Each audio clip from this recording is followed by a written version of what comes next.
There we go.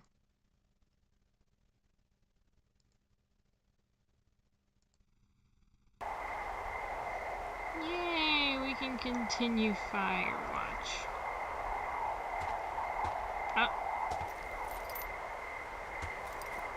Okay, we're gonna continue the, what is it called? Whatever, the one with the tapes. Where it's telling you background information. Where the hell am I? There's my watch out tab. Let me look at tab.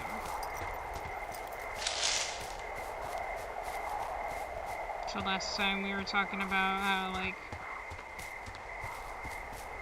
with the forest and everything and such. I am very specific.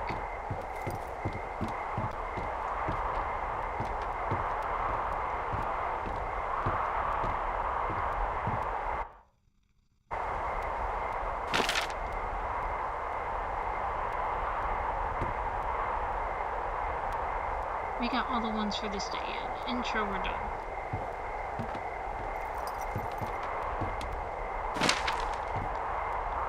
So we all know I've already beaten this game. I said it last stream.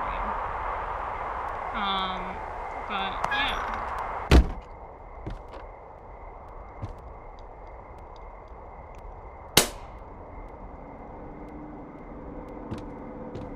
Hello, Two Forks Tower.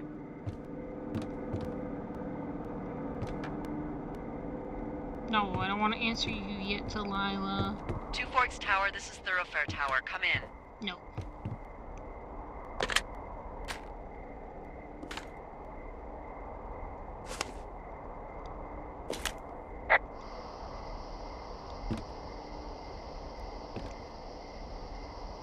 Hello? Hello? Hello? Hello? Hello? Whoever this is? It's Henry, right? Yeah. I'm Delilah. Yeah, that's what the guy said on the phone. So, what's wrong with you? Excuse me? People take this job to get away from something. So what's wrong? What's wrong with you? That's a great idea. Go ahead. Look, I just hiked for 2 days, so I don't really follow whatever it is you're doing right now. You take a stab at what's wrong with me. Fine, then can I sleep forever? Sure, buddy. Okay, now go ahead. You killed 3 husbands, you're rebelling against Mom, nobody back home can stand you. No, you killed 3 husbands. Okay, you've killed 3 husbands. You're a black widow and you're just out here until the heat dies down and then you'll kill again.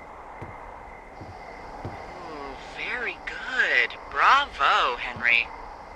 Okay, I sleep now? Not quite. Now you. Okay, good night, bye. Let's see. I don't know anything about you. I say you got fired from your job and have finally decided to write your novel. That's the sort of bullshit reason you'll find a man out in the woods. Good night. Welcome to the job.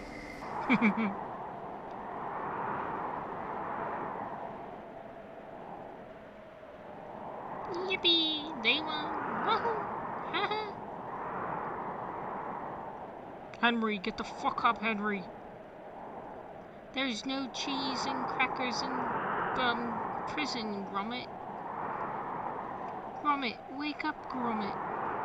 There's no cheese and crackers in prison, Gromit.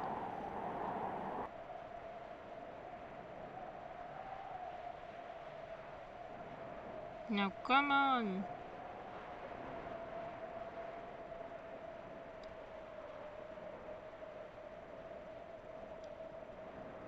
Jeez Louise, why is it taking so long? Oh. Good morning, Henry. Well, I guess good afternoon. You probably slept like a rock. Anyway, there's still a few hours of daylight to get some work in. I can see you at your desk, so call me when you're ready. I don't want to answer the radio. I'm looking at my desk. Photo with Julia. Where's Henry? Name me and Julia.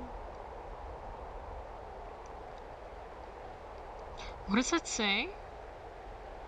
tomorrow's the big day. I was going up, but there's a guy cool coming by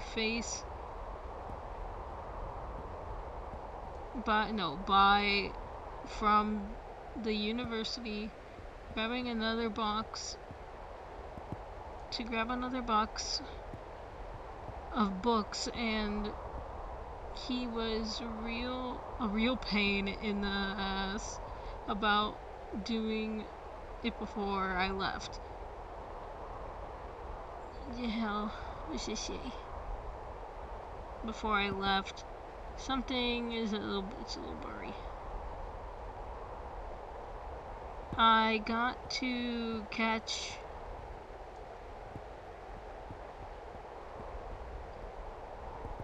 Nuggets game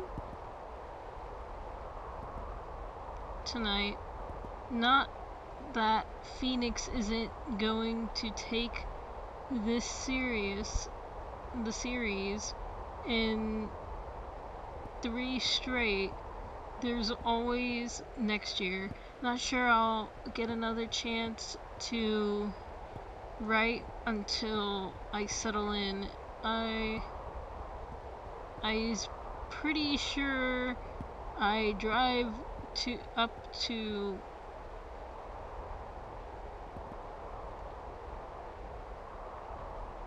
harder, man. I don't know, something is going to wipe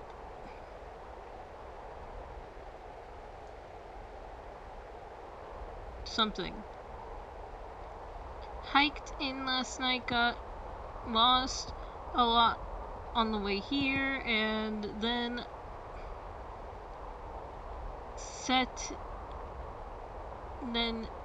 met my boss, Delilah. A real piece of work. Hopefully we don't have to talk too much. Maybe I'm just grumpy from the lack of sleep.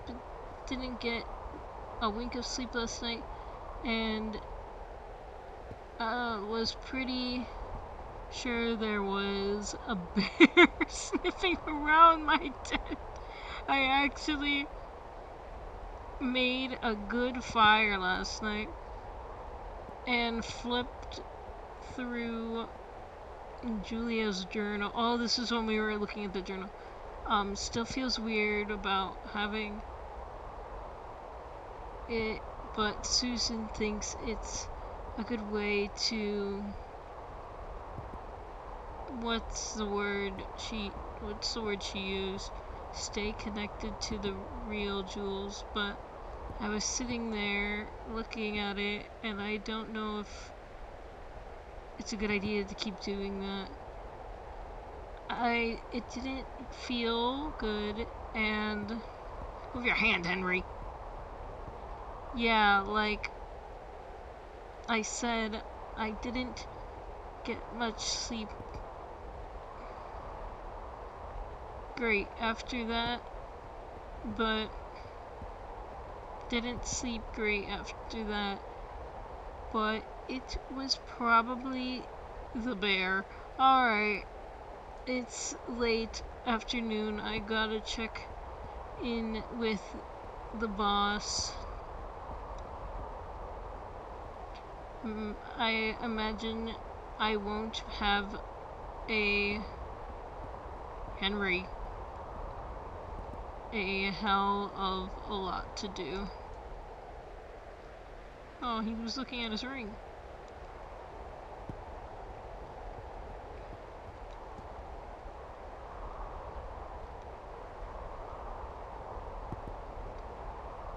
Do I hear fire? My hat!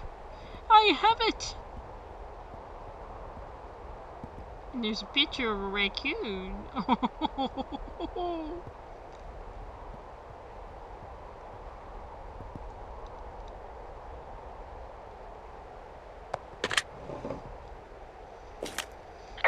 Sorry, I guess I slept in. Sorry, guess I slept in. You gotta relax, getting, 14 hours of sleep? Whew. Yeah, Jesus, I guess it's 6? 6:45. Whoops. Don't worry about it. That hike Oopsie. puts everyone out of commission for a day or two. But now that you're up, let me quickly get you acquainted with the job.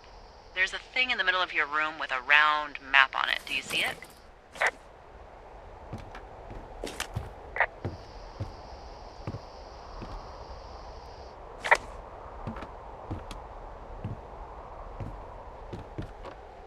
It's right in the middle of your room. No, it's not. Where is it, Julia? I can't see it. You can't miss it. I missed it. Okay, yeah, I see it. This is the Osborne Firefinder, invented in 1914 by W.B. Osborne? You use this to spot, you guessed it, What the fuck? What is it? Nothing. You use this to... Oh, fuck me! Good God, language, lady. Out your west-facing window. Are you seeing what I'm seeing? Are those fucking fireworks?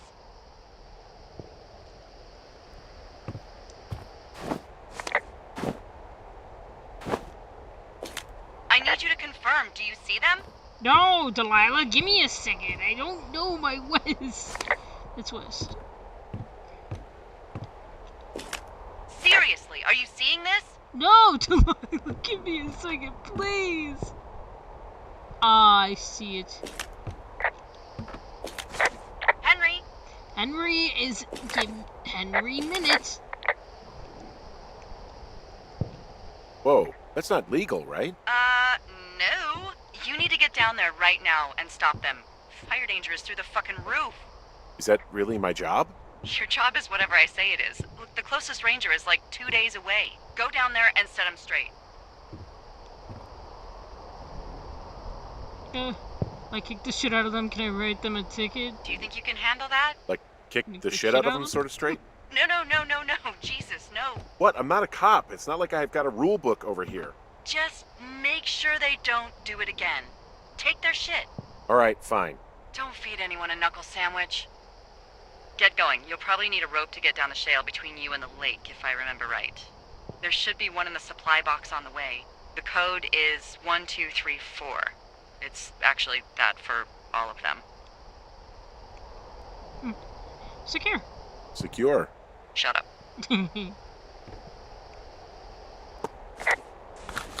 Nels, it feels like you on the team did the most sort of digging about what the real job is like, what is in the actual space, and then checked us against reality when we kind of went off the reservation.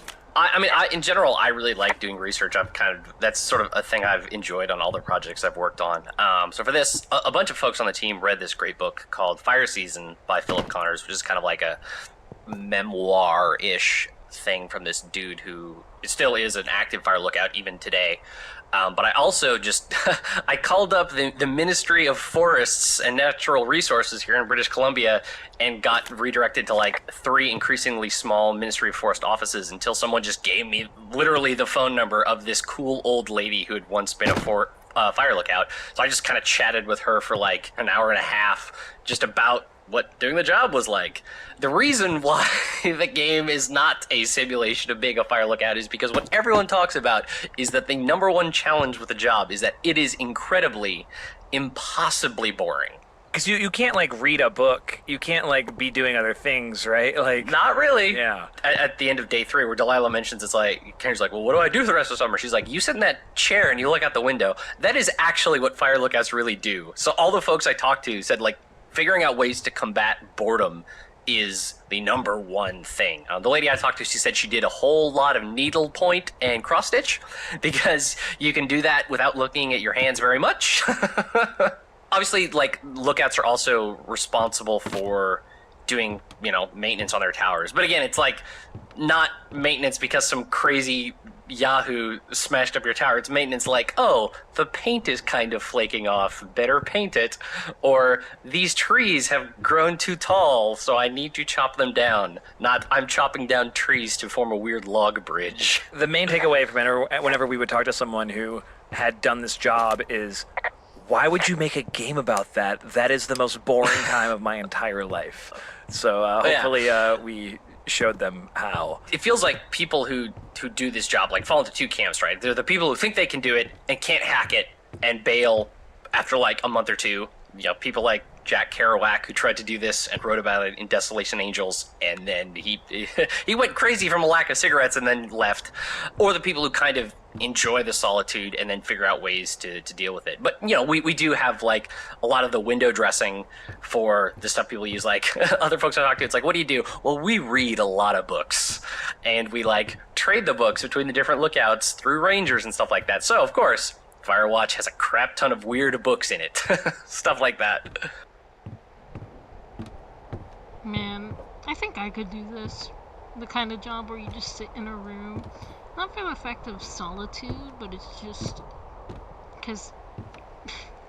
as an artist, I love natural lighting. I hate artificial light. When I'm sitting in a room with, like, literally, my bed is right next to my window. And my mom's like, do you want blackout curtains? I'm like, fuck no. Fucking hate it. Because I don't like my light in my room, because when I'm drawing, I have my best ideas with natural lighting. Don't know why, I just like it. And this is like my dream, would be my dream, I'm not even joking with you, my dream area to live in, where it's just looking out at the woods, tiny room, all windows. It's beautiful. And I love it. And I could do this all the time.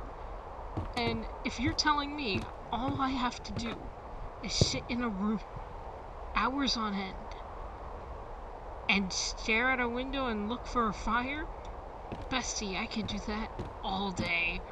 I could stare every time I go on an airplane. What do you think I'm doing? When I go on an airplane, I am staring out that window. My mom finds this funny, and she's like, Megan, you're never gonna find him. My brain is like, she's like, why do you stare out she's like, it's so funny watching you sit on a plane, because you always want the window seat, which is likely never the ideal seat normal people would want. Me, I always want the window seat. And my mom's like, why? And I'm like, 'cause I always want to try to find a whale if we fly over the ocean or any water place. My mom's like, what? I'm like, I don't know. You don't know what you could find in the middle of the ocean. I just like looking outside that window. So, like, I could do this all day if you would let me. Oh my god. I should try that one day. Go do a summer job or something like that.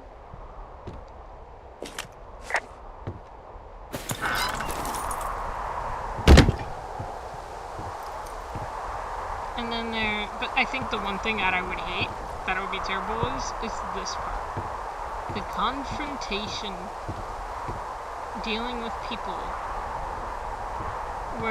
with fires, where it's like you don't, because like, I hate confrontation. I am not a confrontational person unless you, like, basically, like, if you're asking for it, then I'll be confrontational, and you may piss me off, then yeah.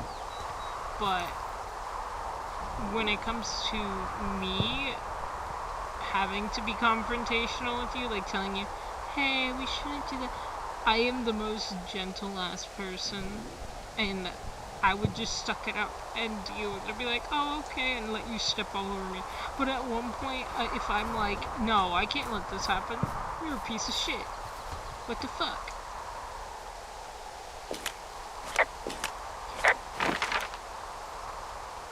Okay, so what are the ones today? We have a few.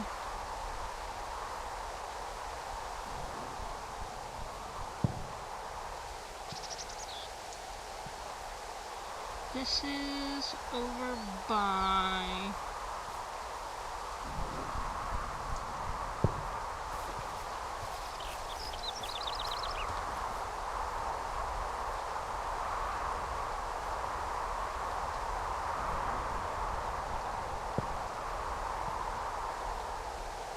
the lake.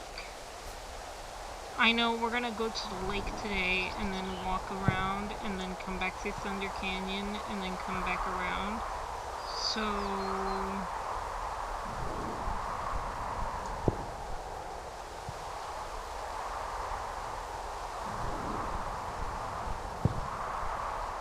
let's go find number 4.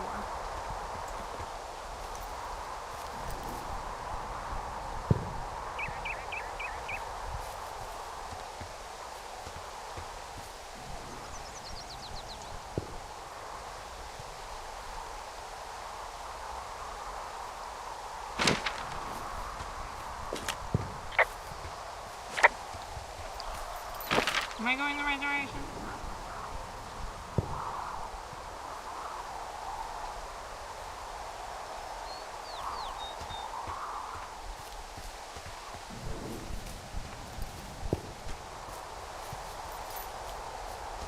There's no need to run. We can walk.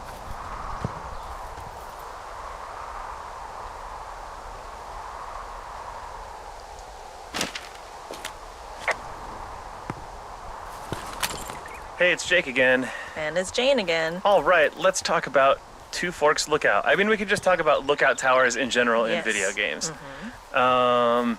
Well, you built it. You want to talk about it? Yes. So lookout towers have standard sizes, actually. I think most of these were either 14 feet by 14 feet in the inside, or something like 7. Like there's actually Like a tiny. standard. Wow. Yeah, the cabins have standard sizes, and the ones that you have a bed and stay in are the 14 feet ones. And we realized through a few experiments that if you make a space that's actually 14 feet in the game, it would be too tiny. Yeah, I remember you found a lookout tower enthusiast website that had posted the actual blueprints that the State Parks and Forest Service used. So we're like, we're doing this. Yeah. We're building it to scale. Yes. It's And tiny. You can't move around. It's tiny, and then basically the camera just has no room to maneuver at all. Yeah, and you just feel like a fat guy, like you can't fit between your desk and the firefighter. Yeah, and it feels like you're just in a shoebox. So we did a few experiments. I was like, okay, how about it's twice as big? And when it's twice as big, and it's just like no. palatial Yeah, and fire it looks lookout wrong. cribs. And then like on the outside, the silhouette of the space also looks wrong. So we ended up with I think something like 1.5 size bigger than real life, and it feels like a real fire lookout. Over the course of the game, as things change, there's a bunch of variants of the tower too, right?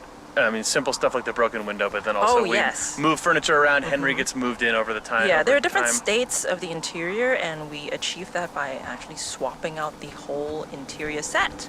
Like 7 or 8 times, I think. A lot of times. As the game moves on, then more and more of his stuff starts showing up, and then Henry is a slob, and so his like undies are everywhere and all Window this stuff. gets broken, window gets fixed, Exactly. conspiracy board goes up. Yeah.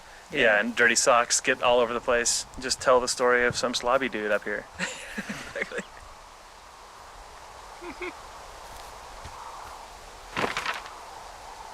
Yeah, so I think the way the path is going to lead us is that we're gonna go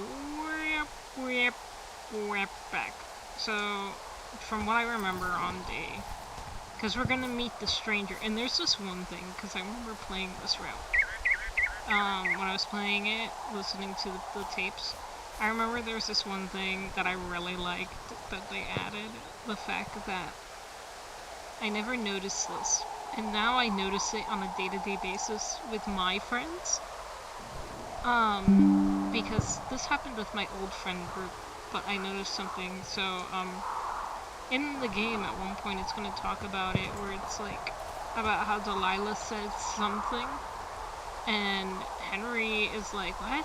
And then at one point in the game you realize that like Henry picks up and starts saying the same thing, and you can see how the relationship has grown, that like you can like through language, and it's like, oh, you bonded so much that now your friendship, like after hearing Delilah say that so much, now he's saying it too, and it's really cool.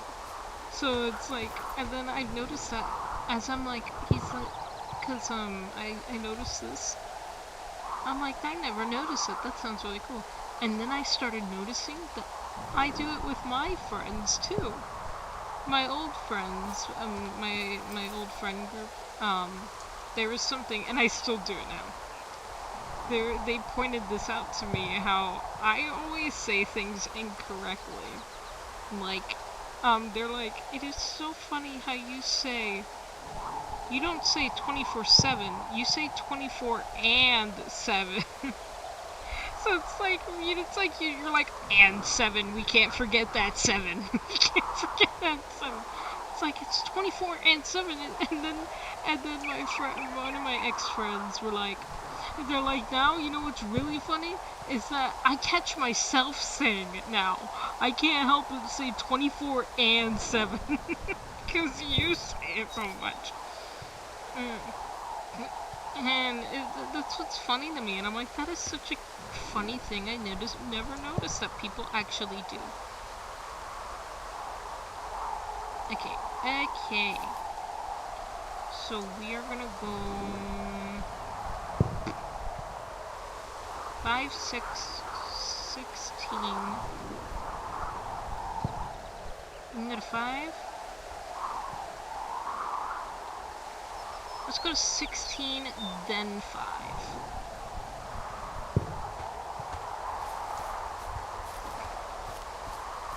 And we're just gonna walk.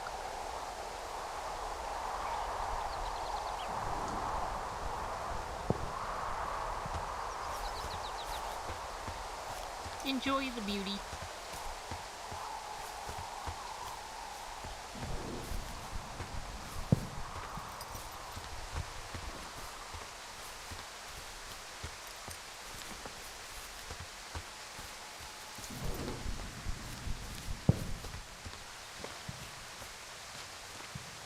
Let's see, we're gonna go to 16 first.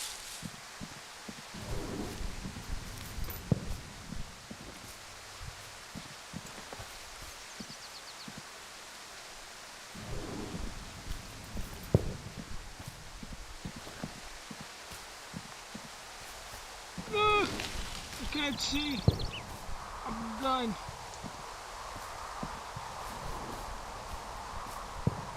Going the wrong way.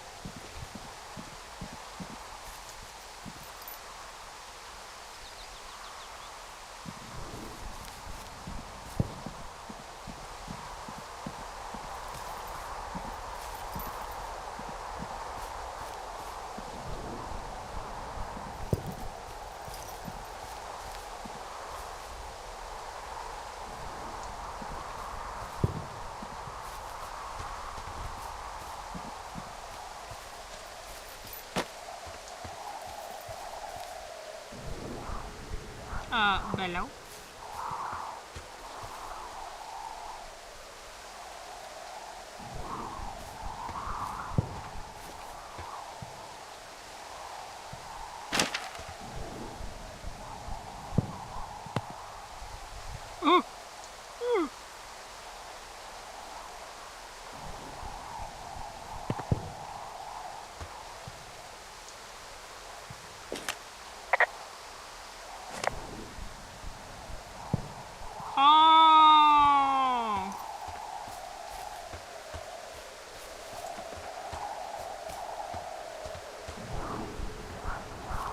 Wait a minute, does it tell me the right way to go?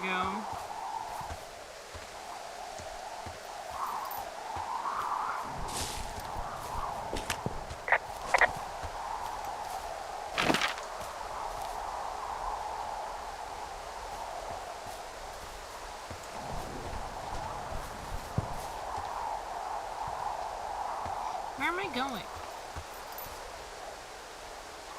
How did I lose the path?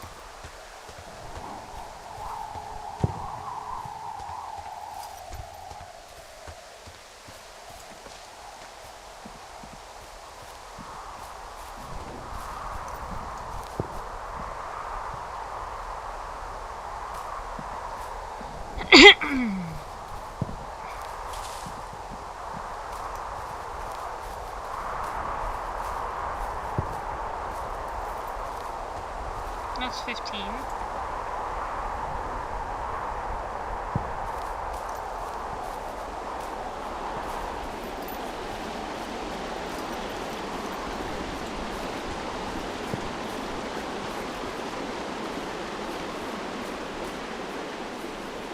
take it you fell prey to the Forest Service's big recruiting effort? When it comes to, how the hell you ended up out here? Huh? Job up. Paper. What do you mean? Sorry, I don't really know what you mean by recruiting effort.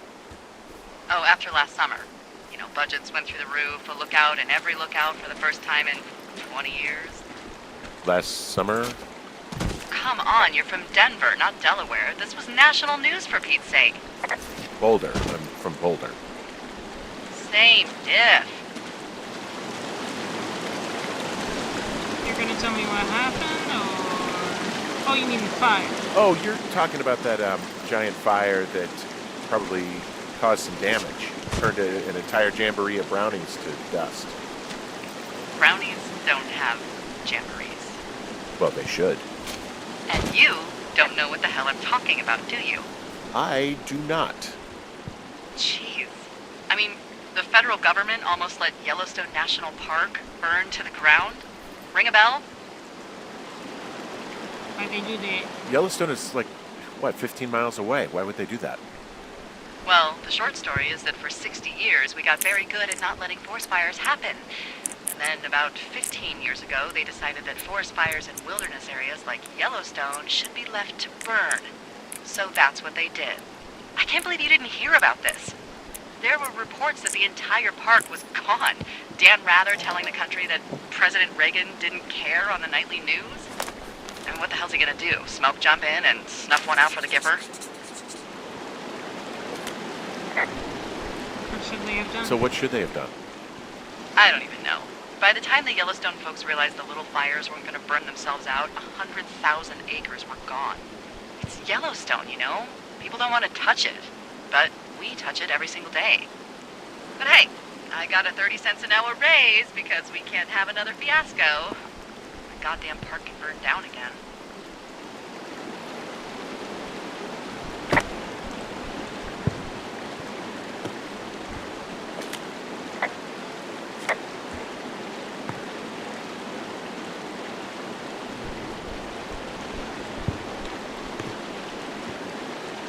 No! Can't litter. That's littering. Put back.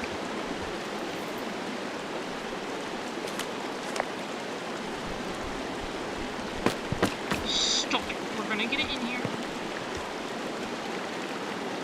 Thank you. No. No.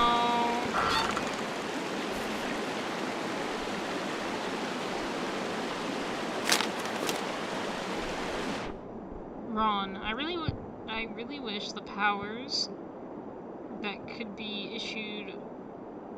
I really wish the powers that could be that does suck here. The powers that B could. I really wish the powers that B could issue us radios that didn't suck ass. Most of the time, I'd prefer to keep things pen to paper, but every once in a while, it'd be nice to get a hold of you right away. My sister keeps leaving me messages in the main office. I don't think she gets that I took the job so I wouldn't have to deal with her or Mom. I've been sitting at the spot for a while now, thinking about what to say to her, but I'm a quarter away through a bottle of Ferrafis instead. Miss you. Dave.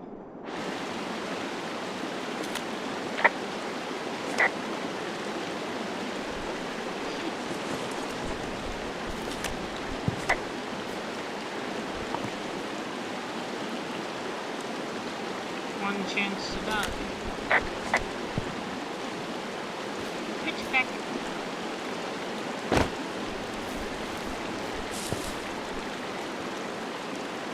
So now let's put the map.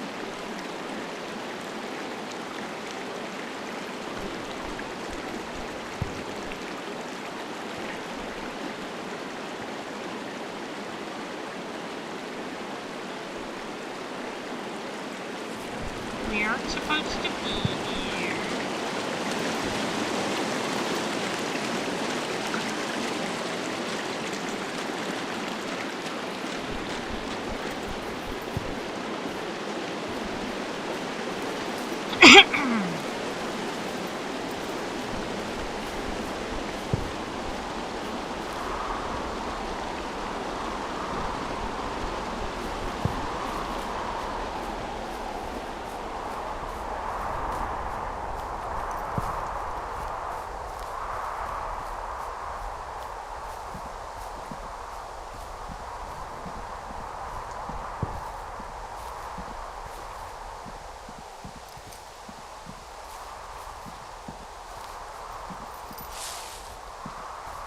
How many days are here?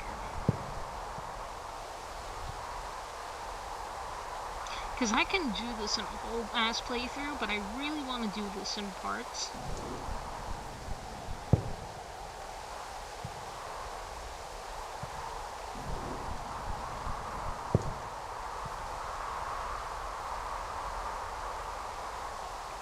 I could do it in parts. Let's see. There's 1, 2, 3, 4, 5, 6, 7, 8, 9, 10, 11, 12. There's 12 days in total. I'm probably gonna do...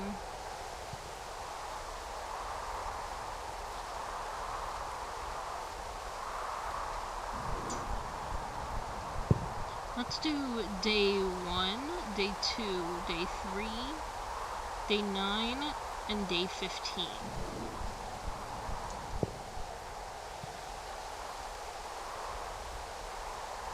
Maybe day 15.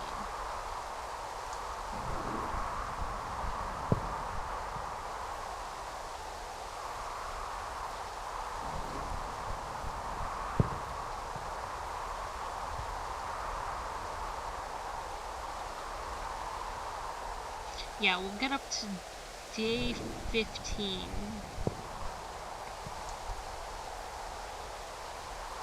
Depending how long it is, and then I'll probably stream something else. Because I would like to make this into a lot of parts.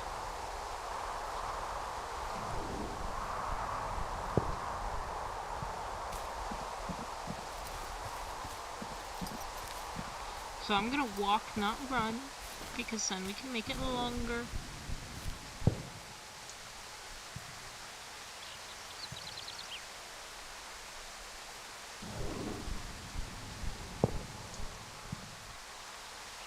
So we turn this way.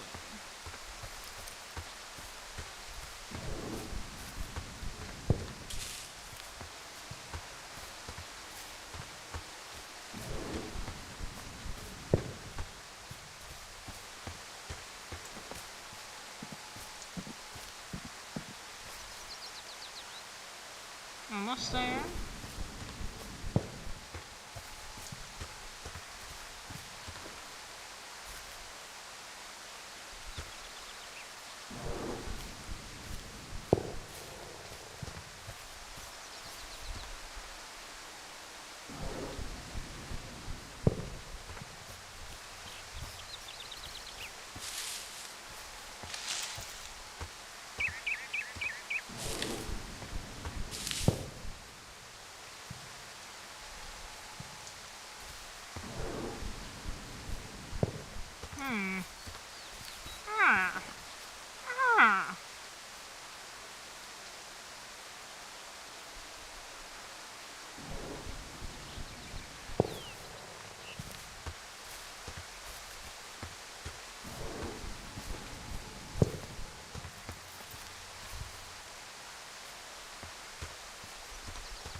Maybe I go to...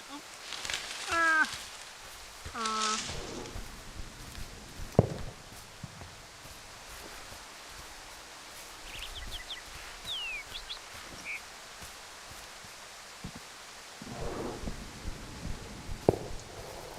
man, the whole forest is going to be burned down by the time I get over there.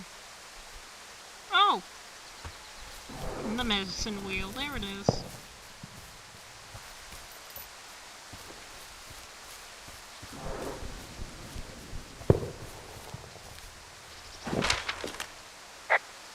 Wow, there's an old, I think it's called a medicine wheel out here. Yeah, it was made by Crow American Indians hundreds of years ago. There are lots of small ones. Have you ever been to Medicine Wheel Monument over in the Bighorns? I sure haven't.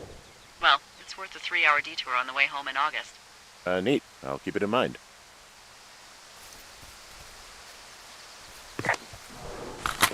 The radio went on a real evolutionary journey. I don't know if you remember back at the very beginning when we all got together to make the game. We got together in December, like the first week of December, and we said, well, we're definitely going to take Christmas break, but what can we make in 2 weeks with this crew in Unity, an engine we've never used before? And we started just starting with the radio mechanic, and I quickly wrote like a mystery about an FBI agent looking for a kidnapper in the woods, and then you had like a dispatcher who was like, go to this place and look for this.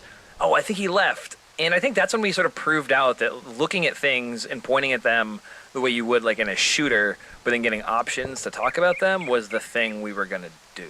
That's kind of where the radio mechanic is so different from most conversation systems in games, right? Because most game conversation systems like, oh, you're standing next to this guy, so you can talk to him now, and you will be able to talk about things that have recently happened to you.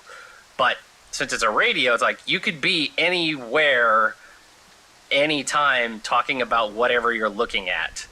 So even as we started to like do that initial prototyping, we sort of realized like, oh, that's very interesting. Also, this is really complicated and very different from how most games do dialogue. Yeah, when you're standing in front of a character, you just sort of have the like very like binary rule of I am standing in front of a character in an adventure game, I can talk. I walk away, I can't. When you change that up and you can talk about things wherever because the proximity to that character is no longer relevant, you start to find really weird cases. Like, what do you do when you want to talk about an idea or a sound you just heard, a smell? So then we had to sort of like bring the radio mechanic into the realm of like the intangible.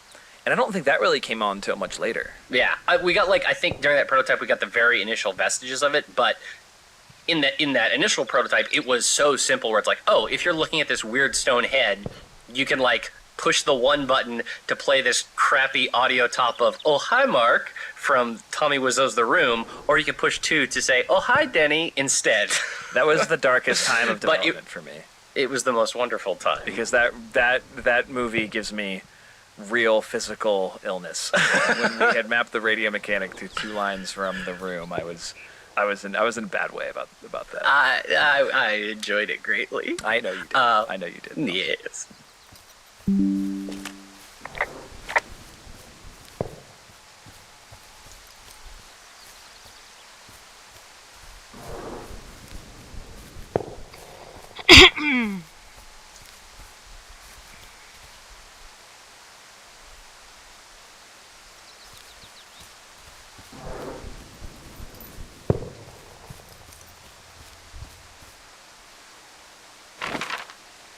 so... Now let's head to number 5.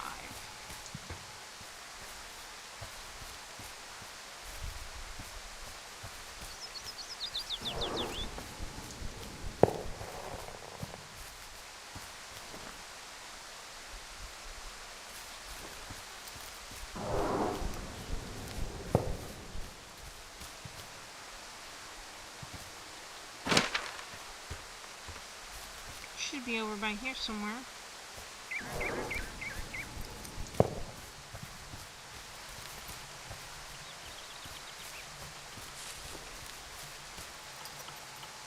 Gorgeous.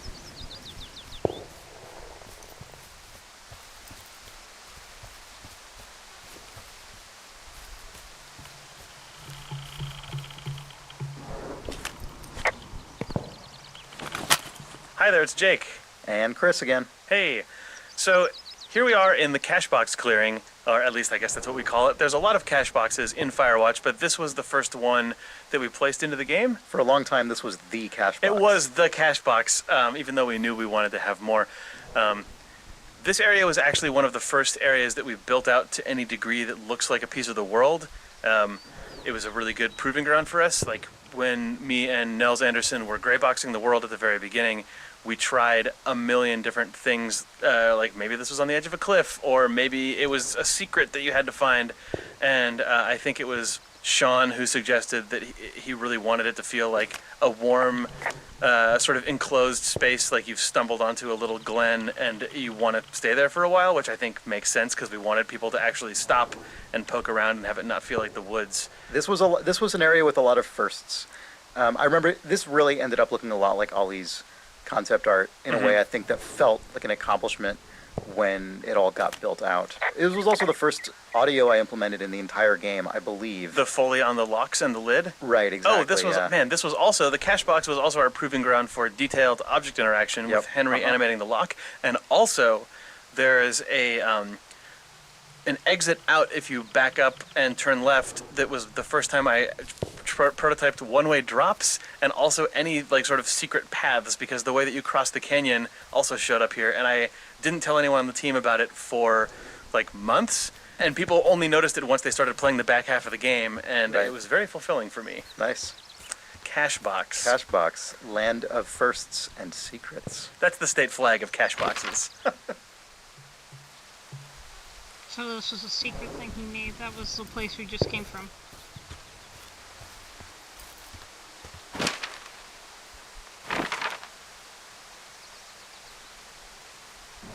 Oh, I didn't write down Medicine Wheel.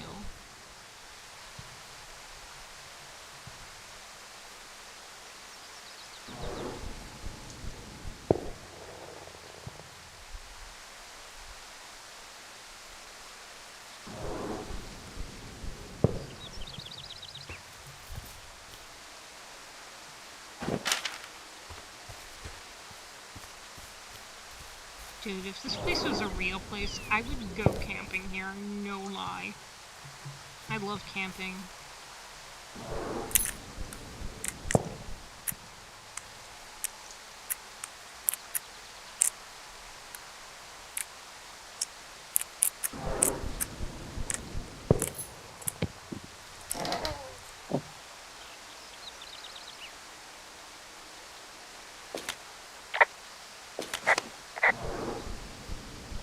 I tracked down that rope. It was right where you said. Great. So you should be set to get down to the lake.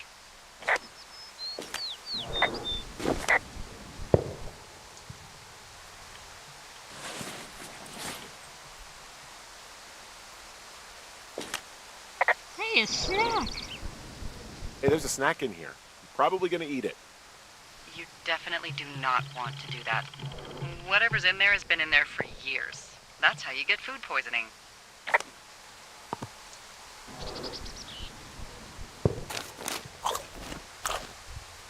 Yummy! I get food poisoning.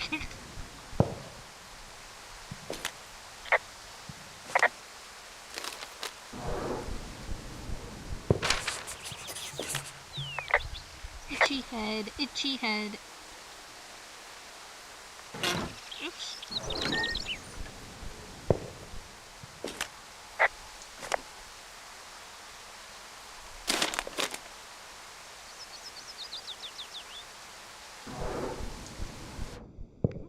Okay, 7786. Ron, hey man. Guy couldn't. Brain was very slow. Hey man, guy couldn't take it, so I locked up his lookout and put some stuff in the box.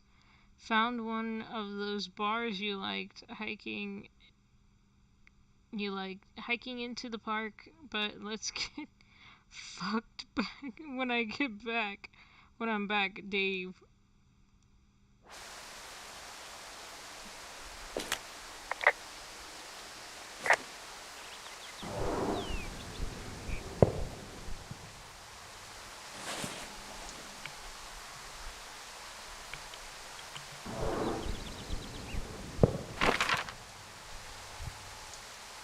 it is. Medicine wheel.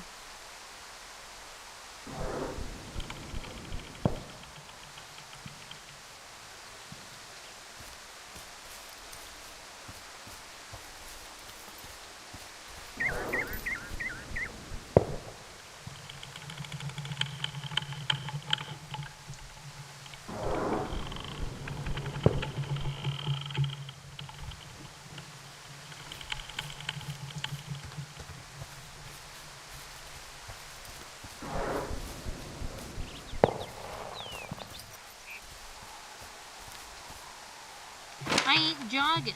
Don't tell me what to do. No. Stop it, we're not jogging. No.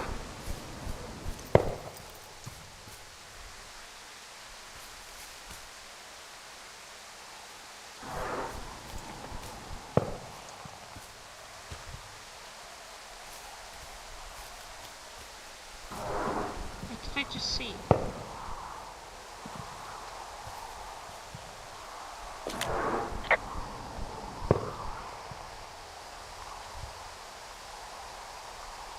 This vista is incredible. Which one? Down the hill from my tower. There's a canyon, and then the rest of, well, everything. You should see what I'm looking at. An eagle has been hovering over this gorge for the past hour. And maybe if you're good, you can come by and see it at the end of the summer.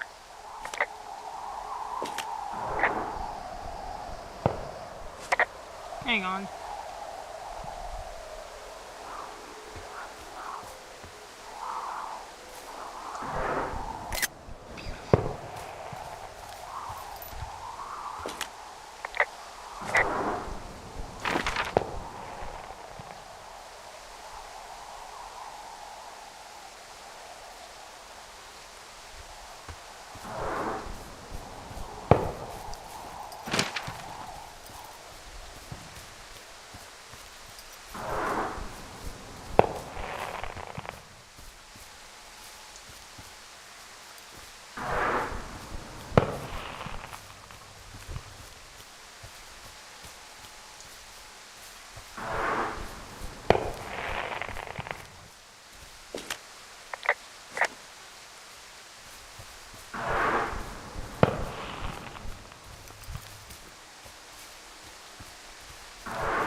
Hey, there's a tree out here that's been ripped to hell.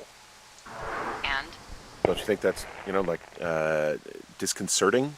Henry, there are 500-pound grizzly bears out here. They sharpen their claws on trees. We don't have grizzlies in Colorado. People killed them a long time ago.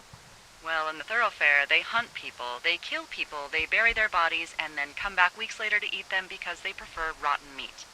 People just disappear. Don't you think that's disconcerting? No, Henry, that's life. Christ, lady. No, Henry. That's life. Whee!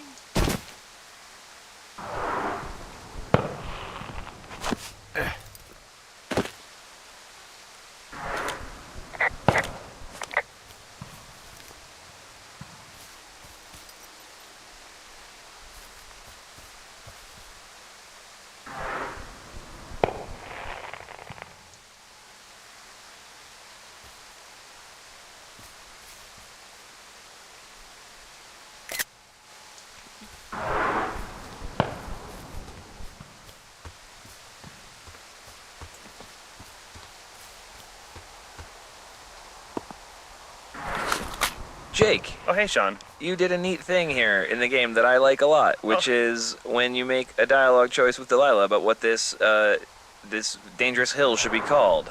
It shows up on your map, and I like that a lot. Yeah, when we were putting the map system together, well, actually, the map weirdly was one of the latest things, one of the final things to come into the game as a fully fleshed out piece. But an upside of that is we built the map using a lot of tools we already had. For instance, the system that checks which things you haven't talked about, which things you haven't found in the game. Use the same variable list as our speech system. So when I was putting this together, I realized, oh, not only can I put a mark down on the map when Henry finds it or talks about it, but I can totally look at the same tools we use for dialogue and figure out what the player said and put it on the map. And the end result felt really natural. I actually wish we'd gone a little deeper on it in the game, but I'm really happy with what's in there right now. Also, please name this shitty boss is going to get me killed, because that's objectively the best name for the hill. Is that your handwriting? Yeah, you gotta you gotta cram that in there, but it's still readable. That's a name? Shitty boss. It's gonna get me killed.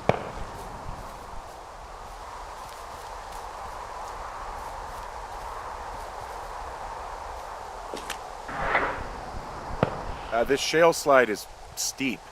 How do you expect me to get down this? I don't remember it being that bad. It's not even named on our topos. Shitty boss is gonna get What me about killed. shitty boss is going to get me killed hill? Oh, is that Absorka Indian? Maybe Creek? That's actually English for not in my job description. How do you expect me to get down this? Did you get that rope? Yeah, I got it. Okay, just lash it to something nearby and take it slow.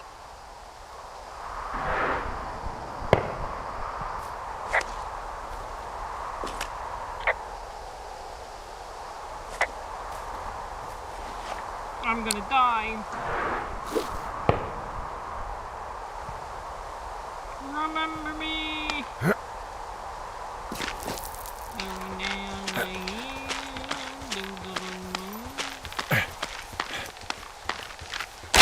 No! Ooh, I'm dead.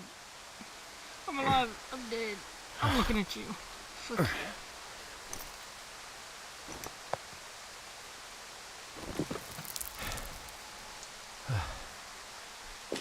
Owie.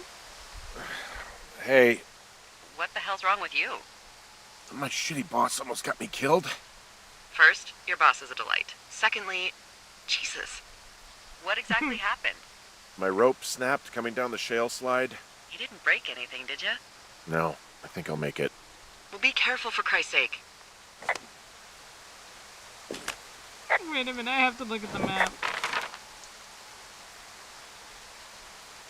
She boss is gonna to get me killed hill. That's cute. I like that. That's funny.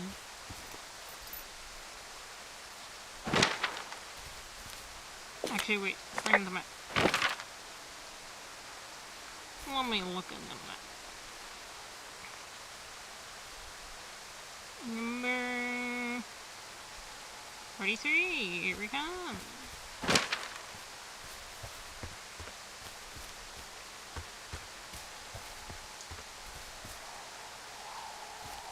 That's number 7.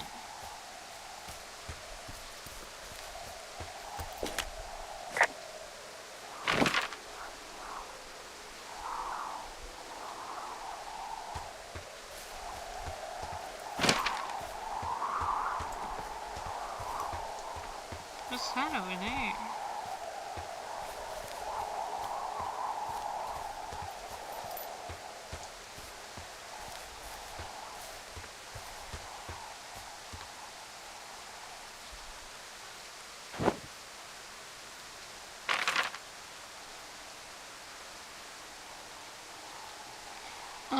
Number 43 is over here.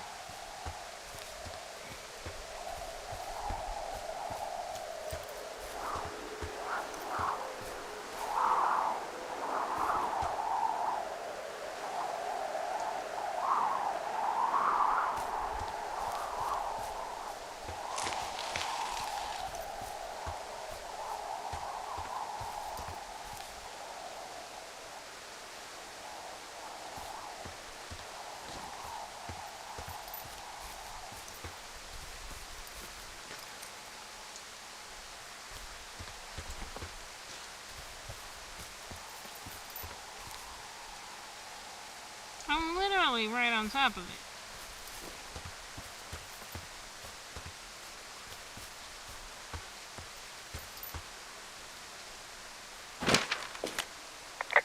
I have a nice camping spot, these cliffs down here.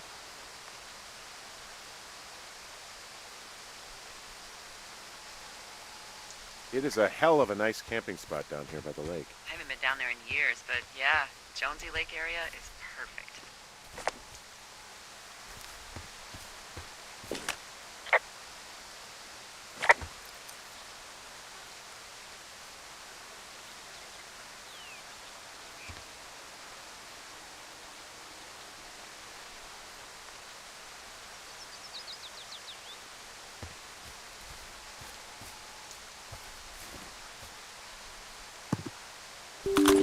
Hi, this is Ollie Moss, and I was the art director on Firewatch. I'm Jane. Hi, Jane. Let's talk about this teen Let's party talk about zone. Let's talk about the Teen Zone.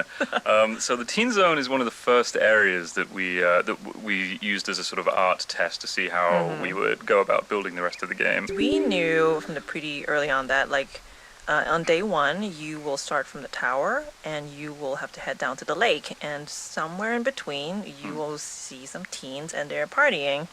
And so we call this the teen zone because this is where all the teen stuff is. Yeah, and it was important to us that the reveal that it was a group of teens was communicated through the level design. So the idea was that you just kind of like walk through some trees and burst out into this scene where a campfire was still burning. And you had a pretty strong idea of what you wanted to look like. Yeah, I just wanted to put some big angular rocks in there, which is basically the like my modus operandi for the entire game. But we wanted to have a big angular sort of rock, which became known as Pride Rock because it looked so much like the rock from the Lion King. We did name that Pride Rock, didn't we? That rock does serve as a very strong landmark pretty early in the game, and it kind of does point the player in the right direction. Exactly. Should we talk a little bit about our process for designing these areas? So in the beginning, when we just have like no concept art, we will just mock it out with just gray, literally just gray boxes and a gray terrain. And then we will take screenshots and give it to Ollie to be like, please pretty this up, Ollie. Oh well, first of all, I'll do a terrible garbage sketch and pitch it to the team. And if people like the gist of it, then we'll go away and do a bit more of a detailed drawing, and then you would go. Yeah, we'll add in some more shapes, and then we just keep going back and forth with paint overs from Ollie. And then it's just a sort of tennis, really, just back and forth between the two of us until everyone's happy with what we have. Yeah.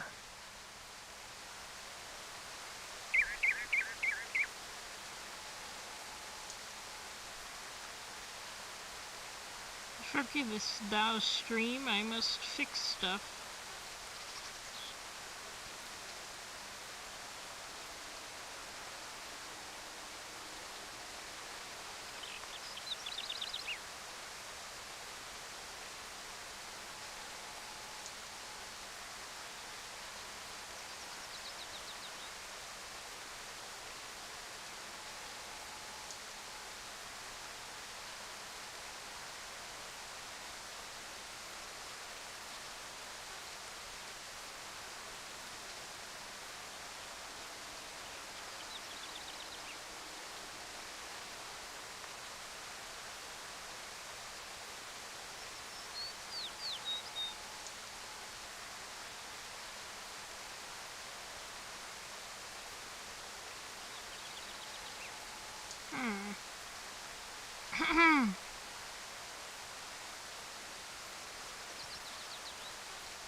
Okay, sorry about that stream. I had to delete some things because my recording stopped stream. Don't know why that happened.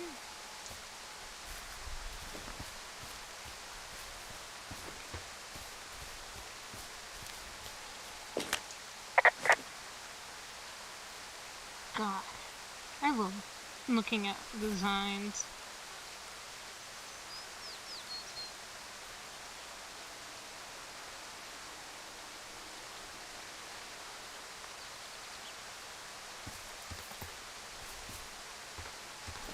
So they went with something like that. So it wasn't that one.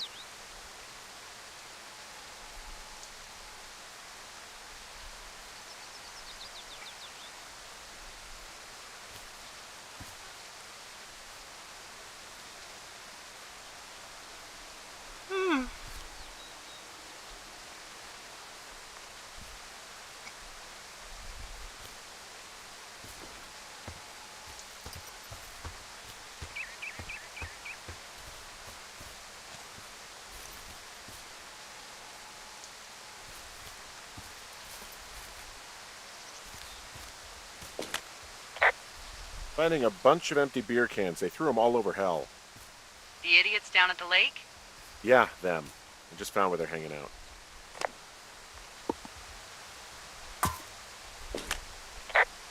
What do you know? People with shitty manners drink shitty beer. What, you don't like a cold Musqua Light on a hot day? No, I do. But then again, I didn't say my manners were any good. Better than these fucking litter bugs, though, that's for sure. I must clean it all up. That's what I did when I played the game. I was like, I am determined to clean up, and then I think I got an achievement for being like, hey, we can't leave all this garbage.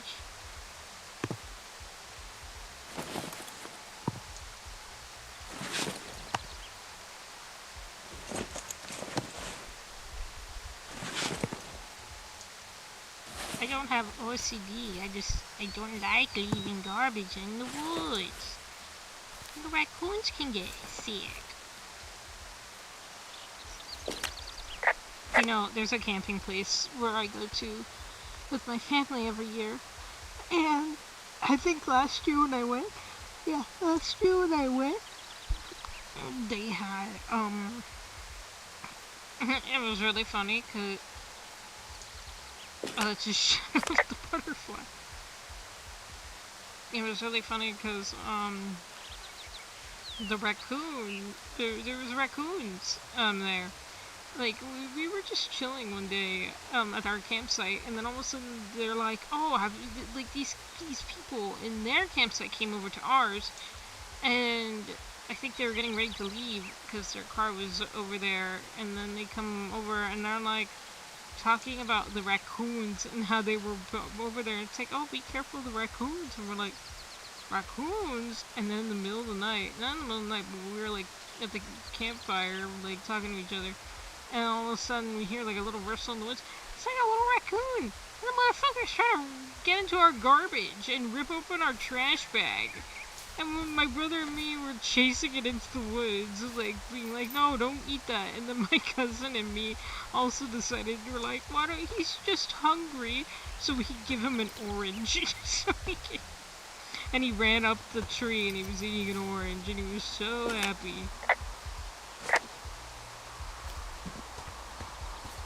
More beer can.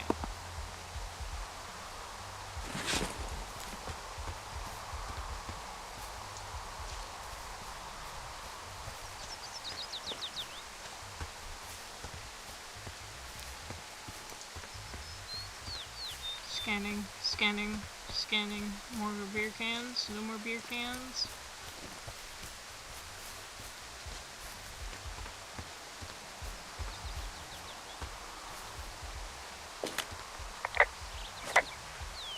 Can I climb up that rock?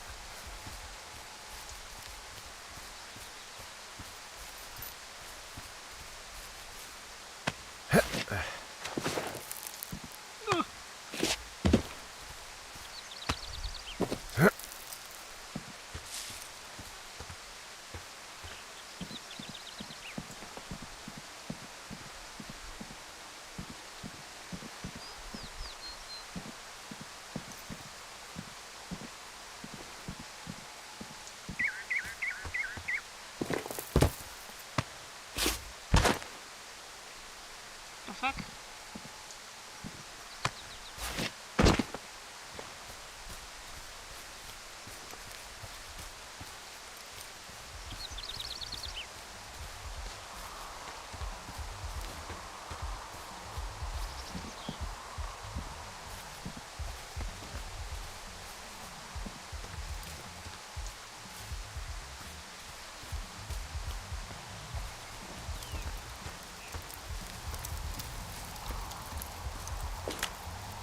They left their packs tied up here. Don't fuck with them. The last thing we need is some hikers filing a report about harassment.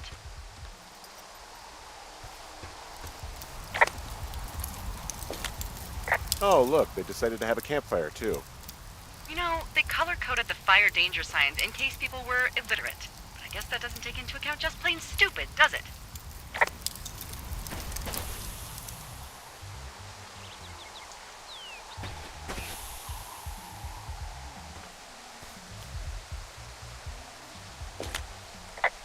They left half a bottle of whiskey. Decent stuff. drunk pyromaniacs. Fucking great. Oh shit, Ferret are Irish.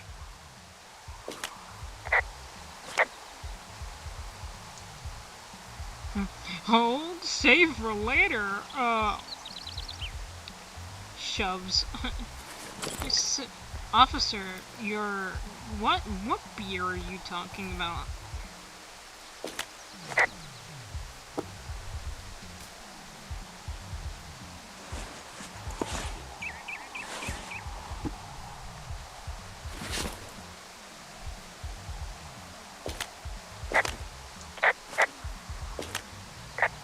Found the fireworks. They didn't even try to hide them. Well, confiscate them.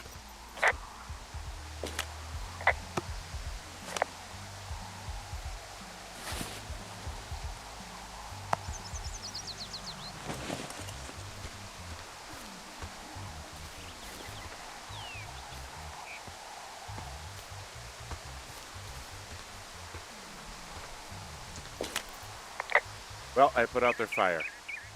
Man, I would have named that forest fire something good, too. Hey, I can always restart it. No. I think your first instinct was the right one. I can restart it for you, Delilah. Hey there, Delilah. What's it like in New York City? Well, they left their clothes out to dry. It looks like 2 people.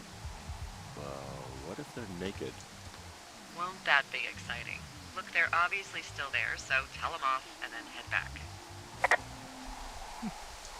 2 girls sitting in a lake, 5 feet apart because they're not getting... Wait, isn't this where the...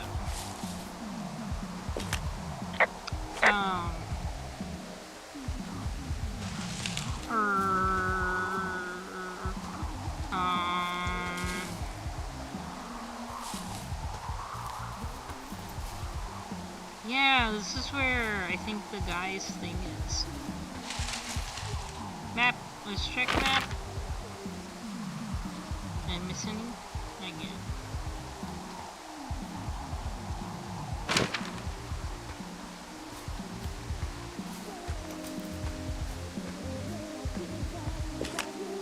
I found a bra. A nudie pyromaniac. Remain professional.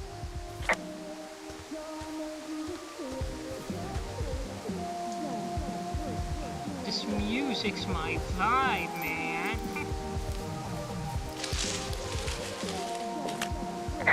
There are panties. There are what?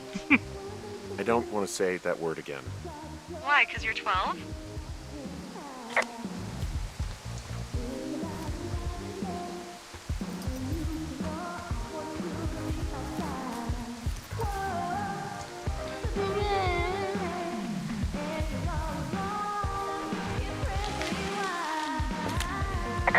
There's ooh. Yes?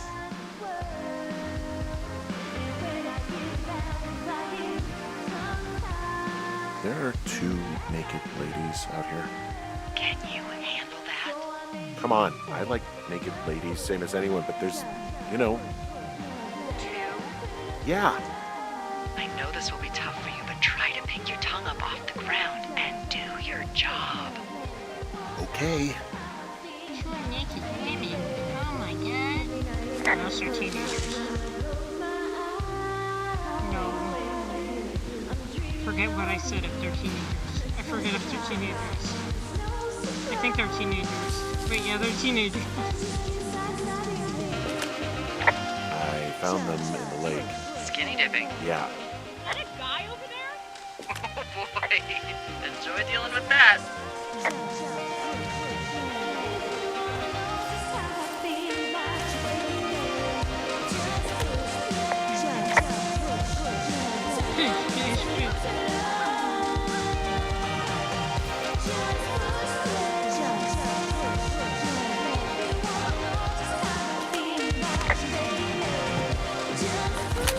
My name is Patrick Ewing. I worked on tools and gameplay programming. The teens, Patrick. Let's open some old wounds here. This is like going back to like an old battleground and being like on these hallowed grounds. Yeah, bad I died on things this hill. happen. I died on this hill. Yeah. I mean, it's one of the most complex interactions in the game, if not the most, right? Yeah. And it was in the game from the very first vertical slice we did, and then I think we kind of added to it as we played through it and saw like, oh, we should be able to throw the boombox in the lake, obviously, right? Okay, the teens need to react to the boombox being in the lake. Oh, but then they should also react to you putting it down. What you should do if you're making a video game is build relatively ironclad, predictable AI and systems that react to inputs. But instead, we built a series of relatively flimsy state machines that were like, if this, if this, if this, but not when, and also if. Right. And we're able to create this scene as designed. And Patrick was sort of the shepherd of this scene. So whenever anything would break, if you were to throw the boombox and the teens were not to respond, or you leave with the boombox and they would talk about something else, it was Patrick's job to ferret into the state machine and figure out what was going on. Yeah, and I'm happy with how it turned out. There are so many different ways that this scene can play out now, depending on what you choose to do. Do you throw the fireworks at them? Do you talk to them and then start messing up their stuff and throwing it in? And it ends up being pretty like believable. They feel like real characters. It's just such a crazy spaghetti code in the back end that I'm always terrified when I see someone play through it, that there's some interaction that we didn't think about. Right now, the player is interacting with the teens in a way that is completely not by the book. And I mean, luckily we beads of haven't... sweat are building on your brow. Yeah, I think it's just a PTSD response at this point. We would see the bug reports if this was actually still breakable. Yeah. I know you can just throw it in the water. Even that could actually.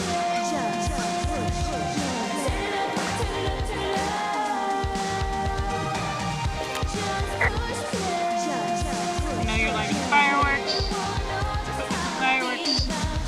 Fireworks to your wrist. Respawn with the fireworks, okay?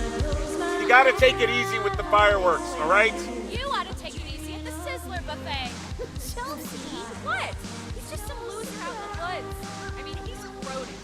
Why do guys think it's all right to just stare at girls?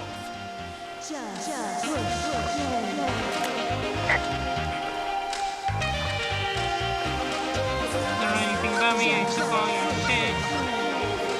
I'm sorry for bothering you. Look, I'm sorry for bothering you. Can you just knock it off, please? Yeah, you should be.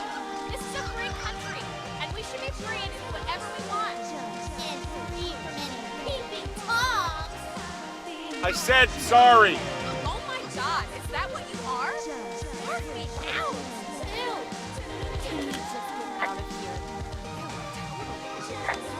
Gross. You're just some sad man out in the woods. Think about you, baby.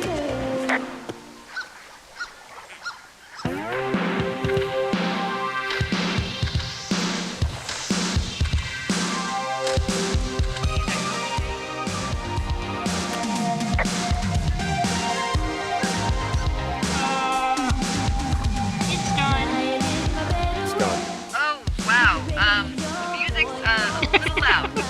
Oh, sorry. I took their stereo. Okay, well, I guess we're all even then? Yeah, I think so. But seriously, though, thanks for dealing with it.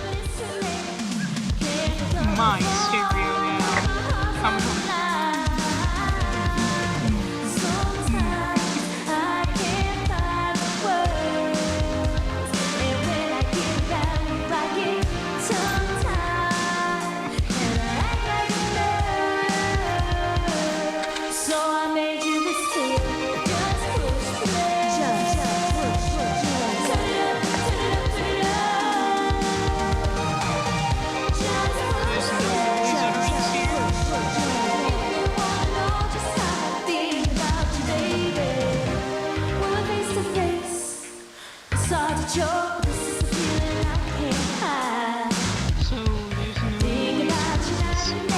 Out here.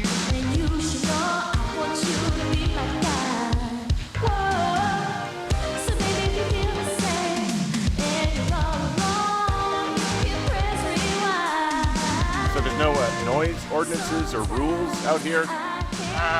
No. That music I hear makes a good case for him. Yeah, no kidding.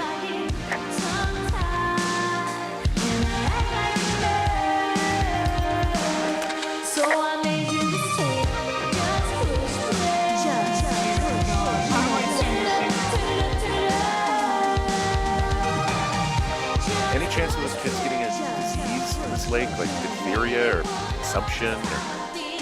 Consumption? Not if they're not 19th century chimney sweeps, no. You know, whatever. I mean, if they drank a bunch, Giardia maybe, but probably not this time of year. That's too bad.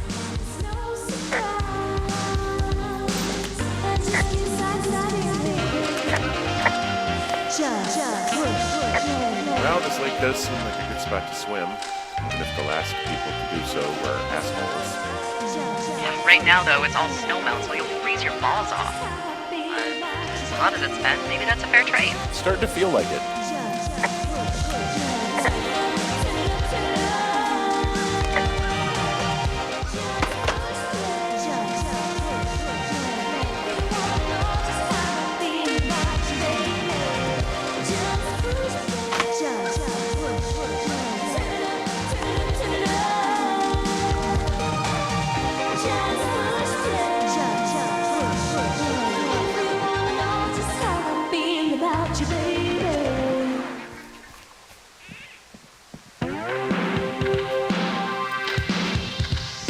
I'm gonna kill myself.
Um, 8/29/86. Ron got some bad news back at home, so hopefully they'll let me out.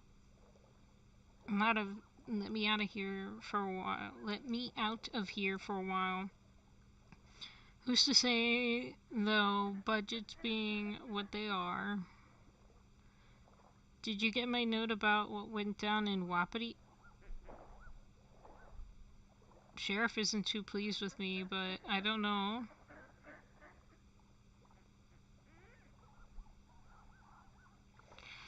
Wapiti? Like Wapiti Station? Because, that's what we're gonna have to go find soon.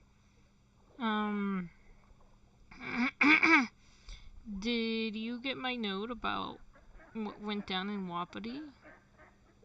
Sheriff isn't too pleased with me, but I don't know. I guess I probably overdid it. Wish you would have been there. I guess you must have got hung up. Dave. P.S. Amigos in Spanish and professionals in is Italian.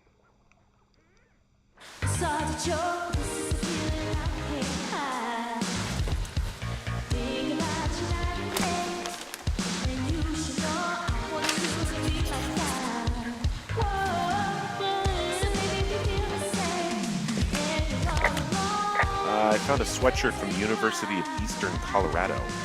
There's the University of Eastern Colorado? I really don't think there is. Why would somebody make that up? Right, and then put it on a sweatshirt. The world's a weird place.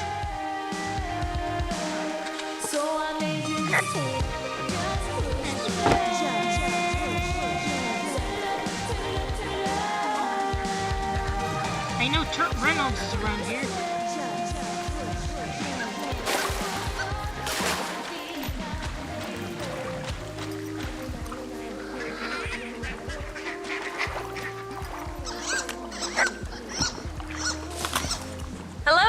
My name is Erin Yvette, and I'm the voice of Chelsea. Hi, my name is Nikki Rapp, and I'm the voice of Lily. And we're the drunk teens in the lake. The obnoxious, skinny dipping, drunk, firework blasting teens. This isn't the first time that you've played a Lily, though. It is not. It's actually the third time I've played a Lily. My first Lily was Lily Zanato in Psychonauts. And then I played the lovable Lily in The Walking Dead from Telltale. And now I'm Lily in Campo Santo's amazing game Firewatch. I'm pretty sure the backstory behind my character's name is that it's Sean Vandeman's girlfriend's name. Slightly less backstory for me rad, personally, though. but she's a cool person in real life, so it's fine.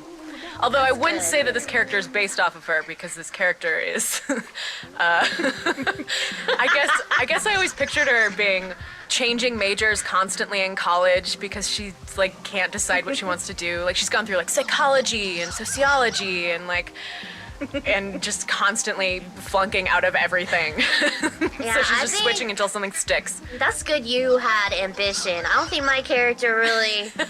I think she just was kind of drunk, cutting class. This isn't the first time that they've done something like this. Not at all. I think they were professionals at it. They were good. They were good at getting people to buy them booze, you know? Totally. That kind of a thing. That's good. Stand outside of 7-Eleven. Whenever people ask me, like, oh, who did you play in Firewatch? It's like, oh, remember that time on day one where, like, you saw these silhouettes of, like, gyrating women? I was one of those. I Yeah, probably like called you a bras. fucking asshole. That was me. That's a dubious honor, but it's still an honor. Totally, yeah.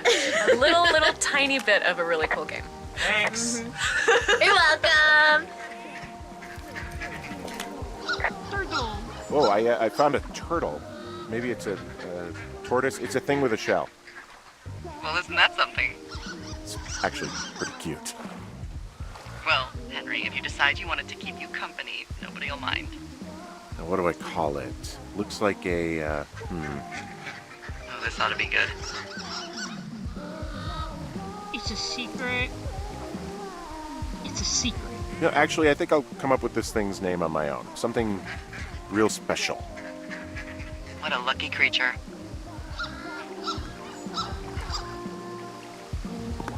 Your name. Pop it. Pop. Come on, pop it. We're going. Because he pops in and out of his shell. I'm adopting you, Poppet. You're coming home with me.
This is gonna drive me insane.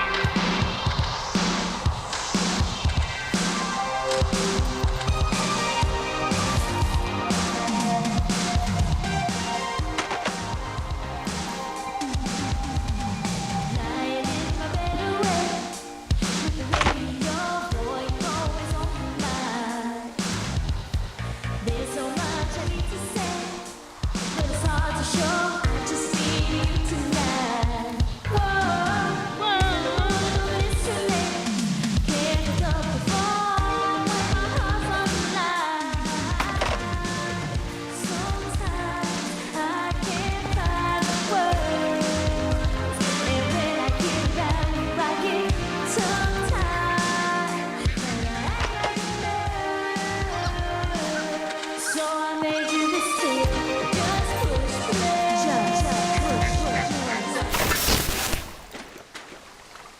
Now it's coming with me.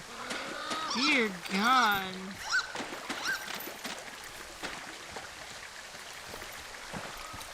Just push play.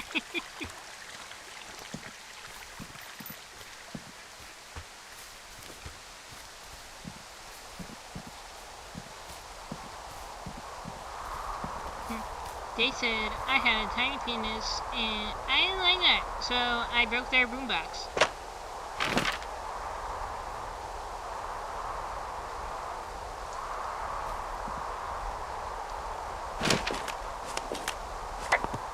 You gonna look at me and tell me that I'm wrong, Delilah? They're fucking dickheads.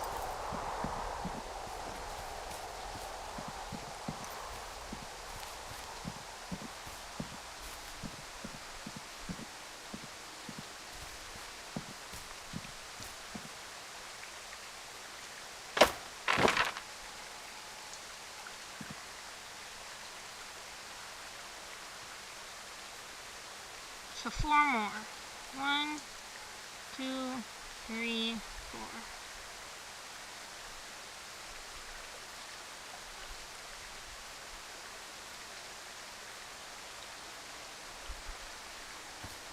Well, I don't know, I have that part stuck in my head.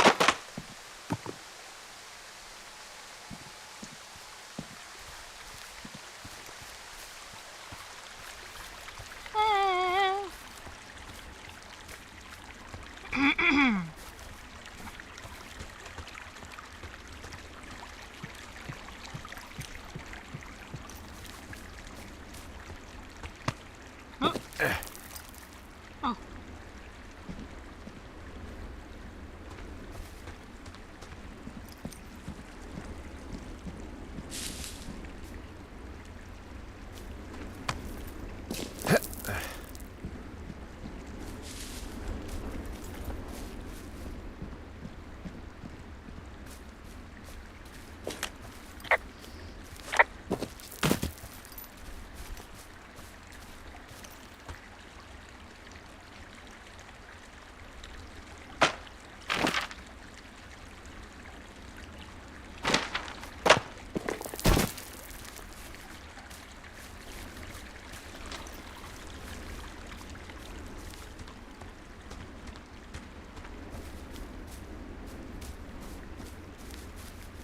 So, I have a bit of a confession to make.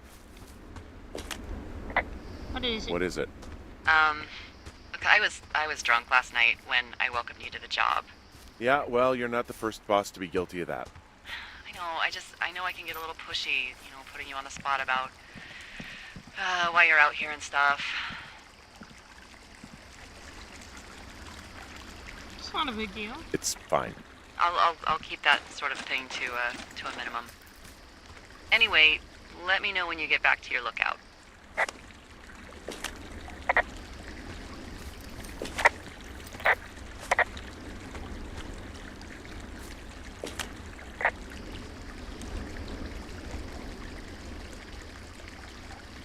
Oh, I can see my tower from far away.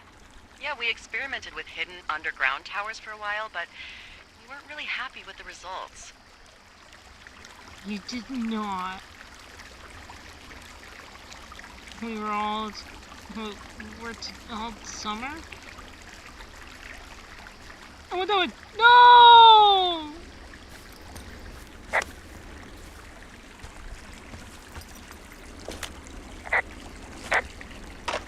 I'm sad.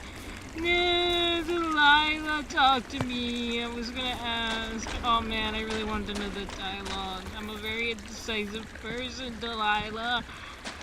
Delilah.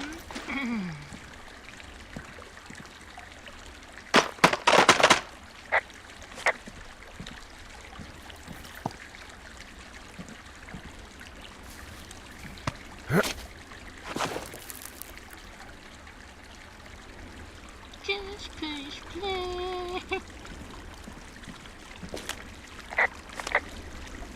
No, I don't want to look at it.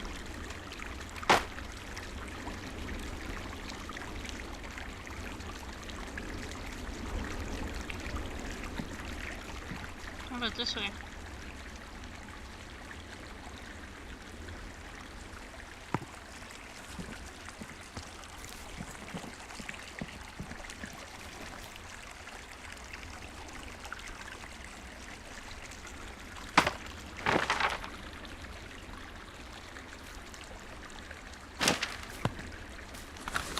Hi, everyone. This is Ben Burbank. I'm a programmer at Campo Santo, predominantly doing graphics work and performance stuff. And I'm here with Jane. Hi, I'm back. And we're going to talk a little bit about, in general, how the world sort of streams in.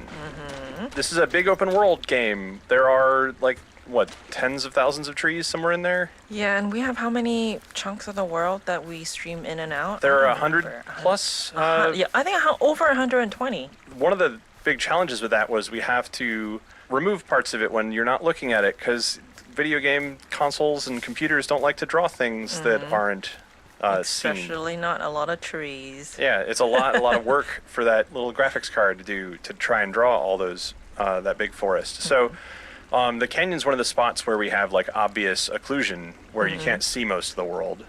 So we unload like the tower hub. The tower that you see in the canyon is fake. It's a small fake version. Yeah. Which is a common trick. Yeah, so it's like a very low cost version of what it would actually be there. One of the biggest challenges for Jane and people building the levels was figuring out line of sight. So how far can you see? Like if you have a point where you can see entirely across the map, we had to be very careful about what is actually loaded and what's actually drawing. Yeah, so even though the canyon is pretty much a straight corridor, we had to put in some kinks in there. So, you know, like right sort of in the middle, there's a little area where you have to go around a rock. This is so that we could make sure you won't be looking at the lake when we basically delete it out of the world. Yeah. The game also, you know, it's sort of non-linear. Like there's a linear story going on, but there's the ability for the player to just go backwards. So we also had to keep in mind like reverse line of sight and things like that, which is a little different than a traditional action game or something. Yeah, it's kind of like a little puzzle game almost to figure out when we stream in and out things. So hopefully you don't notice any of it, because if you do, that's actually us not doing a great job. You probably will notice it though sometimes. I'm sorry about that.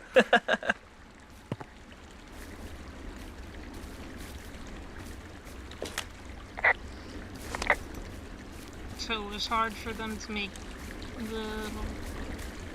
That's interesting, just with the trees. Just push play. Well...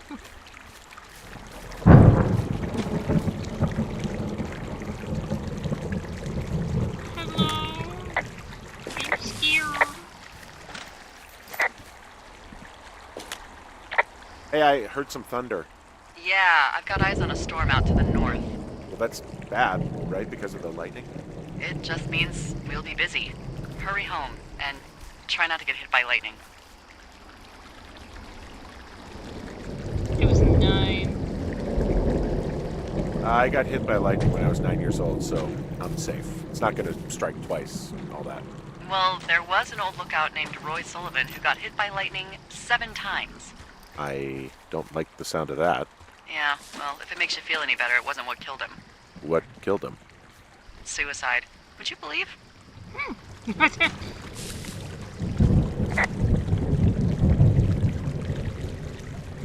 my god. Oh my god.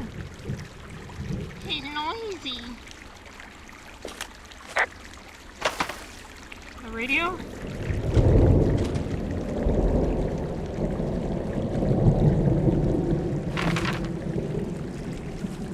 Next one. 11 and 12. Whoa!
Oh my god, imagine it echoing to the cave.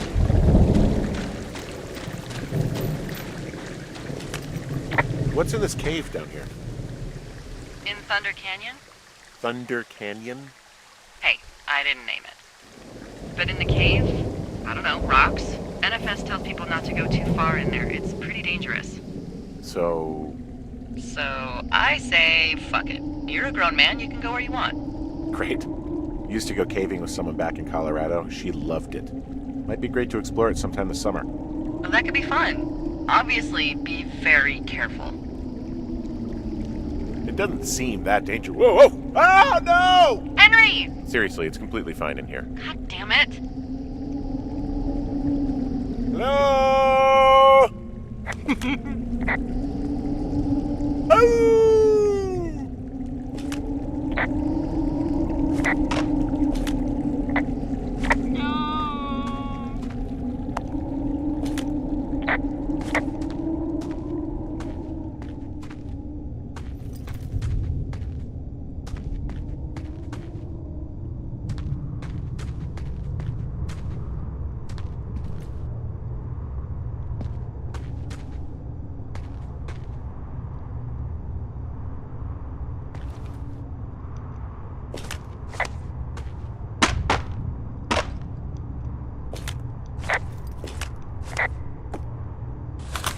Hi, I'm Jane. We're back. And I'm Ollie. Let's talk about this cave, Ollie. Oh, let's not. This cave really gave us all quite a bit of headache, actually.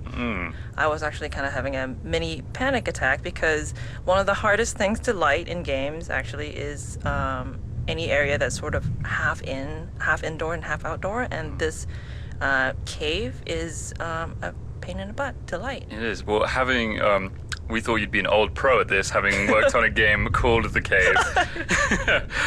But yeah, it caused a lot of problems in terms of the logic gating of the environment switches, because every time the time of day changes in the game, it then like sets that time of day. Because there's no doorway really. So the way the cave is lit, it actually just changes the time of day in the whole game. So like when you hit a trigger, if you could somehow magically transport yourself back outside the cave, you'd see like the sun spinning through the sky, like the sky changing, and it was really hard to make that process invisible to the player and make it feel natural. Not to mention that when you're inside the cave, everything also has to look really dark. And we use a method called image-based lighting throughout the game. And that basically means that all the objects, like all the trees and rocks, just look out to the sky to see what their lighting should be. And so in the cave, we actually had to do sort of like a fake sky for anything inside that is just pure black. So the lighting inside would be appropriately dark. But still navigatable to a player without the flashlights. Exactly. And also to be able to have a smooth transition when you're going from the brightly lit outside to the really dark inside and coming back out again, and having all the appropriate logic for the time of day, like Ollie said, it was just a real pain in the butt.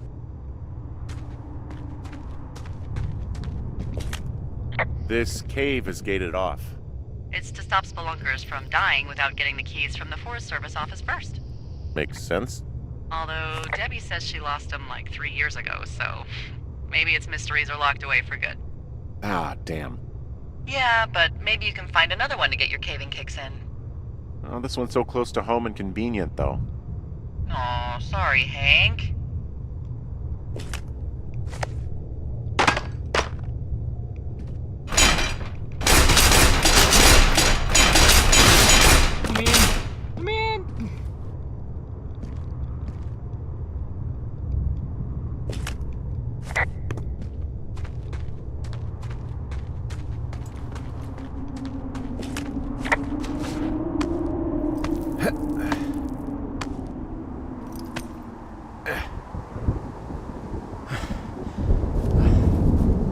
Now this is what I really like. We're about to go to my favorite tape where it's explaining about like the things that Delilah says.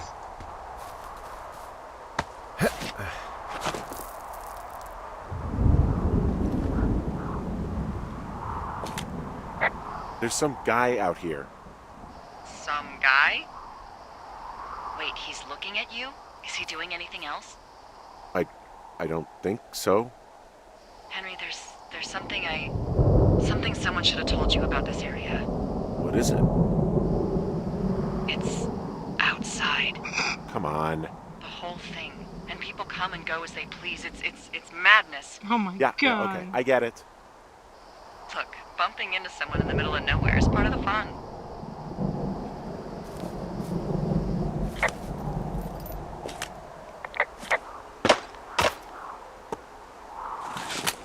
I love the little details in Firewatch's branching dialogue. There are a lot of very subtle, hard to notice things that Sean put in while writing it that you really couldn't notice without multiple playthroughs, but they add up to this feeling that you're talking to real people who, just like real people, kind of echo back things you said earlier, who continue in jokes that have been established, et cetera, et cetera. And one of the subtlest that I don't think I even noticed till I was rewiring the game midway through is the spooky figure who you meet towards the end of day one. Spooky figure.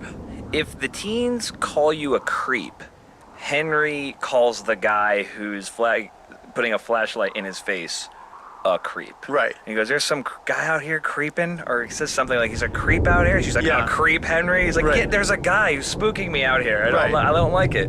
And I mean, I like doing stuff like that. I pay a lot of attention to the sort of infectiousness of language. Yeah. Especially in this office, someone will start using a turn of phrase that then I'll be at lunch with someone later, or I'll be out with Jake or whatever, and then I'll hear the phrase theory crafting through them, where it's like, like if somebody was saying, "Oh, there was a total creep outside at the bus stop," then it wouldn't be long, like 18 hours later, it would be totally conceivable to hear Jake be like, "Oh yeah, that guy's kind of a creep. I don't know if we should have him by or whatever." Yep. And I'd be like, "Man, okay, like that word is now like bubbling along the surface of our social network here." Mm-hmm. And people are like that. People are weird, sort of like passive, like non-participatory sponges sometimes. Yeah. And I just like putting that stuff in the writing. And you can do that in games in a way that you can't do that in other media. If you do that in like a book or something, it's so double underlined that it feels like you're making a big point as an author. But in a game, because it's player driven and it's passive, it just feels causal and the way of the world. No, that's one of my favorite things I love, because as a I'm studying to become an early childhood education teacher, and there's something that I love about language when kids learn. It's like kids are like sponges; they learn what they hear, and that is something that's so amazing to me that I love so much that they put in the aspect of the game with the teens and being like, oh. They call you a creep, so then Henry will start using that phrase about the guy who's watching him, saying, "Oh, there's a creep out here." I'm like, that is just such a cool aspect that you add in there, because it's true. It's something that actually happens in the world.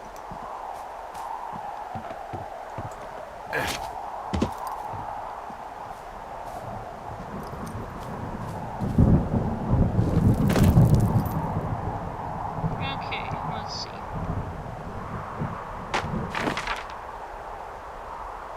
We are heading to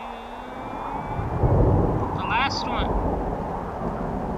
Should be the last one.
Well, that trail isn't closed anymore. Oh, really? Yeah, I took care of the blocked path. It was backbreaking, but, anything for the service. Well, thank you. Anytime.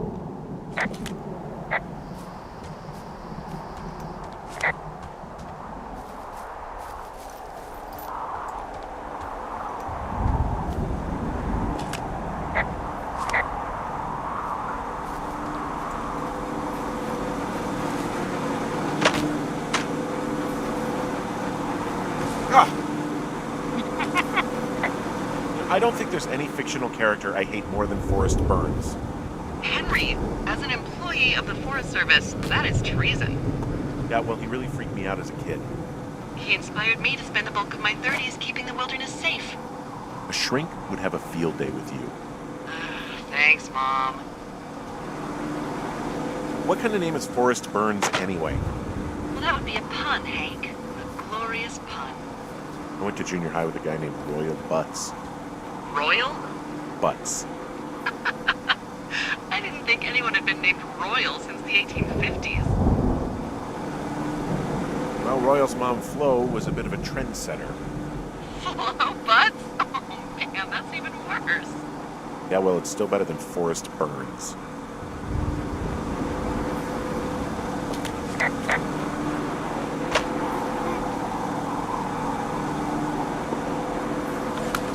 Chris again here. Hey, and Jake, congratulations, player. You have completed the Teen Loop. Oh man, that's true.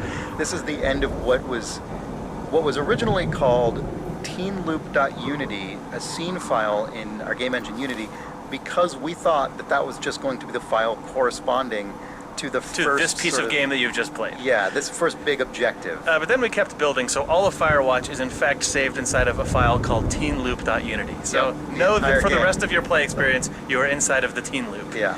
This part of the game, you probably are right now if you're listening to these commentary notes basically in sequence. The music is either about to kick in or has just kicked in. It's dark. You're finding your tower's been broken into. This, I really strongly remember feeling when this went into the game and had the music, which was actually the first music implemented in the entire game. All this stuff together felt to me like the first real moment of assertive tension in the game, and it felt really crazy. Yeah, because we had our environment system working for the first time, so the sky turned to nighttime, and our world logic allowed the tower to switch into its broken into state just when you were off in the world for the first time, and then when that music finally came in, we're like, oh, wow, okay, this is a world that's alive and can be tense and cinematic, and all of it happened without us ever having to cut the camera. I remember we were all very proud and stoked of that. For sure. That was like right before we first demoed the game, I think, at the Penny Arcade Expo. Yeah, because the end of day one was the end of the first demo. Yeah. Right before this, there's the moment with the creepy guy in the woods, and that was sort of a moment of tension. But that's also arguably maybe not, because it's immediately deflated by Delilah. Right, but this was like, holy crap. Okay, I remember feeling kind of nervous about it because it was like the game is declaring this is a tense moment, and if it falls flat, we have failed. We can't like make a joke to diffuse it. And I think it basically worked, and it was a real relief. Yeah. Yeah.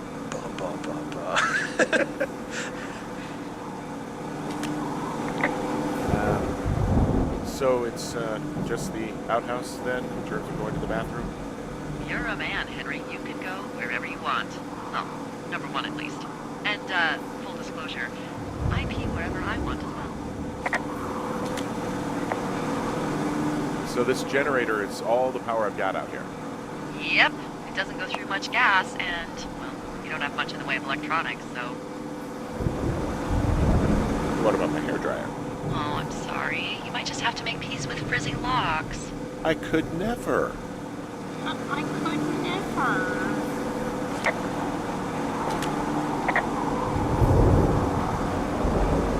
I feel like I'm going to be murdered when I'm in the outhouse. Feeling a little exposed, are we? Hey, no man in the history of the world has felt tough with his pants around his ankles. Be strong. You can always call if you're having trouble. Sure, I'll do that.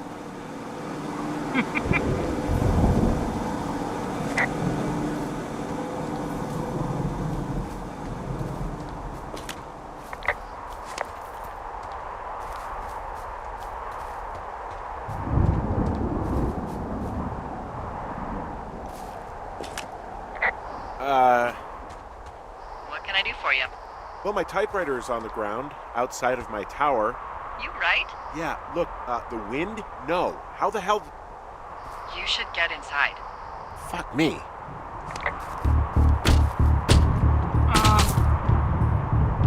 My boombox, so. Fuck the typewriter, I'm stealing the boombox.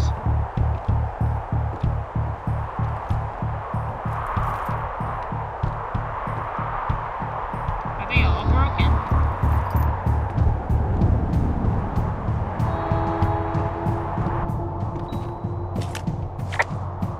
They stole my sheets! Someone broke in. Hey, what? They wrecked the place. Threw my typewriter out the window. Motherfucker. Holy shit. I'll let the Forest Service know what happened. My sheets!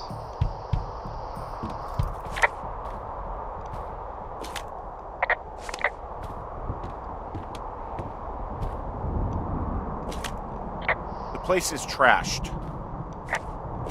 Okay, I put in a call. Okay, thanks. Do you have any idea who would have done this? The teens. I did probably piss off the girls at the lake. Fuck them. Well, I'll have the Rangers keep an eye out for a couple of young women and question any they find.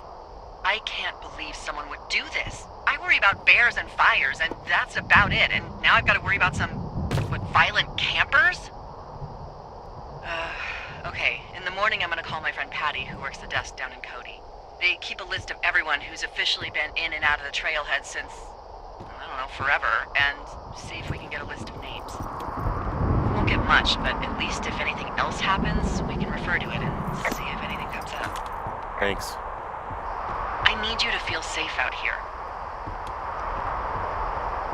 I don't.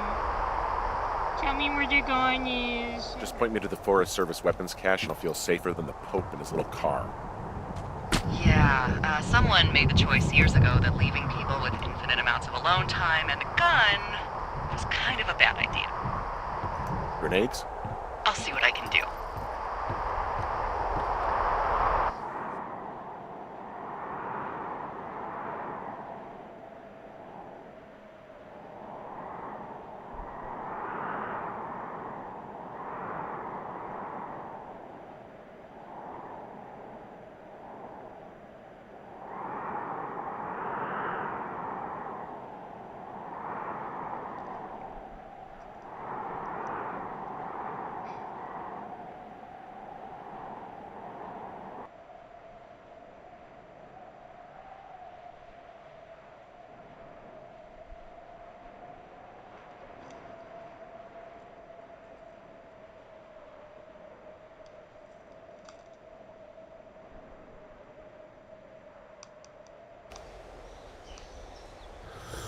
Wake up.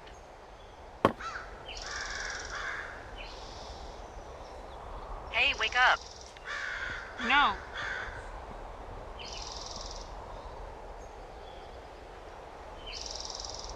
It's gonna be a real problem without making this of all that's happening all of the time for blank from the future. This was the night of your tower turned over. Your sheets were gone. Going to figure out today because last night wasn't. I'm fucking freezing.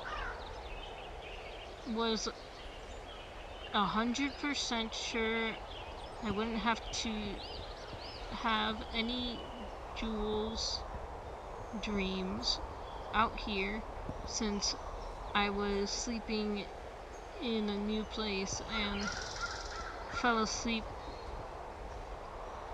around 5 a.m. There we were back on the beach in Melbourne. there's that moment where I know it's coming, where I know the water is gonna come up and up, and I think I'm going to spew. Or my heart is going to stop, or something. But this time I woke up before anything happened. Maybe that's process. That's progress. Oh, it's because you're falling for Delilah.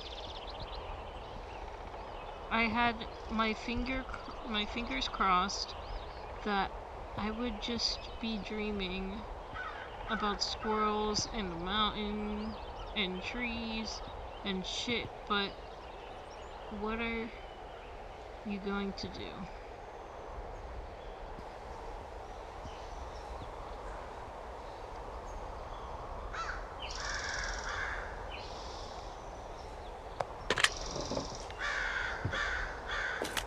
I'm awake. I'm awake. I'm awake. What's your problem? Our problem. Sorry, our problem. That storm knocked out the phone line I used to talk to the service, which means we're cut off. I tried radioing out, and that's not working either. I can don't go really know fix why it. that would be the case. Can I go fix it? Well, you probably can't, but what you can do is hike out to where the wire runs through your area and report back if it's down. Then I can track down a ranger to get someone on it. Okay, I can do that. Where is it? Remember that cave you hiked through yesterday? Yeah, of course. So you're going to want to go back there, go through it, and keep going straight to the north when you come out. Will do. Thanks, Hank. It's Henry. What, you don't like Hank? Yeah, I don't like Hank. But thanks rhymes with Hank. No, it doesn't. Okay, all right.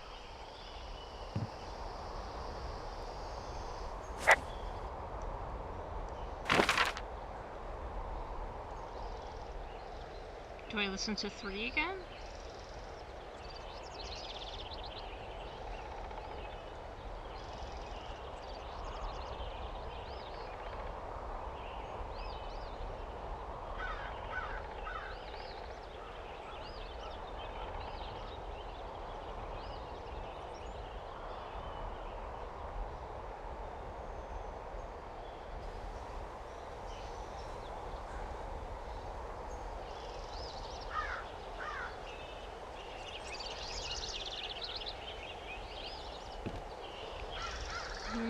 Continuation north of the canyon.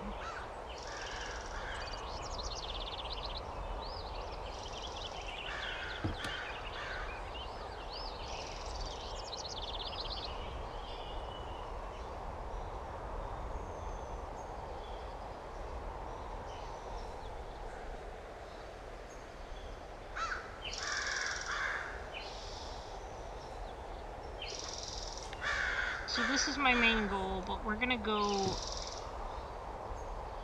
around first.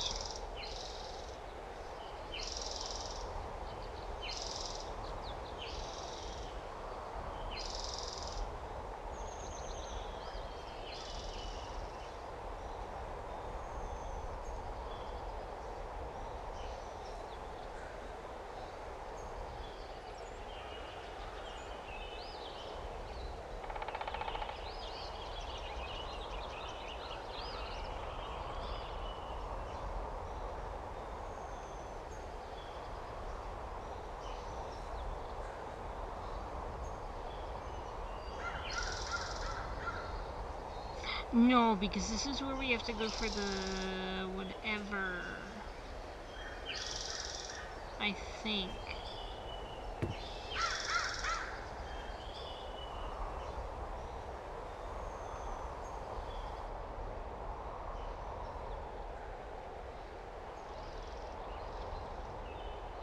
Yeah, because we have to also go over here. That's why there's so many.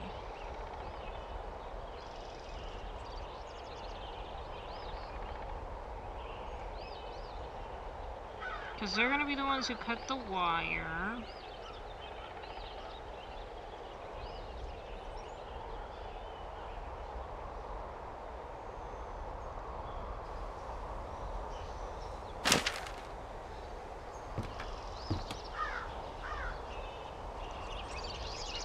sticky note. Let's reduce into the first one. Hey, I'm Chris. And I'm Sean, and day one ended abruptly. A lot of games don't do that structurally. Yeah. You sort of get to an end point, you touch a flag, or you continue on infinitely with no cuts. Right. Cuts are very rare in games that have sort of a... First-person games especially. Yeah. The idea for that came from the movie Dallas Buyers Club. So interesting. I know. I remember so specifically seeing the first time that movie cuts to a day title card where you learn that the Matthew McConaughey character has diagnosed with AIDS and essentially given 30 days to live, and then it cuts and it says day one. And it was that was like a gut punch when you see that because of what it implies. And I was like, oh man, our game is set in basically a limited amount of time, and there's like this tense thing that happens that makes it, it's not as though there's like a specific date that's coming up, but there is like tension now that exists. Also, we had to figure out just how to get around the fact that we had a big open world and needed to tell a linear story, and so I just came in the next day and pitched that idea based on that movie. And we all just thought it was like stylish and interesting and solved so many problems, so we did it. Ended up creating a lot more problems, but I think it worked overall. Yeah, that's great.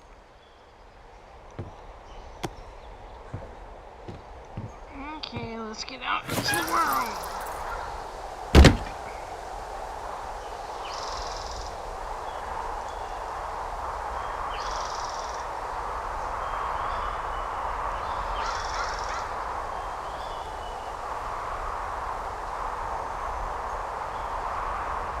Oh wait, that was actually a perfect. No, gonna be perfect.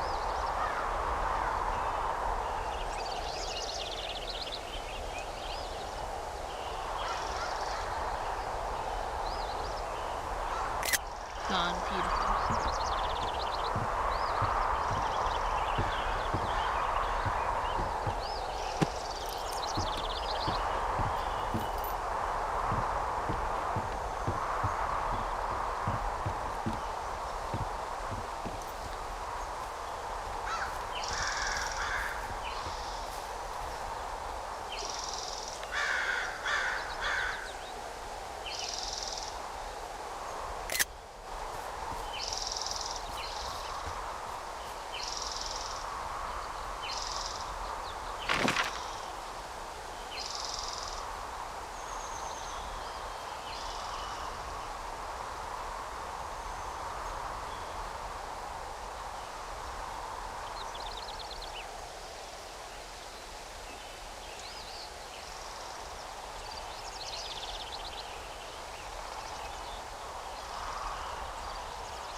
Yeah, I think she's gonna tell us to go give them a scare.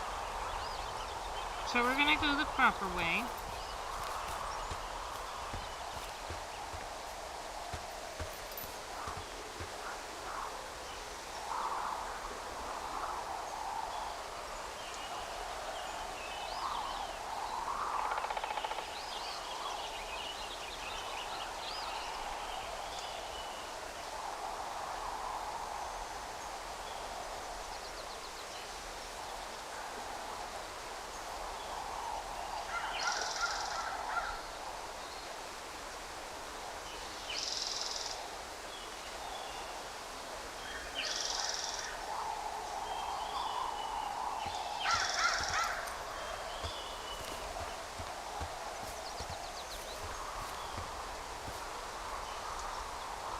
Why is my paper yellow?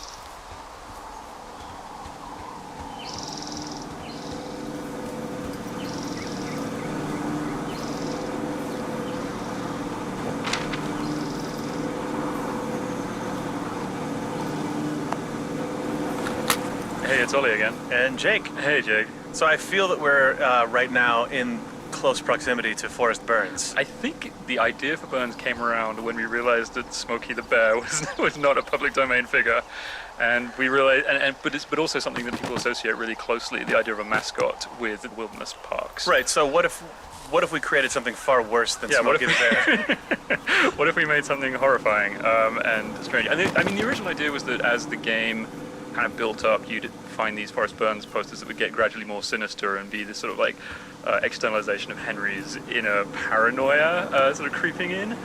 But that did not happen. We didn't do that. We just made a wacky character and stuck him in the game. I think there's one of the Forrest Burns posters survives in a couple places. Mhm, Like Delilah's Tower at the end has the Forrest Burns can dig it poster. But the one that says "snuff it out" with him holding a match Does at not the appear face, in the game. at the face of a child. Yeah, it's not there. No, that's out. Yeah, I know. Even up until the moment that Forrest Burns went into the game, I feel like there was a hesitance from the team to include him in the game. But I went and just put him in. you rogue modeled the Forrest Burns stand-up, and then right before the GDC demo, I put him on the back of the outhouse. Yes. And then it turns out that he was really fun. Fun Forrest Burns fact: for a while, you could use him as a physics object, and then we've discovered that you could surf Forrest Burns and use him to get to inaccessible areas. So you can no longer do that, unfortunately. That's much to my chagrin. Yeah, surf Burns down the shale slide, not allowed. Anyway, that's him. Enjoy him. Yep. Use him well.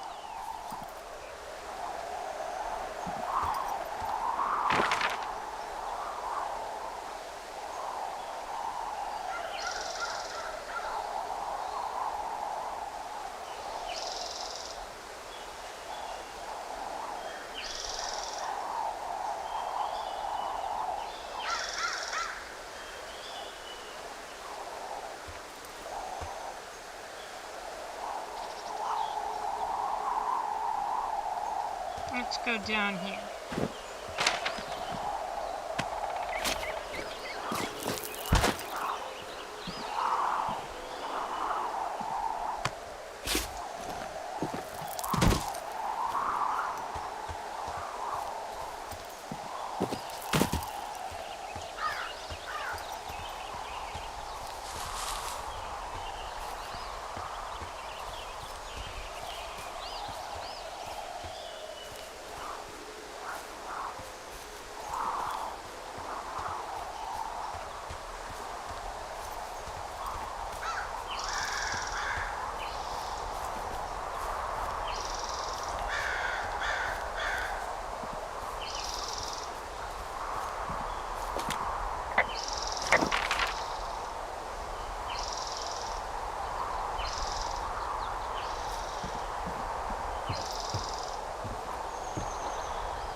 I don't know what the fuck that was. That was me coughing and then about to sneeze at the same time.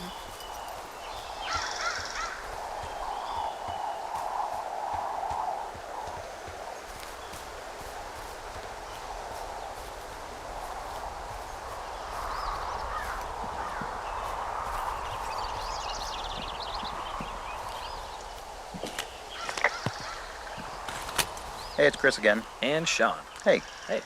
So the conversation that you may be hearing or may be coming up soon has Delilah taking a call from another lookout. Unbeknownst to her, Henry can hear this all happening. And when she finishes that call, you as the player can choose to call her on it or not call her on it. And that was a very interesting piece of writing and design, I think. Yeah, I really loved the idea we had here, and I love the way it is performed, but I feel like I especially would add something to it if I were to go back into the game and noodle around. This is a kind of a confusing call for people, and I'm sure if it was for you, you'll understand why, which is that people get really hung up on the fact that Delilah takes this mysterious call, and then it's never sort of overtly explained that she's just doing her job. She's just literally just talking to someone else.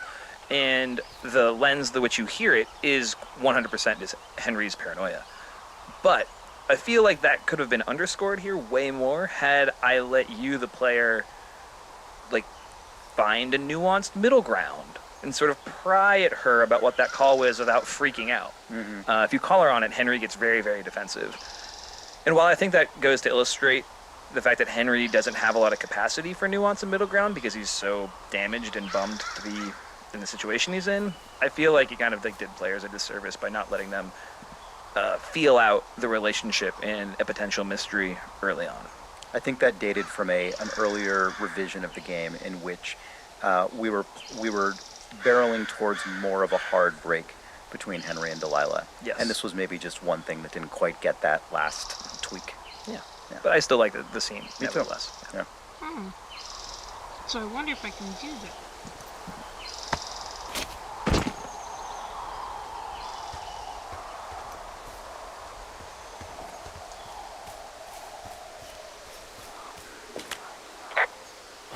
It's actually pretty damn cold out here. Roger that. Warms up fast. Mornings are cold in Boulder, though, right? Yeah, they are.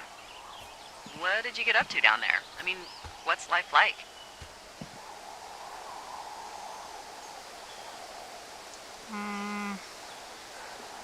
Talk about Julia. I just spend a lot of time with Julia. Oh, so you have someone there. Well, But you're taking a little break. Or... we're... Look, I'm sorry. Can you hold that thought? Sure. Just gonna keep hiking and hoping it warms up. Heyo.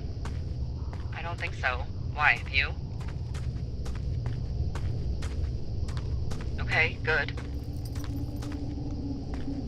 No, I don't think he has any idea. I'm absolutely sure. Would you? All right. I'll let you know if anything changes in that regard. Hey, sorry about that. Anyway, Julia, girlfriend? Ex? Sorry, I don't mean to pry.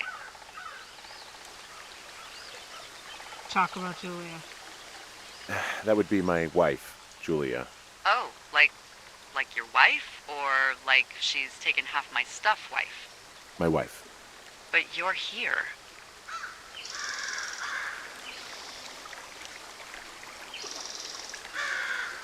She's sick, and I shouldn't be here, but I am. I'm sorry, Henry. What is it? We'll get into it. Okay. Well, in the meantime, you are here, and it's beautiful, and escaping isn't always something bad. Yeah, sure. Look, I gotta go do a thing, but I'll have a radio. Okay, call me if you need to.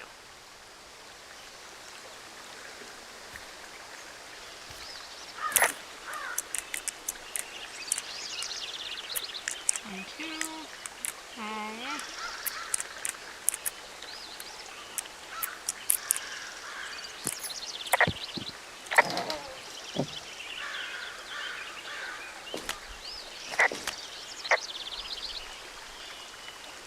There's a horn or an antler or whatever.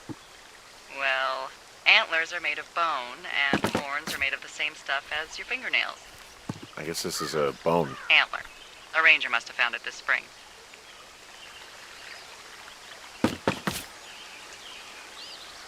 I found a flashlight. There's one in there? Great. Well, the sun's gonna go down soon, so if the batteries still work, you're in luck.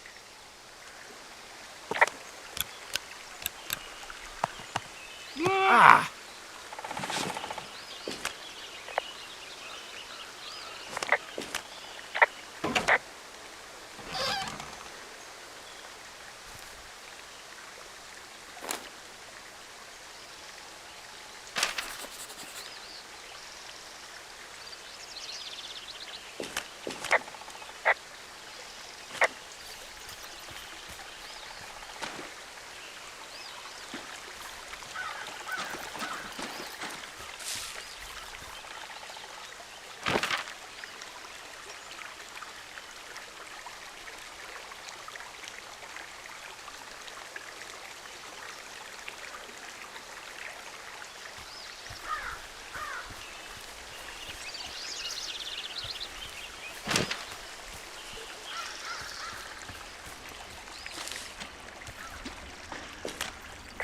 So I hung a left out of the cave and I'm passing through Thunder Canyon now. I'm not seeing any wires in here. Oh, no. it sounds like you turn east towards Jonesy Lake. Look, from the cave, you just want to come out and go straight to the north. Got it.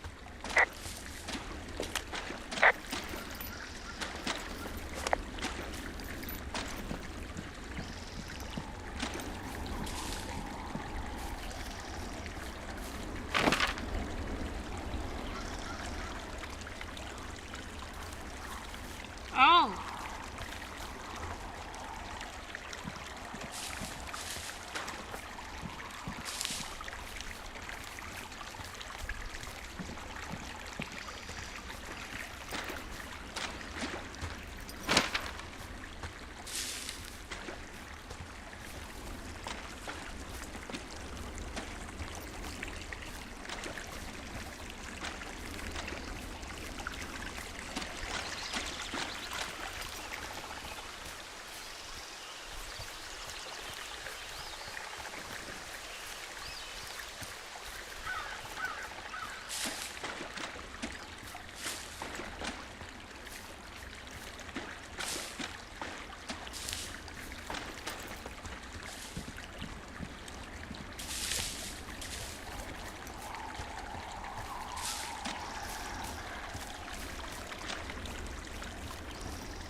Oh. Oh.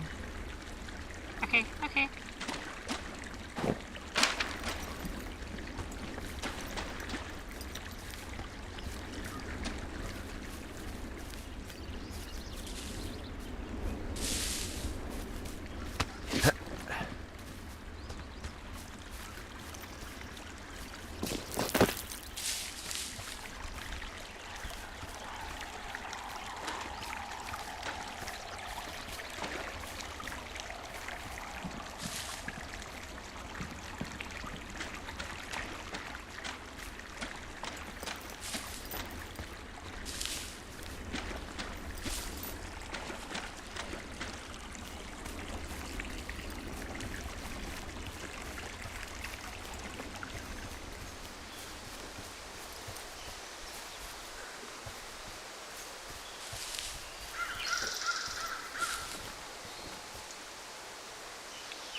So if I go this way, I'm gonna go up the mountain, back over here, this way, there.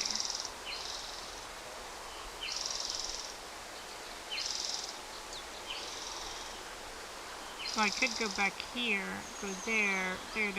Yeah, okay, I see.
I can see the wire you're talking about. It looks like it's in good shape from here.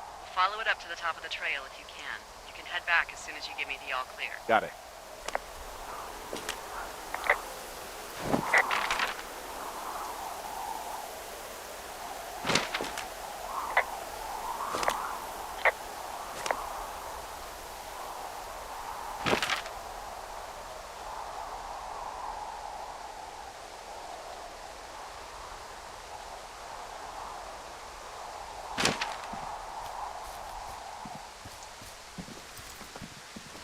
Let's see.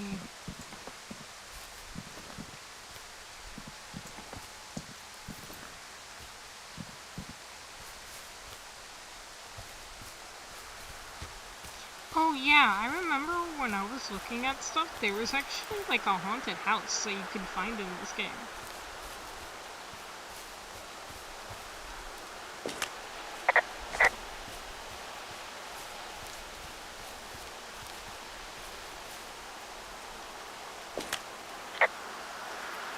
So we really can't reach anyone any other way than these wires? What else do you suggest? Smoke signals? Just seems dangerous. Well, if they don't hear from me for a few days, they'll send someone out, but I'd rather it not come to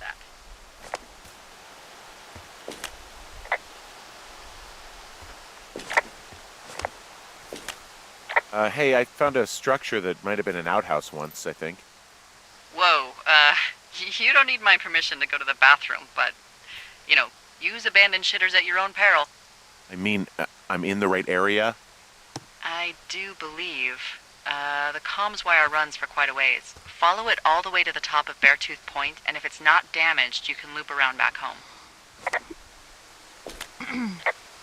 I found an old notepad of, I guess, songs. Someone was writing a song called Ol Shoshone. Ol Shoshone, where the sky is blue and the teens are nude. It's, yeah, it's just like that, except about 10 times more depressing. What does it say? Old Shoshone, Winthrop, Carter, Hawks Rest. Reframe ahead. I'm heading off to Old Shoshone, where the birds and the bees won't know me. Where the men and the war don't exist no more, and ain't no gals to keep no score. I'm taking off for the woods to place where ain't no shoulds. Don't need no books. Don't need no books. I'll ponderos. Don't need no ladies. I'll marry I can't waste no time in getting there. I'll do 80 down 80 without a prayer. I don't need no gal. I'll spruce up for spruces. I don't need no pal. I'll change my mood for mooses.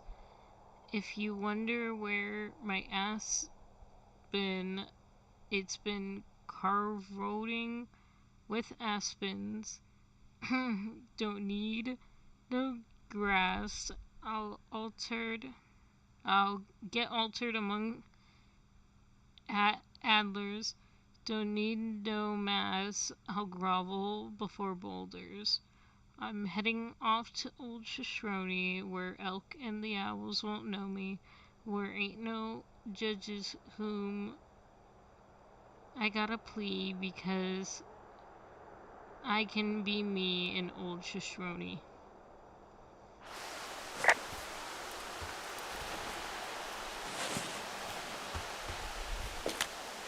This outhouse is in the middle of nowhere. Well, I hate to tell you, but everything out here is in the middle of nowhere. You know what I mean. Am I on the right track? Just keep following the wire to the top of the ridge, and then you can head back.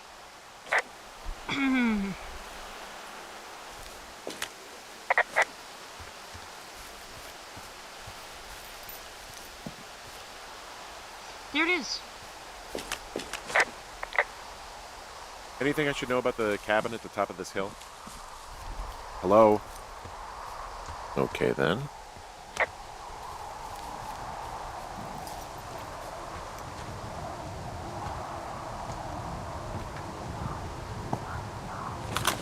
Hi, Ollie. Hi, Sean. It's nice that we're doing a tape together. I know, is this the first one? It's our first and only one. Oh, that's a shame. I feel like we've done so much together not on tape, at least not recorded in the way that you know about. Okay. And here we are talking about Hawk's Rest. Hawk's Rest. You concepted this area. Yeah, the idea was that it would seem from the outside a sort of innocuous little house on the edge of a cliff, much like your own lookout, but when you open the door you get the surprise that it's been burnt away and you just see a vista and sort of rush of wind as you open that door, and I thought that would be a really fun reveal to the player. Yeah, and I sort of screwed it up when I first wrote this scene, because all of these sort of Hawk's Rest dialogue and all the stuff about Raccoon Carter was, as you were walking up the hill, you could report the cabin, which was a lookout tower, at the top of the hill, and then get into this story about its former inhabitant as you were approaching it, and then it sort of buried the moment in a way. So we took all that stuff out, and I hacked in very inelegantly, I think, that Delilah just doesn't answer you when you ask her about what the house at the top of the hill is, and then you get to experience it alone before getting the story about Raccoon Carter, and I'm really happy with the way that worked out. Also, there's a secret. But the raccoon that lives in the stove that you may or may not know about is only there on certain days because of a myriad of design reasons. But if you're here on any day that isn't day 2 and you open that stove, there's a little critter in there. And that was animated by James, textured by Ollie, drawn by Ollie. I really like that raccoon, Oliver. Thanks, Sean. You did a very nice There's job on a that raccoon in there. Also, you did a very nice job on the rest of the game. And I'm only going to tell you that on the Hawk's Rest tape. I'm actually going to edit this out. I don't want anyone hearing me ever compliment you. Fantastic. In the record, but because it's our only tape together. But yeah, I really love the way this area came together. It's lovely. Lovely the way it is. Very nice. Well done. Huh. Found an old hat from a Korean war vet. You'd be surprised how many former service members take this gig. Well, makes sense. I imagine if you've been through war, you probably can't get enough silence. Oh, no.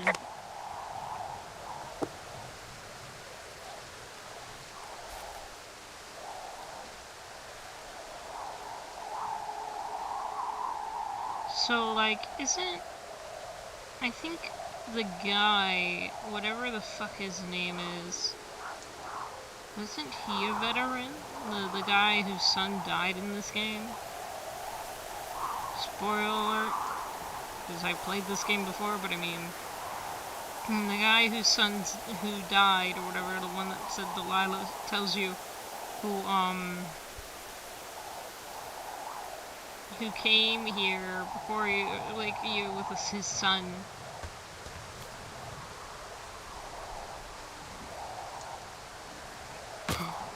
No!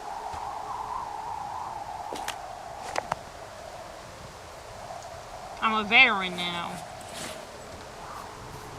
Like my pop.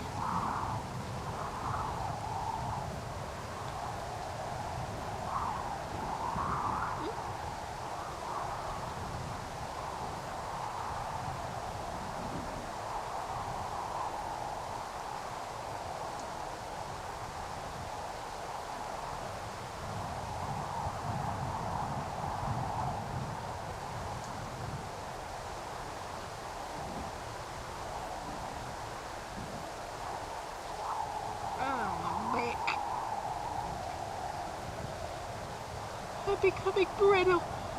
Hey,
Okay, I'm back.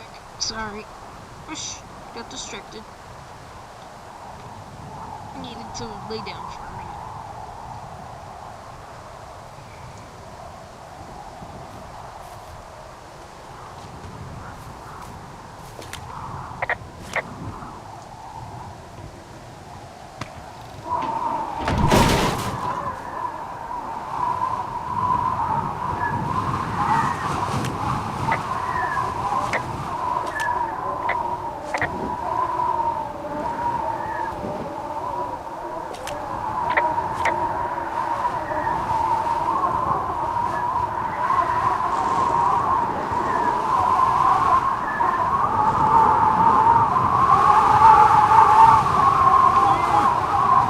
This fucking zombie!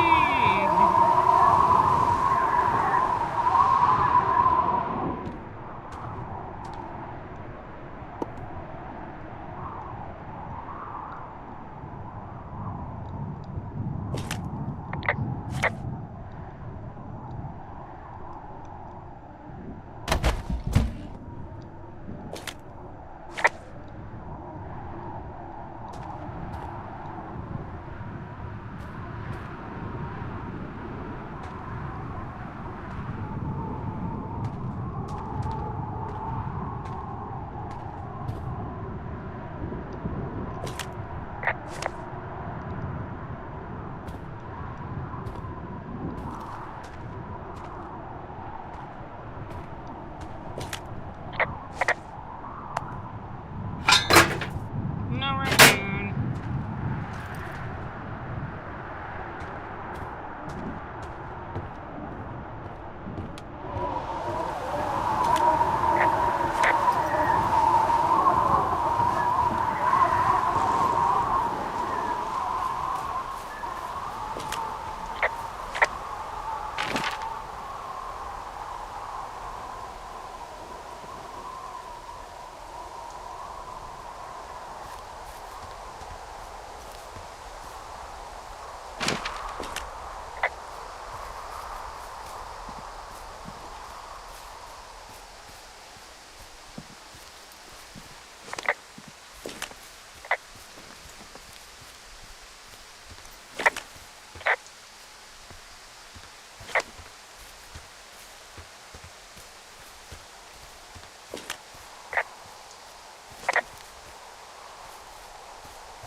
You know what? I think after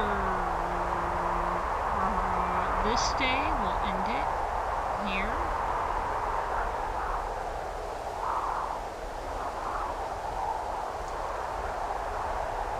Maybe do day 3.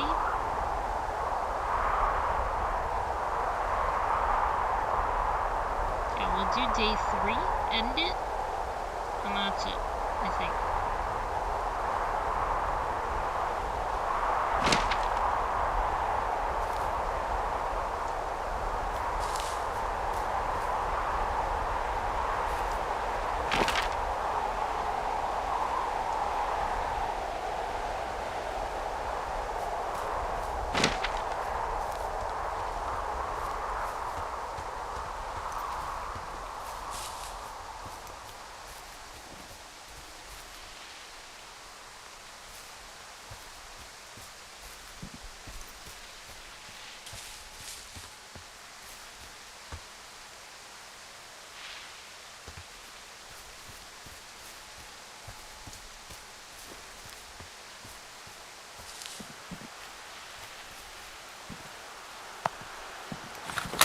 Hey, it's Jake again.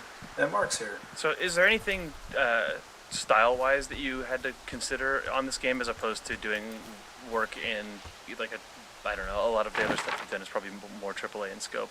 Yeah, I mean, my previous work, I've done a lot more just ridiculous, over-the-top Hollywood-type blood squibs and explosions and laser beams and that kind of jazz. So it was neat to just sort of like stop and think about what the relevant effects to walking around a national park would be. Right.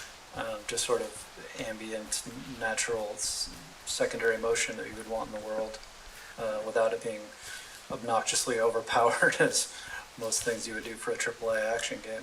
You know, the entire world looks hazy and covered in smoke as the fire gets closer and closer, and obviously we couldn't just fill the entire world with smoke because everyone's graphics card would melt and it would also look like a big pile of garbage. So it seems like you and Paolo, who did a lot of the sort of programming side of this, ended up inventing this thing that the team called the Henry Smoke Barfer, which I do think Nels actually coined that one, but yeah, it was probably Nels. Yeah, it's a very Nels thing to say.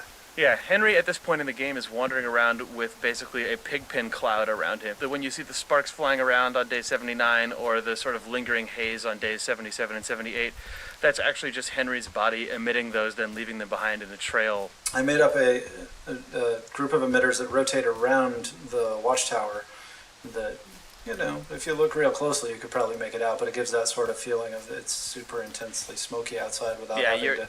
You're in the middle of this big swirling storm, but actually it's just, 6 feet of smoke spinning around the outside of the building. Yeah, pretty much.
Detective Black told himself he would never visit Australia.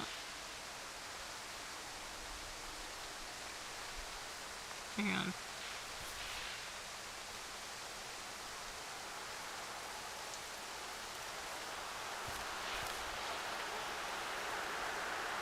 Australia, but when a grisly murder in South City leads to Sydney, Black is determined to make the killer say good day to justice.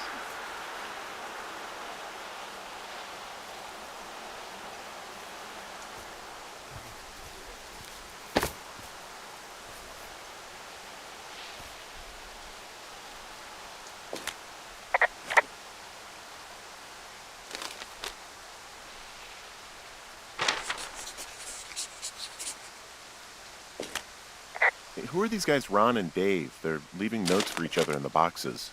Is there any chance one of them was that guy I saw in the canyon? The guy with the flashlight? No, they're both Ranger. Dave, heyo, I got your note about needing to talk. Sorry I didn't track you down. Been looking for you all day. Figured you'd be out near the canyon helping those grad students, but I guess not. I don't even know how I could really help anyway. We're coworkers, amigo professionals. If you need someone throw a case back with and go time traveling, Ron's your guy, but I'm not great with life stuff. You get it? Later, Ron. They're not out here this season. I didn't really know him that well, but I always assumed the only thing Ron cared about was chasing tail and getting loaded. It's somehow comforting to know that he was able to keep up a correspondence with someone who wasn't going to send him a topless Polaroid.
Guess what? What is it? There's a bunch of empty cans up here. Same as before?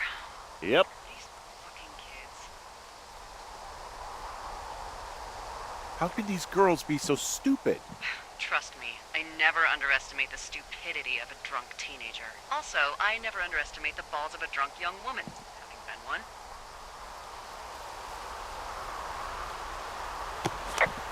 Clean. Clean.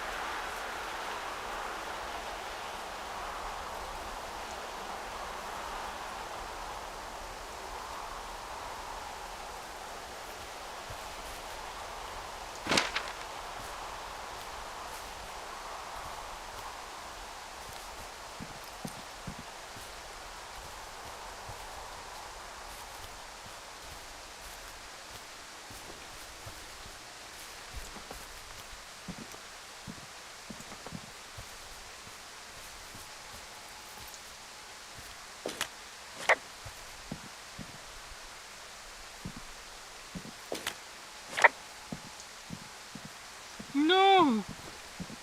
I can't clean! Oh my god, I'm failing.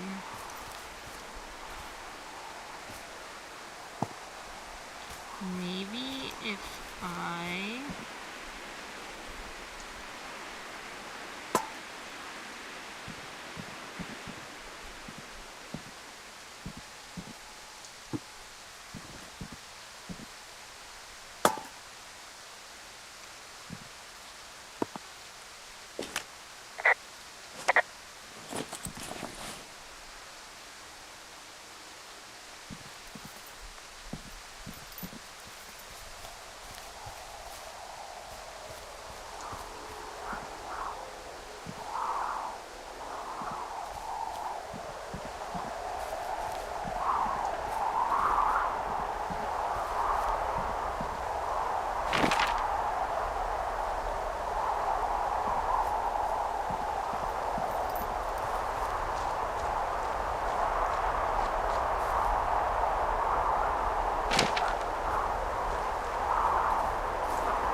Hey, Chris again. And Sean. Hey, if you saw the second trailer for Firewatch, there's a moment that takes place here where Delilah points out that there's someone in Henry's tower. Henry points out that he's not there. Camera swings back to the tower, and it's a big dramatic ending. Of course, that moment happens in a completely different part of the map in the actual game and has totally unrelated to this moment that you're now experiencing. And this was a trailer that we had Also for debuted Stanley with Parable. Sony at E3, so we knew we had a big audience and that a lot of people were going to see it. It's really, really challenging. I mean, you all know, because everyone goes to movies, what it's like to watch a trailer for a movie that you're excited about and maybe have already decided to see and then be shown too much stuff. Yeah. And every once in a while, a movie either has like the ability to or sort of the chutzpah to just show you a scene that hit the cutting room floor or an alternate version of something that gets you feeling the way you should feel and excited for the movie as presented, but doesn't spoil it for you. And I think I'm really happy that we ended up doing that. I think it's good. Like, you're not lying. It's not like we showed you a mechanic that you can't do or anything like that. I think that we basically had to find a way to accurately convey the type of tension and mood of the game without spoiling it. And so we basically ended up just writing those trailers to fit. I think it worked. Yeah. Also, for people who play Stanley Parable, I know because one of my friends plays it, they told me, it's funny, because I think it's in one of the routes with Stanley Parable, it's where it's like, it just cuts to this game, and it cuts to this trailer, where it's like, I'm seeing someone in your tower. You're telling me you're not at your tower? No, I'm standing over here. And it turns out it's Stanley from Stanley Parable who's in your tower. And you're just walking around in here, and that's what Delilah's seeing.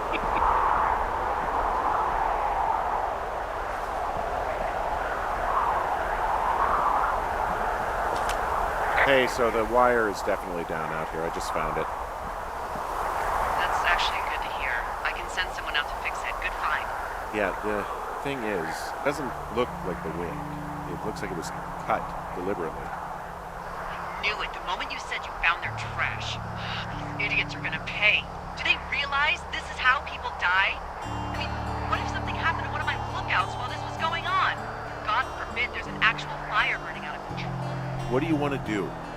I want you to go find them. And then what? I haven't thought that far ahead. That's not true. Everything that comes to mind is. Let's hear it. Oh yeah? Hey, I came out here for a breath of fresh air and some adventure.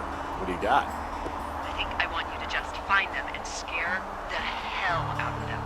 Yeah, I'd make a spooky ghost costume, but they stole my sheets. I don't know.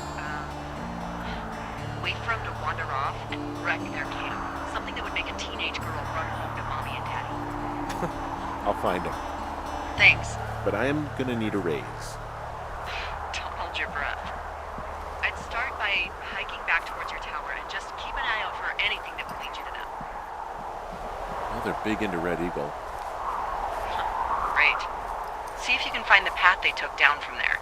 Maybe they looped back around towards the lake or something. I doubt they're where they were yesterday, but they obviously can't have gone far.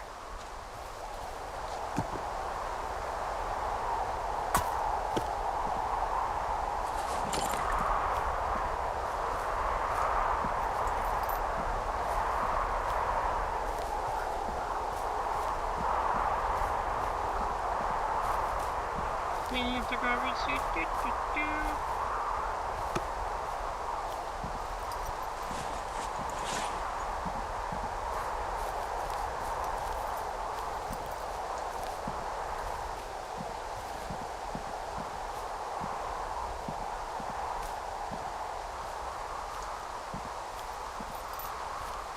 Vandalizing is wrong. Cutting wire is wrong.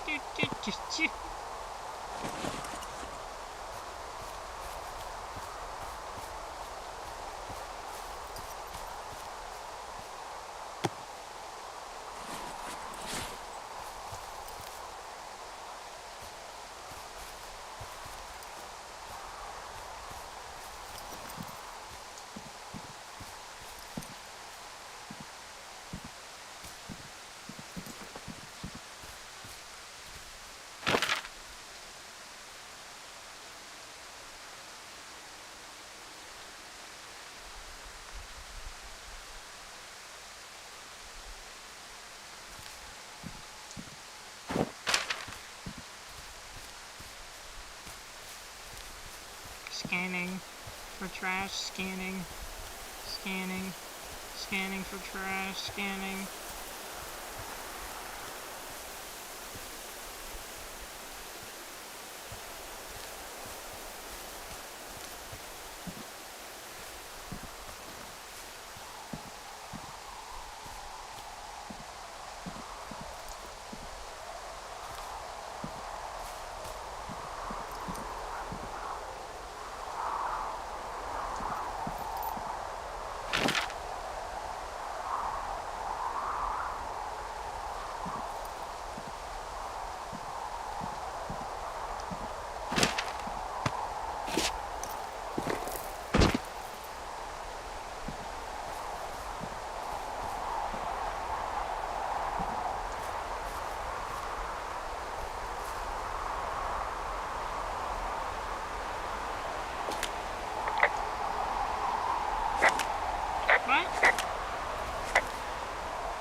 Big.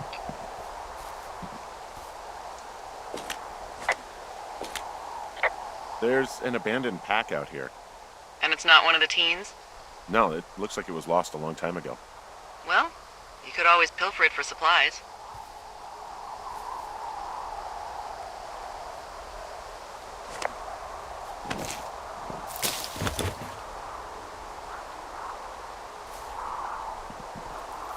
Brian Goodwin. Oh! Flashbang! Well, I am flush with ropes now. That pack was full of them, in decent condition, too. That's lucky. I mean, there's enough rope here that I could just leave them hooked up, I think. Oh, get this. This pack came with one of those cardboard single-use cameras. With pictures left? Yeah, he only used 3 or 4. Neato. Thank you, Brian Goodwin. Wait, who? The bag had the name Brian Goodwin sewn into the top. Huh. Wow. Do you know him? Yeah, I just haven't heard that name in a few years.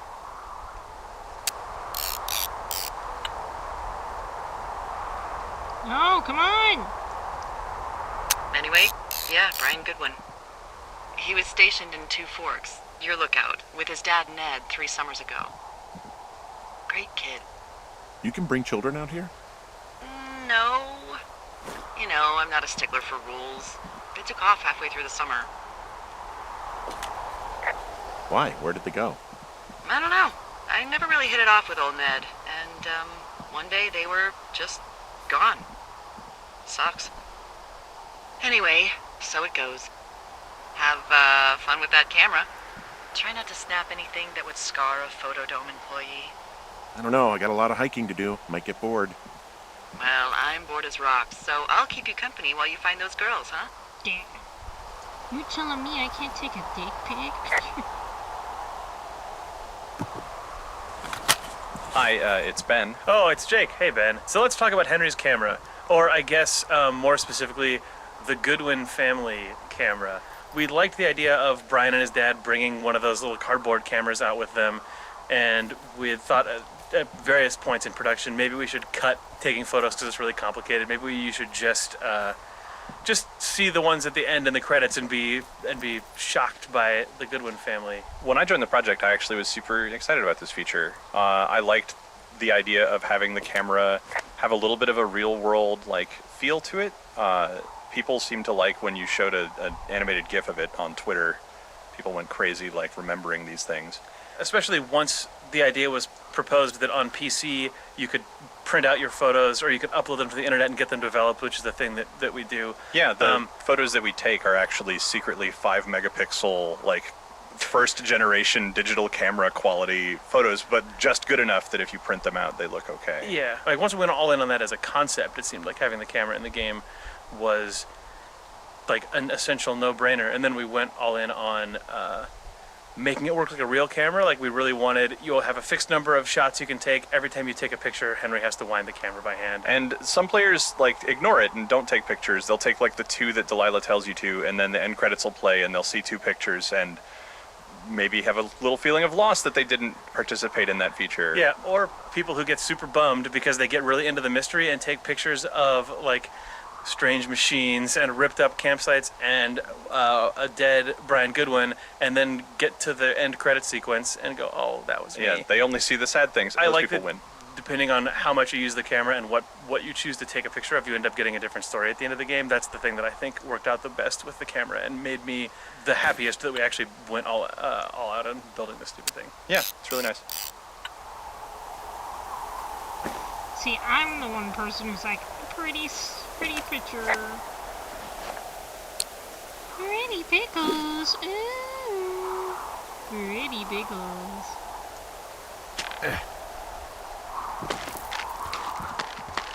I think I did take pictures of Brian Goodwin, thinking that was important when I first played the route. And then I realized, oh shit, well,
Someone found a fossil and put it in a cache box. Could be the same person who left that antler. And maybe they're leaving me an entire creature, piece by piece.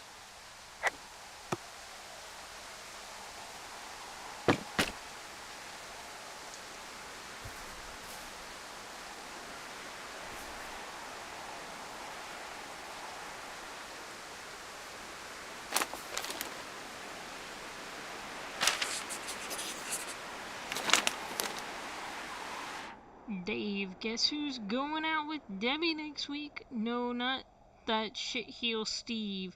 It's Ryan. It's your man Ron. I went up to check out the new guy at Two Forks and heard him talking to himself.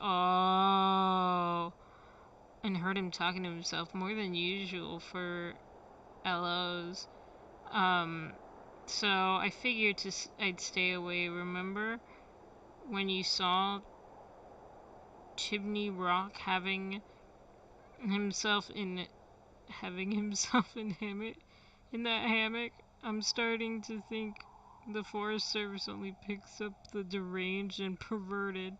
Except for us, of course. We're creme de la creme. Creme de la creme. And let's toast to Deb at the spot, Ron.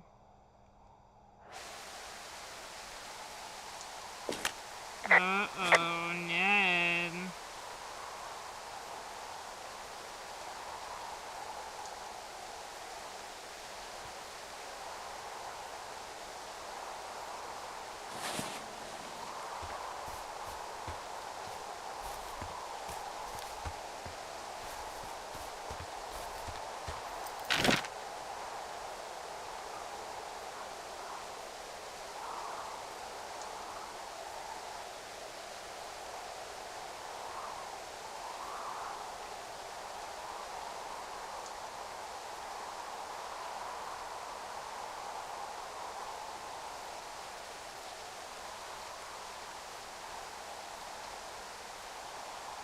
So we're gonna go back to Jonesy Lake.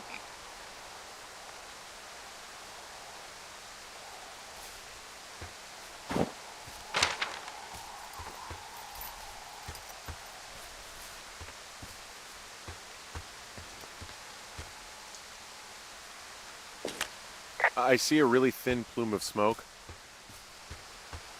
Yeah, I see it too. A thin plume like this is either a new fire or a campfire. Campfire. You think it's them? I reckon so. It looks like it's to the southwest of me. That's right. If you hike towards 5 Mile Creek, that should put you in the neighborhood. Keep an eye on that smoke plume. Let me know if it's getting any larger. Will do. Let's look at this. Hey, Chris here. And Patrick. Hey, Patrick. So at this point in the game, we're starting off on the search for the teens.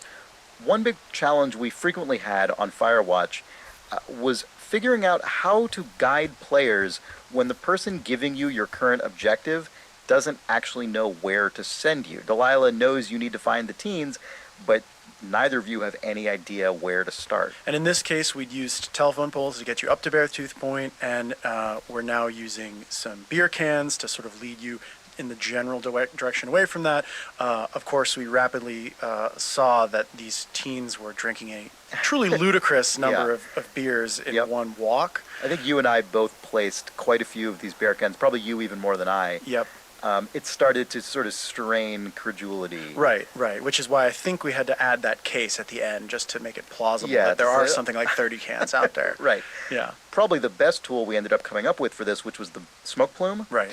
was because we were getting increasingly uncomfortable with stretching fiction so far to the point of adding this many like Hansel and Gretel That's right. beer cans. That's right. And but even then, the smoke plume was not enough. Many players didn't notice it or weren't looking up, which we know is a common game design problem. And that's when we started adding dialogue where Henry could call into Delilah and basically say, "Where do you have any ideas? I'm lost. I still can't find them." Kind of mirroring what we saw in playtesting where people did get lost and got frustrated. Right. Ultimately, when that fell down, eventually, if you have not noticed anything, you haven't asked Delilah about any of this stuff, she will just call you and say, "Hey, I see some smoke. Maybe that's where you should go." Right. And that pretty well sews it up. The sort of full court press of all of those things. I think most players eventually find their way to the teens. I mean, we figured it was okay for players to get lost a little bit. I mean, that is the point of this. You are supposed to be on an aimless search a little bit on this mission. But, you know, I think with all of the different tools we added in, most players eventually feel like they're actually on some kind of trail. I mean, I suggested an omniscient satellite AI that could contact you and tell you exactly where to go, but that was shot down. Yeah, it was a late cut. Yeah. Okay, I just wanted to let that finish. But anyways, I did notice somebody in the comments saying hello. I just wanted to say hello back. Hi.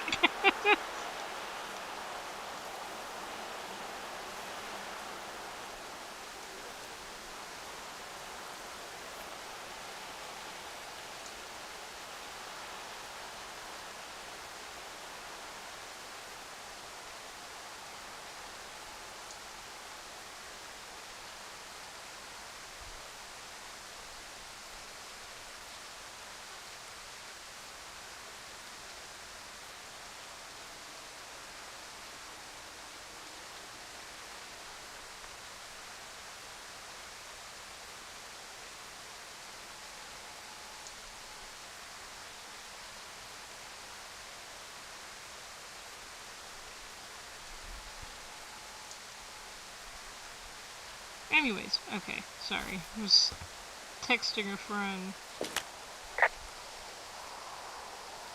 Hey, Delilah? What do you got? You found him? No, not yet. Why would there be a fence out here? Because sometimes hikers go ass over tea kettle when on a trail. So the Forest Service would put up a big chain link fence? A chain link fence? Yeah, it looks like it surrounds a huge area. Yeah, I was That's weird. Your name looks familiar. I was like, this name seems familiar. My God. Oh wait, what do we see? No! What do you think they're keeping in? What do they not want to have get out of there? Oh, geez, so many It's things. nice to see you too. Should I just stop you now? Maybe loads of hedgehogs. Okay.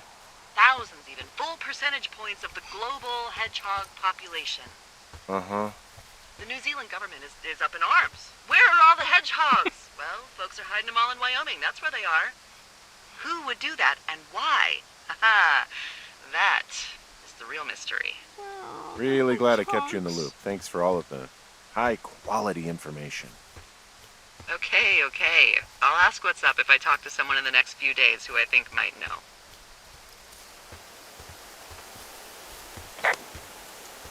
How have you been?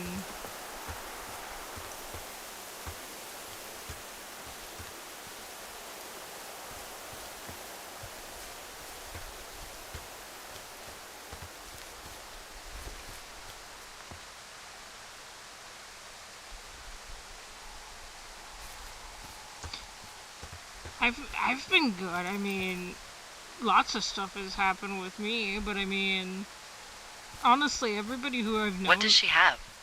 Oh, sorry.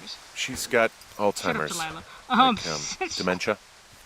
Oh, how old was she? Is she? But She's yeah. alive. She's with her family in Melbourne, Australia. She's I mean, 43. Fuck. My brain Yeah. can't think. I'm too busy hearing. What was two it like when things you at guys once. found out? We were scared shitless. We went straight to the doctor after her first spell or whatever. They diagnosed her, and we were both just very scared. Can't really tell when Julia is scared. She just gets quiet. She was very quiet.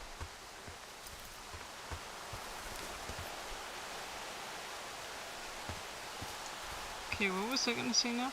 Oh yeah, no, but God, ever since like Amino got like freaking closed, I haven't been on Amino since like years, and I was like, man, I wonder how everyone's been doing on Amino, like all those people that I knew.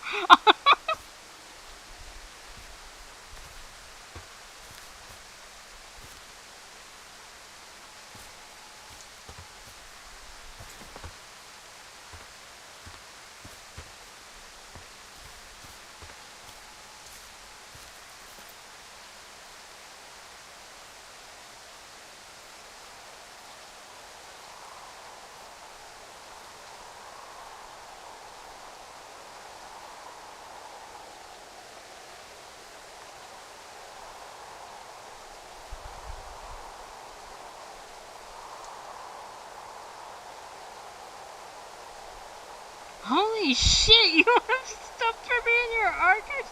My god! Dude, I think I do still have some stuff, but I don't even know. I don't even remember. My god.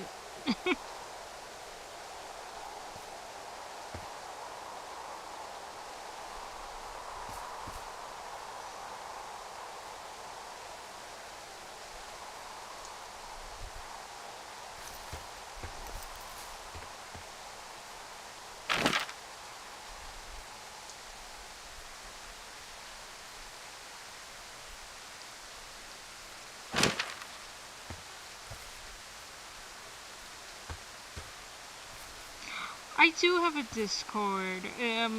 It's basically the same name as I am right here, but like, my god. Where am I going? Oh, over here.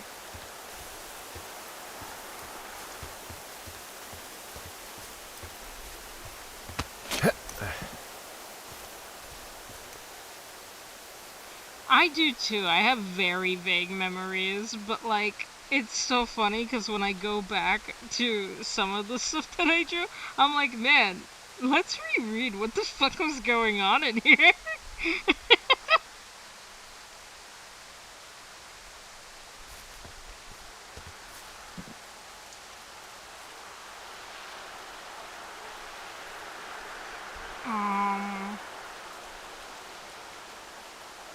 No, but some of my art has improved too. I mean, I know that like after a while, when I started getting into high school. I migrated over to Discord after Amino, and then like I never started going on Amino ever again.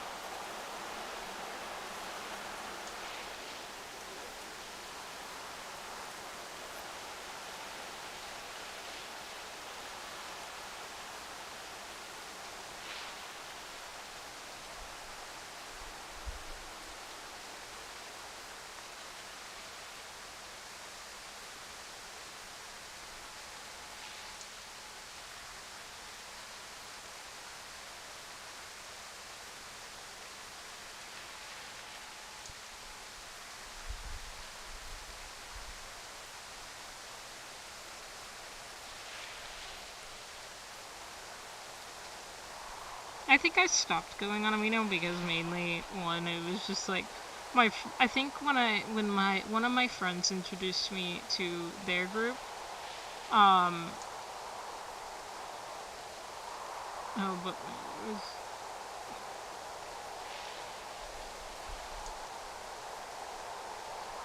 oh, I play D&D too now. Actually, right now, because I'm going out of town soon to go see some friends, we're gonna do a one-shot there. And right now, I'm working on like a D&D character for the one-shot. But yeah, I mean, I'm trying to make like this. I forget how to say the name, cause like I'm just starting out on doing D&D, so like I'm still like struggling here and there. But I mean, I forget how to say the name, but like it's like this cute. I'm making like a crazy old lady barbarian. um, who lives in the woods or something, and people are just scared of her, even though she just wants to make friends with people. It's so funny, and my friends love the idea, because, I make funny little D&D characters. My friends are always tell me, it's like, Megan, you always make, like, the comedy relief characters in D&D. So, like, I think one of my first D&D characters was, he was a barbarian, and his name is Sly. He has like memory problems from like his past. He has no recollection of his past. He's terrified of water. He's a raccoon. And he lives in the sewers and he sells drugs. And but then at one point he found out what his past was. It was really funny in like the whole campaign. He found out what his past was, and apparently it was the reason why he's afraid of water is because when he was a child, a storm swept him away from his mom, and he got hit in the head on the with a rock, and it just basically, when he woke up, he had no recollection of who he was, how he got here, but all he knows is he found like the end of a sewer tunnel, and he entered through there, and he got taken in by like this possum guy, which we joked around, and we decorated him as, what is it? What the fuck is his name from Breaking Bad? The Walter White, but we named him Walter Whitey. And he was a possum that made drugs and taught Sly how to make drugs.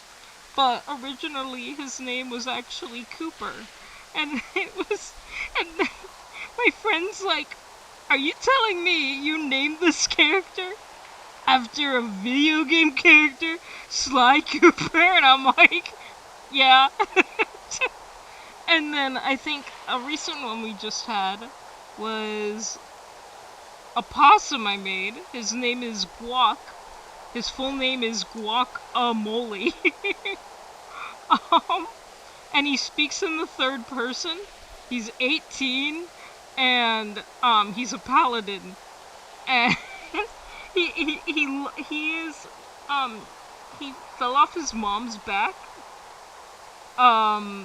like during one day, and he's been trying to find his way home, and he thinks he's following a compass, but it's actually his one of his family members like watch.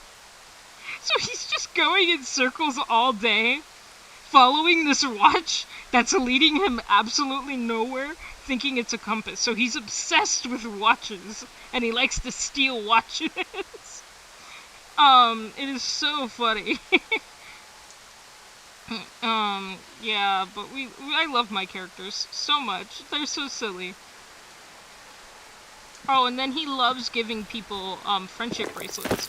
That's another thing I love about Guac. Guac loves to give people friendship bracelets, and if you have a friendship bracelet, he it means you're very special to him, and if anybody were to harm you, since he's a paladin, I believe he is a paladin, and it's of vengeance.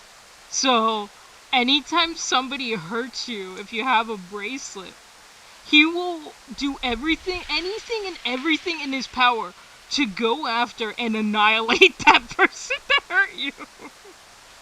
He's a very it is so funny. We're like, what the fuck? Why? And I'm like, cause he cares about his friends. He loves his friends.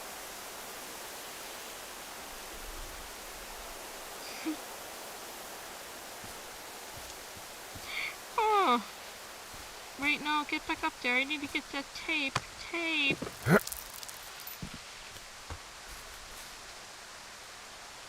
Very loyal to his friends. We love Guac. As my friends say, we got a Guac in our Rari. We got a Guac in our Molly. Hi, I'm Will, and I was the gameplay and systems programmer on Firewatch. And I'm James, and I was the animator on Firewatch. And we're here to talk about climbing and mantling today. We had a bunch of stuff that essentially was more point-to-point interactive stuff, where you'd sort of like look to the rock you wanted to put your hand on and click on it, and you'd kind of do that. A lot of the platforming-y type stuff just got pared down because as you make the game, you realize what game you're making, and it's not really about being an athletic climbing person. It just kind of like made the game slower when you were trying to get to the next conversation. Mostly what the climbing stuff ended up being useful for in like game design terms was characterization. So some of the mantles do a decent job of getting across that Henry is kind of a lumbering, slightly heavier person, as we sort of like force you to watch Henry kind of slug over an edge rather than being a nimble, mirror's edgy person. We also use it a lot of times to break up sightlines so that you get a good vista as you come up over a mantle, like when you see the man with the flashlight for the first time, or kind of see the burned forest. In the cave, sometimes we use the camera animation on mantles to hide a sort of teleport to a different part of the cave, which was pretty useful actually, so that was quite good. The reason that it all got pared down is we, didn't want you to ever fall off the cliff, didn't want you to back down them. Like, nobody ever wanted to climb back up those twice, so we just made them simpler and simpler and simpler until eventually getting to you just hit the button and climb all the way up. One of the earliest conversations I had with Jake, he just sort of casually mentioned, oh, and we're thinking that you can't die in this game, and which now seems like the most obvious design decision ever for Firewatch, but I'd only been making games before then where it's like, yeah, and then you have your character can die and you respawn and da-da-da, like traditional video game stuff. And the idea suddenly of like, oh, like how do you make content that still feels like I'm climbing over stuff and I'm doing things, but with absolutely no risk? And I remember at the very beginning being like, oh god, is that going to be a huge problem? Well, of course now, if you ever saw Henry fall to his death in the game, it would be ludicrous and ruin the moment. Absolutely. But Firewatch 2 is going to have lots and lots of falling to your death, obviously.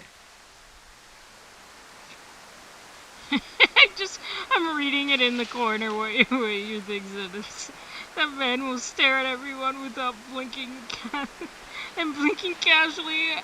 Not blinking casually.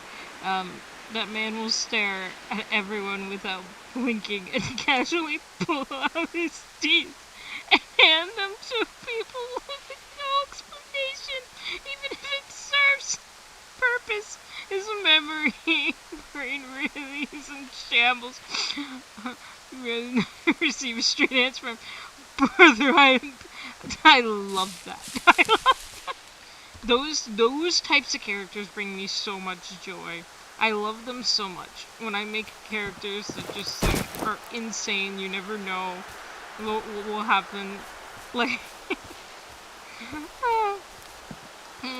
What the fuck? Yeah, sometimes, like, one thing I loved is that since when me and my friends would, what we would do, especially my favorite thing that we would do, is when we couldn't attend a session and we had to come up with an excuse for our characters. So my character's excuse was that Sly was that he gets really, really high.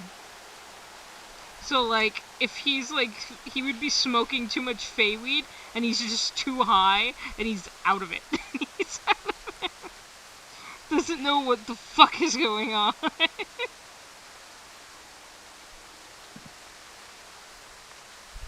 You did? Okay, let me check. Oh my god.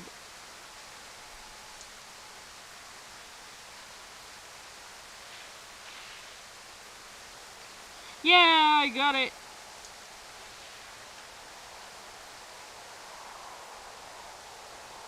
Did you get it? Not the Fey weed.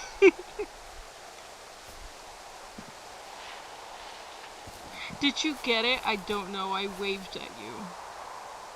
No, I got it. I see your name. There it is. Yay!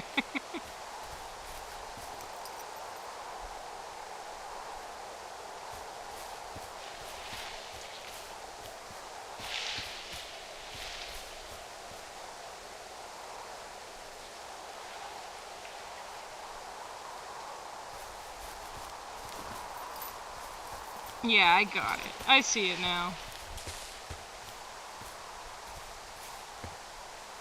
Am I going the right direction? No, I'm going off course.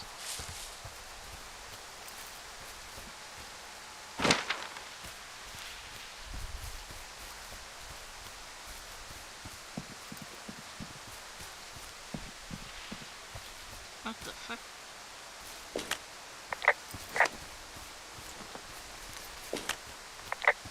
Oh yeah. Okay, I remember this part.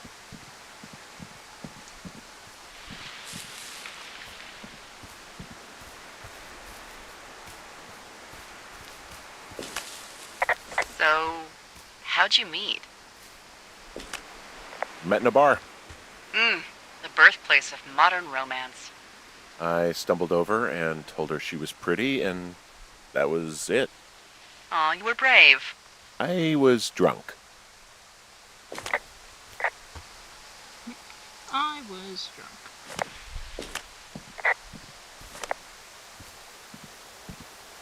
Did I see something? It said I can phone in something.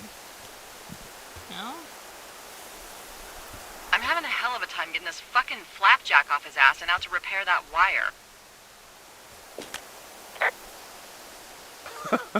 Oh, man. What, you like that? This guy is the freaking king of the flapjacks. Yeah, that's solid. I'll have to keep that one in my pocket. It's all yours. Blackjack.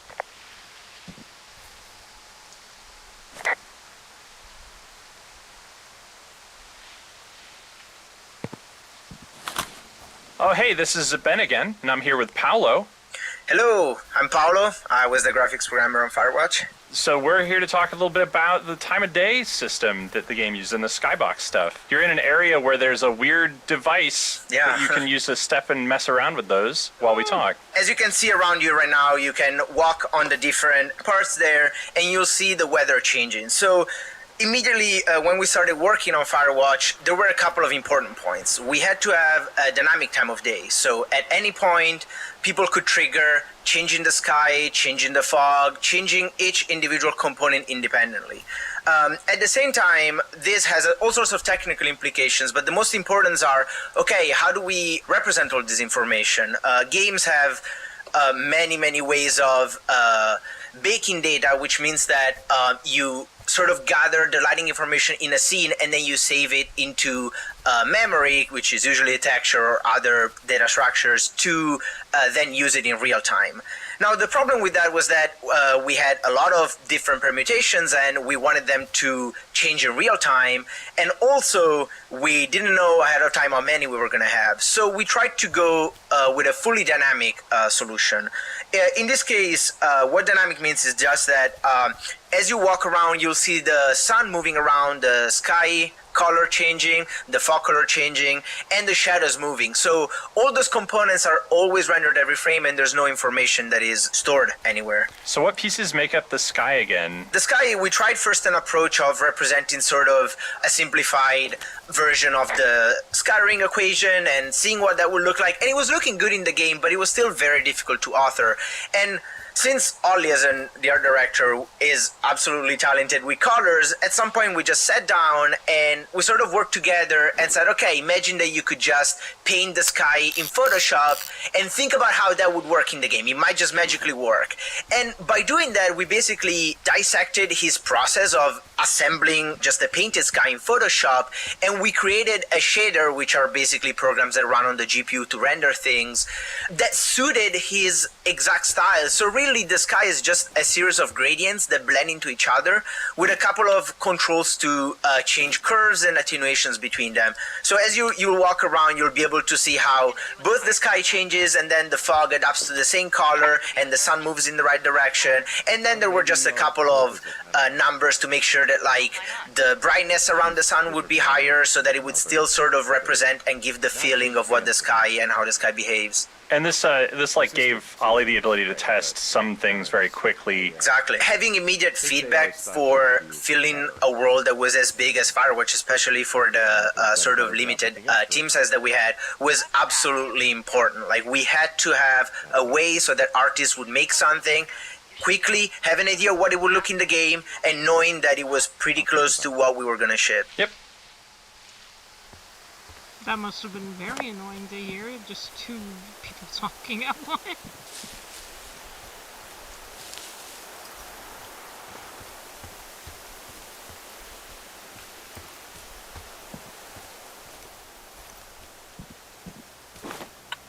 No. Music. What the fuck? Music.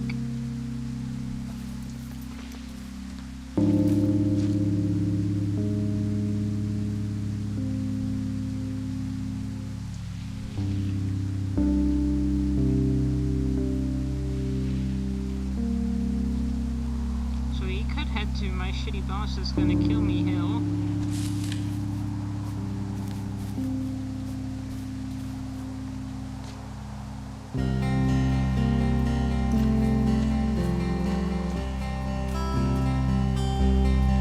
Oh, I've played this game. It's called Firewatch. I've played this game before.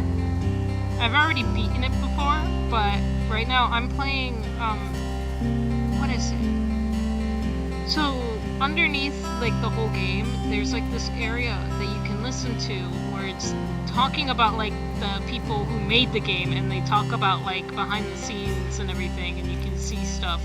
And that's what it is, and that's why you have, like, this little thing where it's, like, the audio tour, where you can hear all the little audios of them talking about certain things. So, this is not supposed to be like this. Originally, it would just be you hearing Delilah and Henry talking. But, I'm playing it because I wanted to hear the whole audio, because I haven't heard all of the audios before, and I've missed some when I played it. Like, I think I only ever made it up to, I think, day 9, maybe day 15. I don't even remember. It's been a while, and, like, I've been listening to Markiplier videos. I don't know why, but, like, I'm like, I want to play this again. I really like the art style, and I miss it. It's, like, the music and everything I love about it.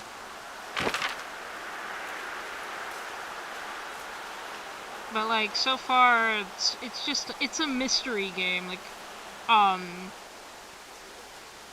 right now, I have to find these teenagers that apparently cut this wire.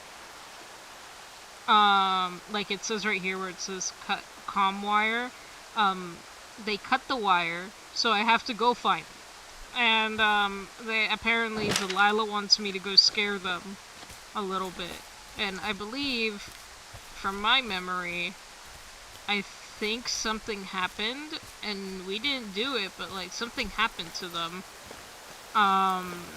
and you have to like figure out, and it just goes downhill from there. Okay, so that's where I have to go.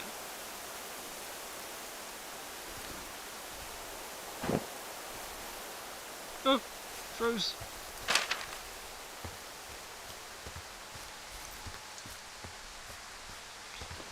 You know, I just realized I pointed at my screen as if I thought you could see it. You can't see shit. You can't.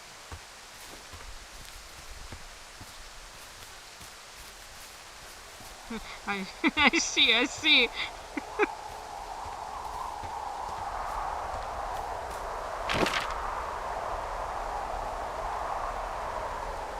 I am not going the right direction.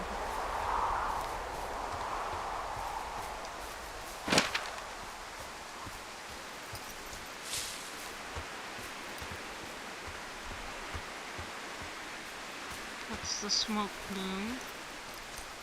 Ah, fuck. Fuck! Let me go down. Please.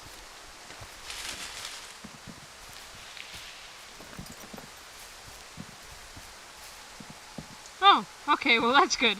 I know that I was pointing at it and I realized that and I'm like, man, Megan, you know people can't see your finger, right?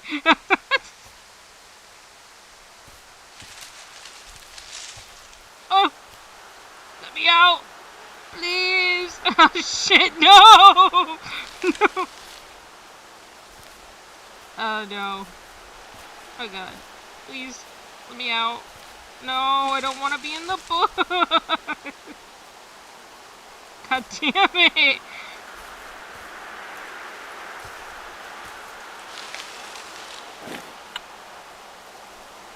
No! Well, how did this even happen? What the fuck? Megan of the trees, what is your wisdom? Let me out! I don't want to be here. I want to go home.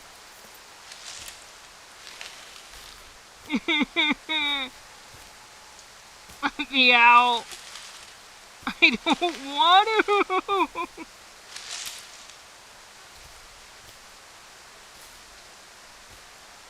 How did this even... Come on. I'm bound to find a way. I guess I'm just a tree now.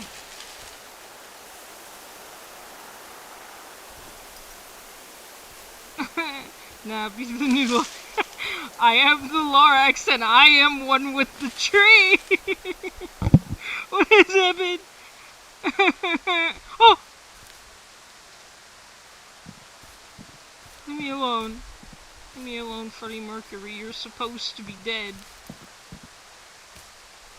Oh, there I am supposed to go. Okay.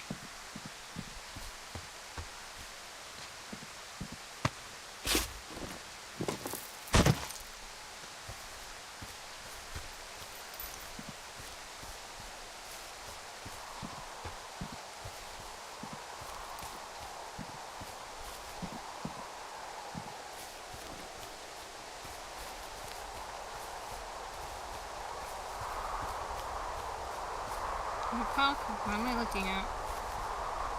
A book.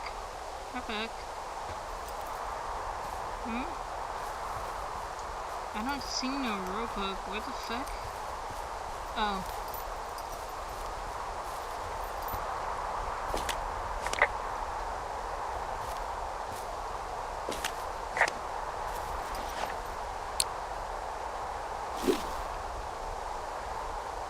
Oh my god. So I'm a chicken when it comes to analog horror.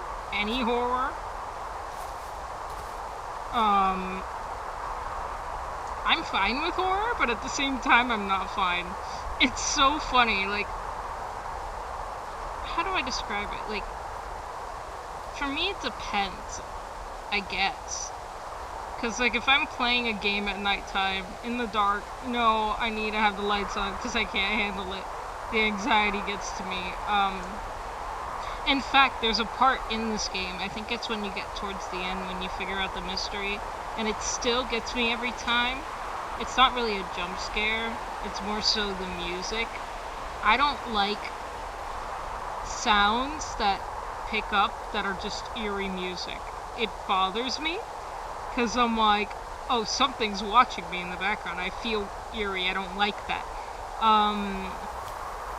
And there's a point where it's like, when you figure out the mystery, the music starts playing, and I'm like, I don't like this. Leave me alone. Let me out. Let me out. Oh, and then there's another thing. And I don't think this is a fear, per se. But, I mean, I remember when I watched the movie It, there's this fear I have that I don't know if it's considered a fear, but it's the factor of I don't like seeing animals get hurt. I don't know if that's a fear. In the movie It, when I was about to see a cat almost like get shot, oh my god, I lost it and I was about to freak out and I was like losing my shit. And my friend had to pause the movie, look at me dead in the eyes and say, Megan, you didn't get scared by a single jump scare in this movie, but the moment a cat gets on screen and almost gets shot by a gun, you flip. I'm like, no. I'm like, it's a cat. I can't have that. It's scary. I don't want the baby to get hurt.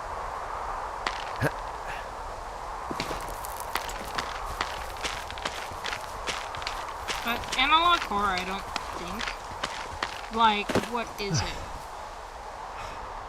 There is this one game I have that I want to play that I haven't, but I've seen people play it. But still, it creeps me the fuck out because like there's loud noises and I get scared by loud noises. It's Indigo Park. Fucking hell, that's awesome. I love that shit. I love that shit. That's one of the shits I love. And I can't wait for Chapter 2 to come out, because holy fuck, the coyote? Ooh, terrifying.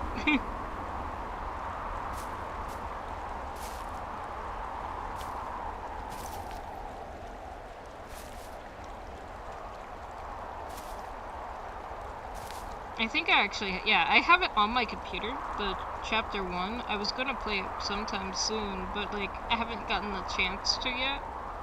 And I think I want to play it maybe when Chapter 2 comes out.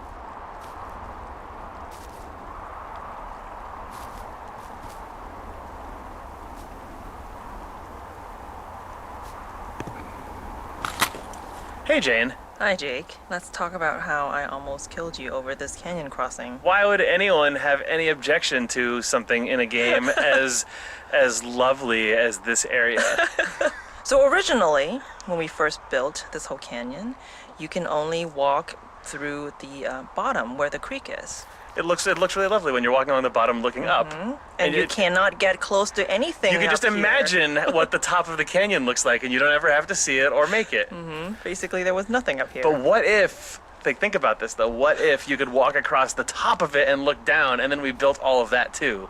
I just remember the day when you marked this out in the paper map and just gingerly just showed it to me. And then I looked at it and I was like, what's that line? What's that line doing going over there? No way, Jake. There was no way I was gonna win that. I mean, I ended up just building a lot of it myself to try. And I think you were like, okay, how about this other thing? I was like, okay, this other thing is fine, but this is definitely not happening. I just secretly built a million walls and trees and did every single thing that I possibly could to make it so but you would look at it. You did a good job though, because the thing I was really worried about was when you're up there, you end up seeing basically the whole length of the canyon, and then also all the way to basically towards Delilah's tower, which means it's way all the way through the Beartooth Point area. It would area, be way too much game to try to draw. Mule Point. So that exactly. that was the original sort of, It was a lot of very careful, then you go around this turn and then you secretly drop down 3 feet and a bunch of huge trees come up. I was very happy that we were able to get the canyon crossing in, because it's one of the few places where I think you do a total figure 8 over yourself. It was nice that you managed to problem solve all the sightline areas before I lose my mind. Thanks for not killing me. I'm alive to be on this commentary track. Oh my god, okay, now that you explained what analog horror is, I now know what it, now I understand what you mean. Okay, what is it? I've seen Home Safety Hotline. I don't think I was ever interested in that game. But, I know there's an analog horror that I've seen, I think, either on YouTube. I don't remember the name of it. It is... Oh my god, it's on the tip of my tongue. Oh my god, it's right there. It's a YouTube one I've seen. It's like... The best way I can describe it is like a sort of bootleg version of Five Nights at Freddy's. Best guess. My god, I don't remember. I haven't even finished it yet, but I know my friends were into it, so I tried to get into it, but I never fully completed it, because for me, it was like a scarier version of Five Nights at Freddy's. I'm like, holy shit. Holy fucking shit. Because instead of children being stuffed into suits, I think it was mainly, like, I think one of them had like an adult. I don't even remember. It's been a while since I watched it.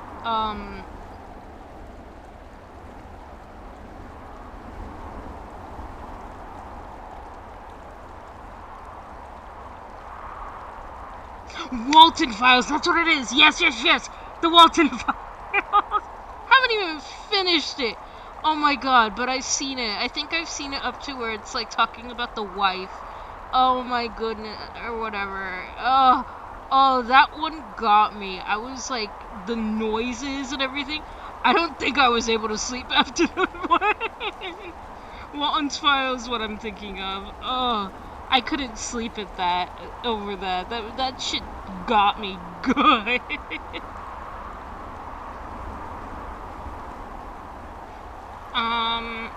What else is there? There's another horror thing that I'm trying to get into, but like it's hard because I have to like listen to it. It's the Magnus Archives. That's another thing I'm trying to get into.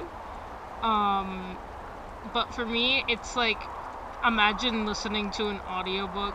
I can't, because my brain is like, I have to imagine all this stuff, and half the time when I'm imagining all this stuff, it takes me forever. So like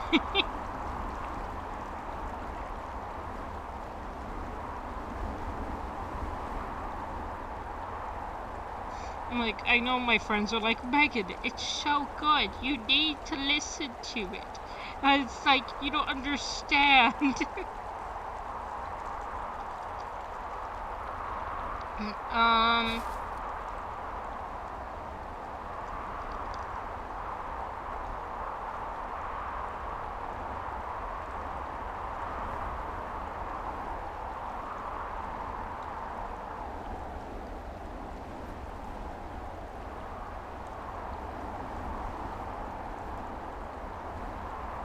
My brain is trying to think of other horror games that I want to play that I haven't gotten to play.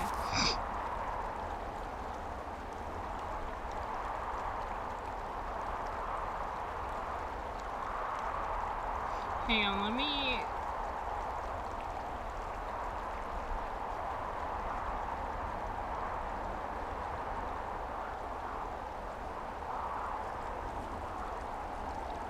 Oh, there's this one horror game that I actually played, but I played it on my Twitch. I don't think the video's up there anymore, but it's so funny. But it creeped me out, and I hated it at one point. It's called Nuts. It's a game, and it's about, like, you are a person observing squirrels. Like a scientist, like, or whatever. And you're like, and when you're observing squirrels, like, you have to use cameras to follow them and figure out what's going on. And it gets really creepy at one point, because these squirrels at one point, as you're following them, there's this point where I start losing my shit and I start having to call my friends and have them on stream with me, and I'm like, I need you here for my emotional support because there are these squirrels stalking me and I don't like it, and you have to figure out what's going on with the squirrels, and it's just really creepy because at one point they're like right outside of it's like this little, what is it? I think it's like, imagine like a little trailer thing you're in. They, at one point, after you're following them with the cameras to figure out where they are right outside your trailer. And there's like 3 of the fuckers staring at your trailer. And I'm like, oh, no, please don't go to my house.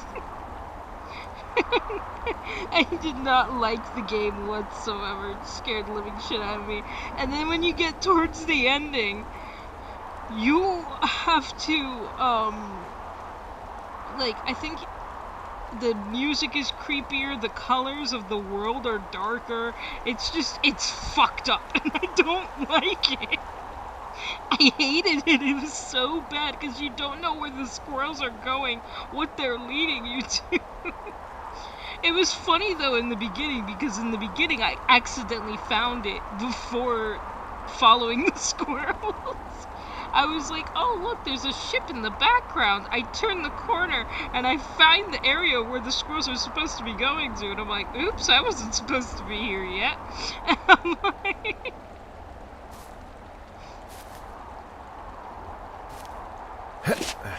I think I have the video somewhere on my computer. It is so funny. I have to clip it one day, but like...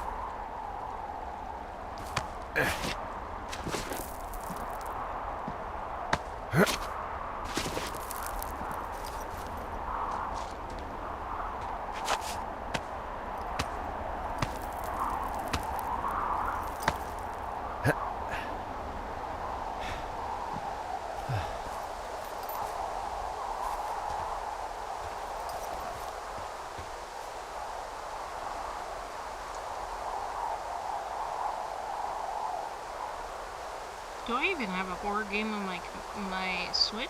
I don't remember. I don't think I do. Prolonged eye contact. That's exactly what was going on with me with the squirrels. I'm like, prolonged eye contact, I don't like this.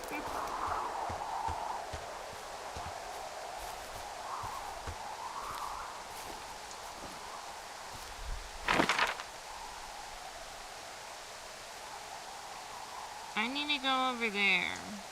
So when I get across this bridge, I need to head that way. You know, I was so upset in the beginning of this game because when I found my turtle wasn't in the box this morning, and I was upset. I just want to know where my turtle is. I hope he's okay.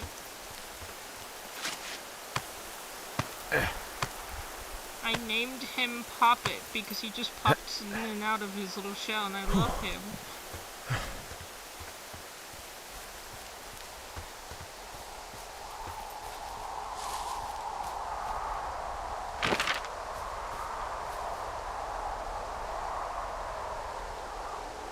So...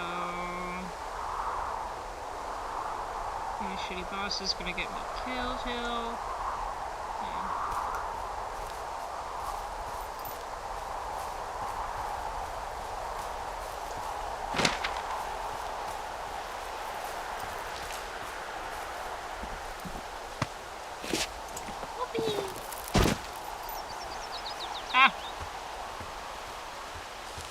I know I have some games on my Switch. I believe it's Danganronpa I have to finish. I have all the games of Danganronpa I have to play. No photo.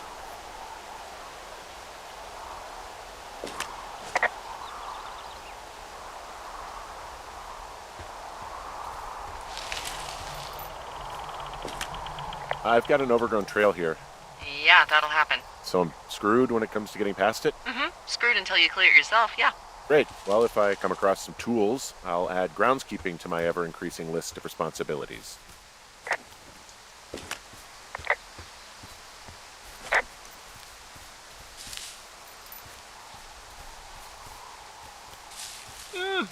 Branch.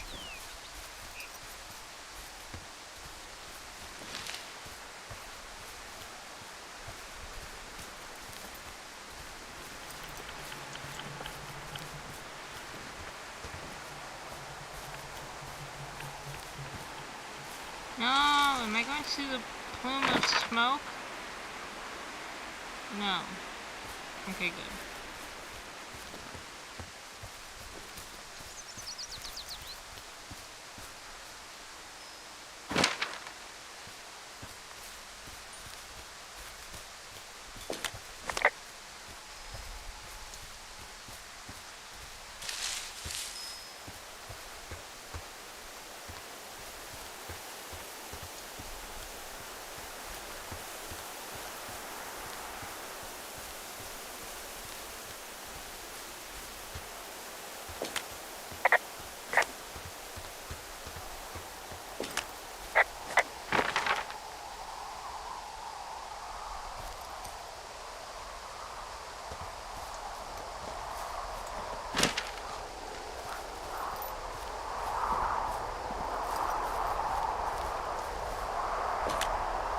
Well, I'm back at my shitty boss is going to get me killed hill. You ready to give it another shot? Do I seriously have to? To get down to 5 Mile Creek? Yeah, afraid so. It's quite a ways downhill from here. Ugh.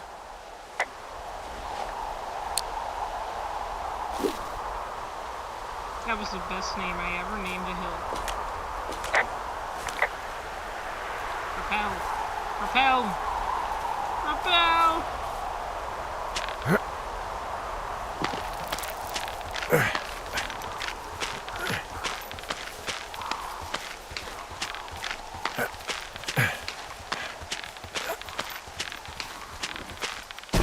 Oh!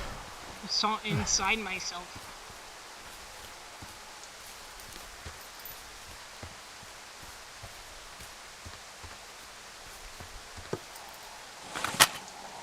Hi, this is Will. And this is James again. We're talking about the rope right now. You should be one nearby. Yeah, the rope was the very, very first thing I ever did on the entire game. It kind of seeped into being quite an important part of the world layout. We sort of had this whole Metroidvania items thing, and the rope was very much our first, like, you know, that's the rockets that let you get through the door in Metroid. It was such an early flag we planted in the ground for ourselves. So, yeah, there were lots of technical things, well, weren't there? All of the rope climbs are different. All the rope slides are different. Minorly different, but different enough. So the rope had to be physically simulated. It couldn't be just a pre-canned animation. In order to get that to work, took a ton of time, lots of iterations. In the end, I had to basically make Henry's hand a gravity well whenever he's on the rope, and then grab the nearest parts of the rope and reskin them to bones that I was just making out of math around Henry's hand and belt. So his like left hand, right hand, and belt are all take over as fake bones, and we reskin the rope every frame to get that to match up perfectly. And if you look real close at the rope, you can see sort of a little bit in front of his hands, the texture on it, the tiling changes and kind of squishes and stretches and squishes and stretches as you go down. And that's because the rope position doesn't naturally always like line up with even spacing when I swap in those fake bones. Yeah, the rope is one of the best examples if you were to like zoom the camera out and look at what's going on, where like I'm sort of animating by the seat of my pants and like just keeping his hands in the perfect position so that that transition between the physics rope and the skinning version of the rope, you know, doesn't blend too strangely. And it's probably the set of animations in the game that has the most versions made. There's probably like 10 different versions of climbing down. There used to be things where your hands would swap in front of you, you know, picking the rope from one to the other, and obviously that is unbelievably, ridiculously complicated once we had a physical rope. And nice thing is you can get on it from anywhere and at any time, and it all works. So it was worth it in the end, but quite a bit of effort. Okay, well, I'm now reading what you're saying. So, it's funny with me because honestly, it's the opposite with me, where it's like, I play too many games now, to the point where now I don't ever want to fully complete them. And I want to actually get into more shows, but I never have the time to watch them because, one, I don't really have TV. I do have a TV, but I mean, I don't have cable, and like, I consider it bootleg cable. It's not proper cable, and I hate it. So like, I can only watch some shows, and I want to get into like certain animes, and when I do, I pick out the most strangest ones that probably shouldn't exist. Like, there's this one called Seven Seeds. I watched it, I think it was on Netflix. I don't even remember. I just picked it out. I'm like, that sounds like an interesting show. I regretted it so fast. There are so many things wrong with that one. Do not like it.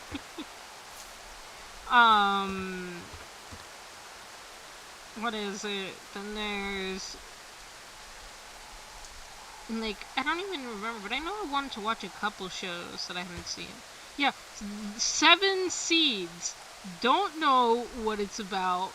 I mean, the best way I could describe, I mean, I do know what it's about, but I mean, there was a point in time that it got so dark, so fast, I hated it.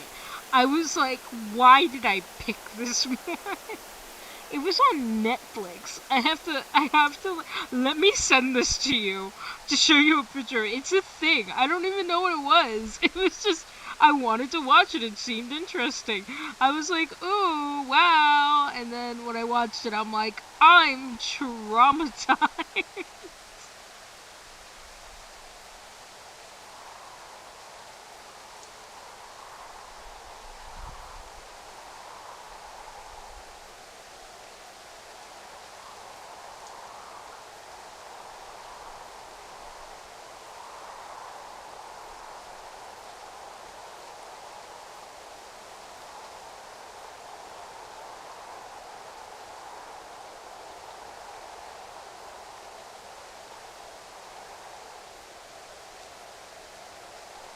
Yeah, Seven Seeds, Netflix.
Wow. I mean, for me, I personally, I rarely ever get the chance to watch anime because, like, since with college and stuff, I never get the chance to watch TV. Like, I remember when it makes me so upset because, like, most of my friends watch all these cool shows and everything, and half the time I'm like, what the fuck are you guys talking about? No, Henry, don't take a photo.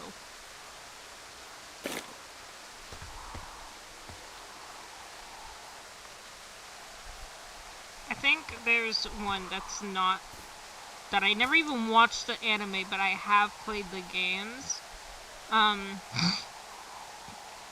It is Danganronpa. At first, the reason why I never watched Danganronpa, the anime version, was because when I first heard about it, I was younger, and when my friends explained it to me, I was kind of scared of it, because I'm like, people being killed in a school? That doesn't sound fun. That sounds horrible. And then when we were playing the game, I'm like, oh, this is the shit. Oh, this is the shit. And I love it. Now, so much so that we actually, these are my ex-friends. We don't talk anymore, but we had a server where we were role-playing stuff like Danganronpa and everything. And I made my own Danganronpa character. I love her so much. She is awesome. Her name is Ozzy Ace, but originally, her real name is Luana. And, we gave her like a whole backstory and everything. It was great. I love her, like, so much. She's my little Blorbo. I shake her violently.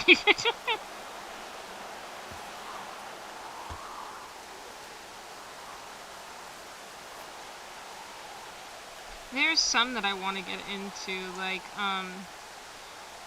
God, there's this one anime that I really wanted to get into. Oh my god. Oh. Yeah, we called it, what was it? We have it called, my old ex-friends, we had it called, I loved the name that we had for it. It was called, our server for it was, DDD, which stand for, Drop Dead Discord. That's what it was. It was awesome. It was the shit. I'm not gonna lie. I'm like, although those people who I roleplayed with were like, bad people, but I mean, still, that is a core memory in my brain, and I will never let that go. I love it. I was so upset when they had to kick me. They kicked me out of the server, and I was so upset about it. Like, you understand. when we stopped being friends, that broke me down as a person. Because they were like, we're just gonna, and I think one of my other friends who was in the server still, but like, she was gonna leave because she was pissed off about the fact that they kicked me out, and she's like, you kicked out the person that I'm friends. Oh, I don't want to get into it because it's actually over some really serious stuff that happened. But like, just know it was really bad. Or the reason why we stopped being friends and then like shit went down. Yeah, it's one of quote unquote those friends. But it was like, oh. I'm not even kidding you, the server was everything to me, and Ozzy was everything to me, and I loved it. Like, so much so that I dressed up as her for Halloween one year. But like, now that I look back on it, it's like, there's certain things when you look at it, it's like, ooh, boy. But, what was it? There was, like, I was so pissed off when I had to leave the server, when they kicked me out of the server, and they didn't want, like, me to be in there anymore, and then my other friend was like, oh, they told me they were gonna write you out of it, and asked me if they wanted me to still continue, and they were gonna write me out of it, like, kill my character off, and everything, so they can continue the roleplay. I was like, I'm like, you do what you want, I don't care, honestly, because I don't want to hold you back if you really want to continue. She's like, fuck no, because, my friend's character and my character were, like, in love with each other.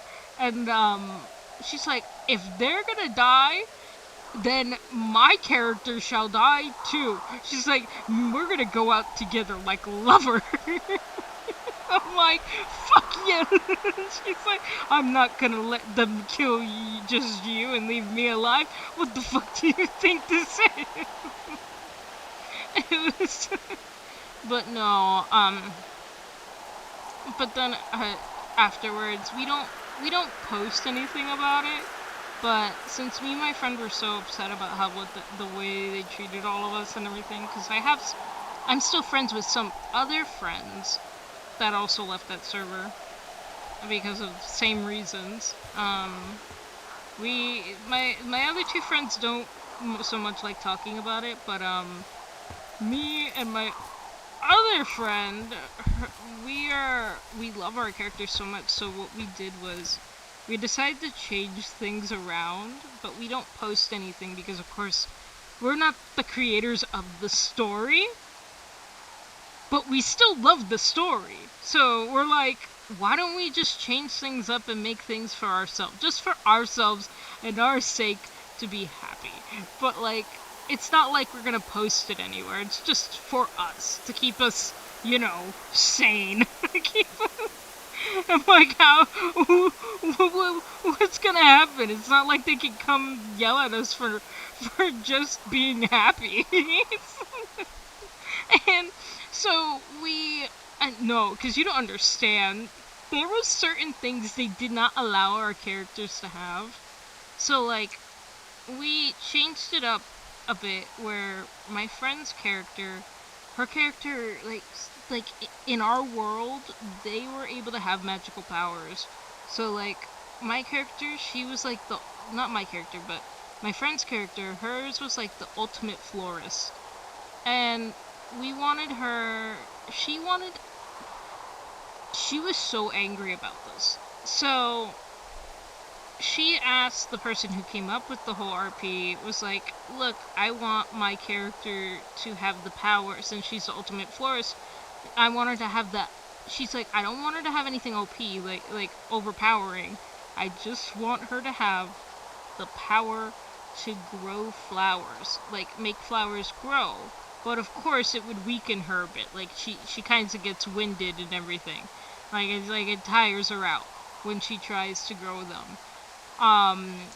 So it's not like she can just willy-nilly make things grow like fucking Isabella from Encanto. Like, wow! No, she gets tired after making certain flowers grow.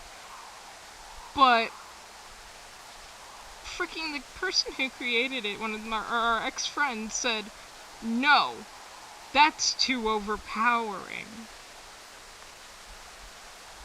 And I'm like, what the fuck do you mean that's too overpowering? She's like, I don't even know myself, man. That's what they told me. It's too overpowering. So instead, what they told her that she could have was the power to make flowers last longer. And I'm like, what the fuck kind of power is that? I'm like, brother, that's not even a power. She's like, yeah, I know, right? And I'm like, that sucks ass. What the fuck? I'm like, this is bullshit. So I don't even remember what they told me no to, but I know that was like fucking stupid when she told me that's what they told me no to. Plant's weak, but it's a weak plant magic. Backdraw. I know! That's what I mean! I'm like, what the fuck do you mean? What do you mean that's overpowering? She can't make flowers grow willy-nilly. She can just make them grow, but she's, like, tired. And it's the reason why she said that was because, we were originally gonna plan out where apparently her character was going to be, she was gonna die in the game. And it was due to my character and her fighting, and apparently they broke up in the game, and apparently her character actually had a disease, which was Hanahaki disease, with the flowers growing in the lungs, and due to the fact that it was because she loved my character, and it was like the fact that since they broke up, it came back, and it sort of like made her choke to death, and basically, and I believe other stuff happened in the game, but like that's what was going to happen. So we were like, it would have made perfect sense for her to have the ability to make flowers grow and also be winded by it so easily because of the Hanahaki disease, because I'm like, that would have made so much sense if you would have let that happen, but no, you wanted to give her some stupid ass magic of she makes flowers grow. I'm like, that's just stupid as fuck. What the fuck is this shit? But I really liked my character's story, and it makes me upset that I never got to show it off, which was her story is that, and I've changed it up a bit now, because now I'm like, ever since I left that server, was Ozzy's story is that originally she was known as the ultimate adventurer. That was her true ultimate beforehand.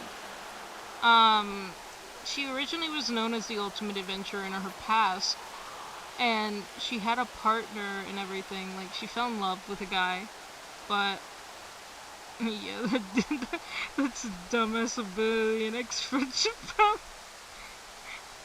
Oh no, buddy, you don't even know the half of it. You don't even know the power trip they had. It was, but anyways, with Ozzy, her story was that, she was the ultimate adventurer. She was basically following in her dad's footsteps, who was previously the other ultimate adventurer, but then she claimed that title. And I believe her mom was the ultimate tour guide. And they fell in love. Then Ozzy was born and her two brothers. And she liked to go on adventures, do stuff like that. And she met a guy one day, fell in love, all that kind of stuff. Oh, also, my friend's character, oh yeah, might as well just say her name. My friend's character, her name was Azalea. And she met Azalea at an orphanage, because where Ozzy lived was like right next to the orphanage.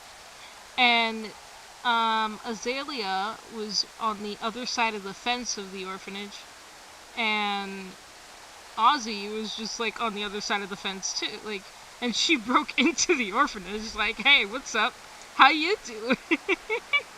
And they were friends. And I think we're changing that story where it's like, oh yeah, they met each other as children, and when they grew up, they would like talk to each other, right? Like write to each other and everything.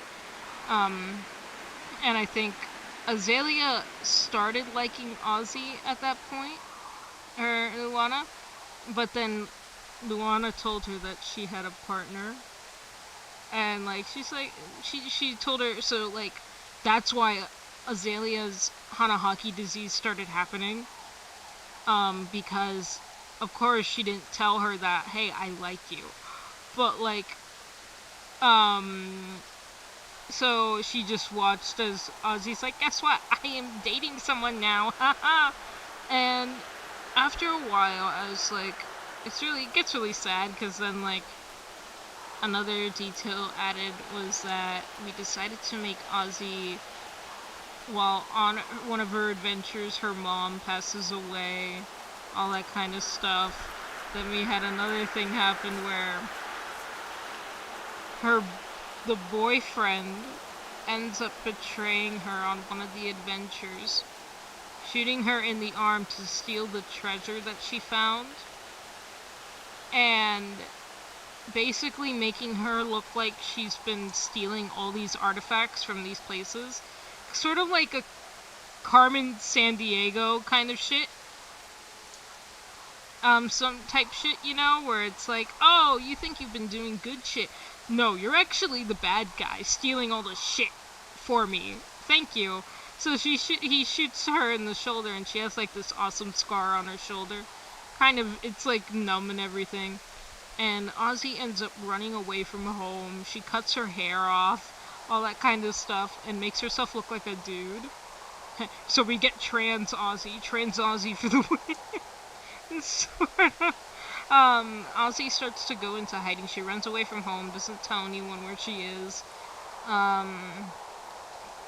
and ends up going on the down low, and her ultimate changes to the ultimate thief. So that's something. Now she's known as the ultimate thief instead of the ultimate adventurer. The ultimate adventurer, and that stinks. So now she goes around and she decides to, like, cover up her face, try to make a new name for her. She warning, she does try to bind her chest, because eventually she's trying to make herself look like a guy. She binds her chest. It hurts because she's doing it improperly, not safe, Ozzy, you dumb.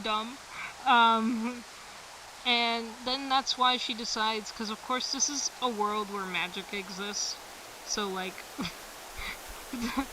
my brain was like, you know what, she probably goes to the black market or does something where she goes and gets like a surgery to go, so then she has like no boobs.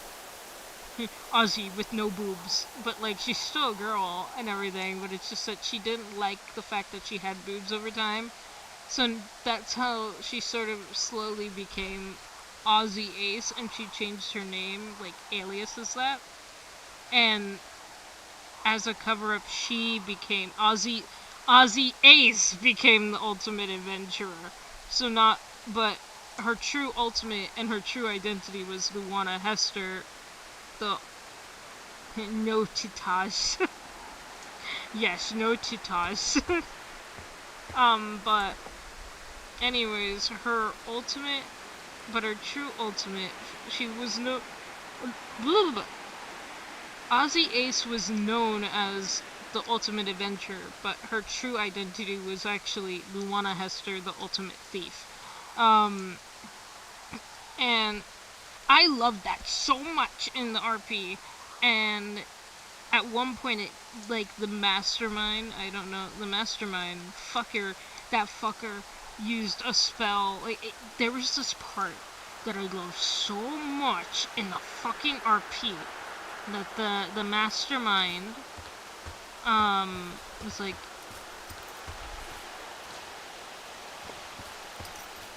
yeah, my characters were like the biggest indicators that I was just, you're trans, oh my god, yeah!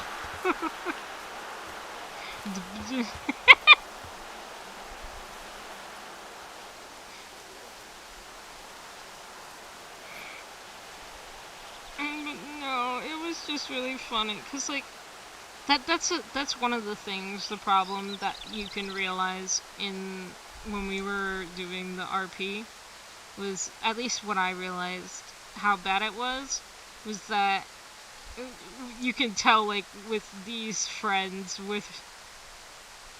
it's like, well, how do I describe it? So, these characters, Ozzy Ace and everything, like Ozzy Ace, Azalea, and all of our characters were actually based off us. So Ozzy Ace was actually based off me. She's a character who looks like me and everything. And as I look back on that, I really don't, that's why me and my friend decided we're changing this. Not due to the fact that we want to change it. We want to change it because we want the things we wanted. Because it made us uncomfortable with the fact that these characters are too much like us, and the things they're doing are not okay. That's not okay. Like, freaking, it's not right. It's like, I'm like, it's not saying that it's not okay to, like, have two people kiss, but it's just, it's not okay for us to be like, we're friends, yeah, like, they should make out. No. And we were all young. That's the thing. And I'm like, that's not normal. I don't think that's normal. And so I decided to change Ozzy and make her look way different from me. So, like, she's way taller, and I wanted her to, she seemed more like a trans person to me. Because, like, it felt made more sense, and I loved it. And, what was it? Shit. Get back. No, go back.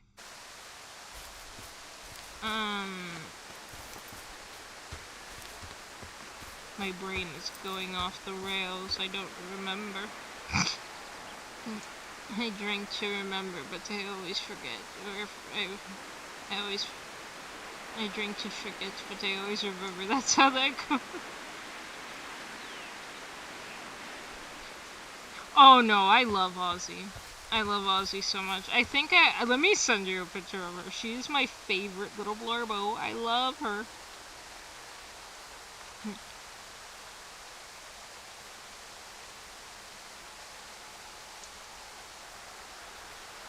Oh yeah, I was drawing an updated version of her with her trans scars out. Oh, I love this. I love it. I love her.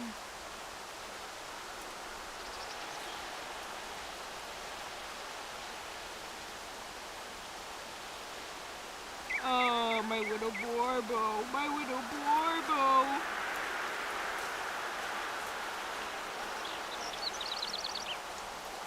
God, I love how I have so many pictures on my iPad of, like, men kissing. Because of me and my friend, we have our OCs, and our OCs are kissing, and we're like, yeah! Yeah!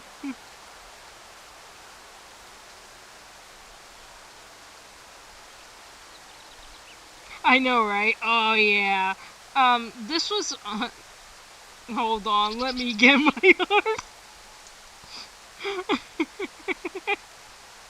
No, what else happened? Let me find an old picture of her then. So these are old pictures of her, of how she used to look. Did not like it. I'm like, this looks too much like me. I don't like this. We need to change. So now she's more tanner, more buff, more taller. She has a gap between her teeth. She has scars all over her.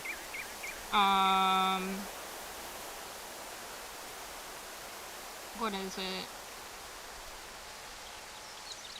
The way I can describe it is like her skin's more tan, looks more Hawaiian. Because, like, her name is Hawaii. It's a Hawaiian name. So I was like, that's what her nationality is, and it's great. We love it. We love to see it. You know?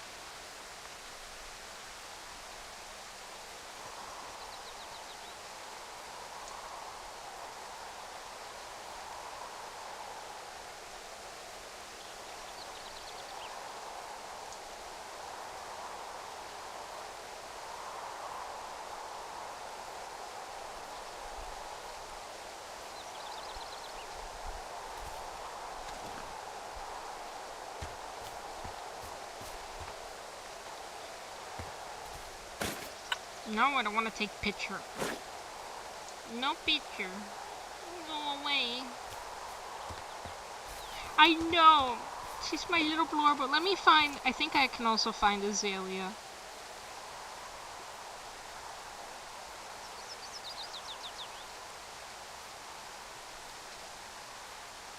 Where is my Azalea? Azalea, where are you, my friends? Azalea.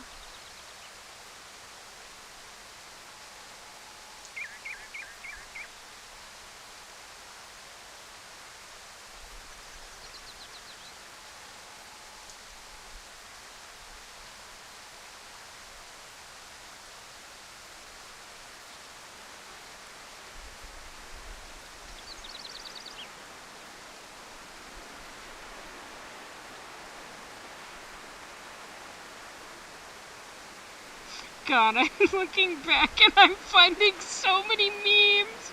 So many memes that we made of the whole fucking RP. Oh my god.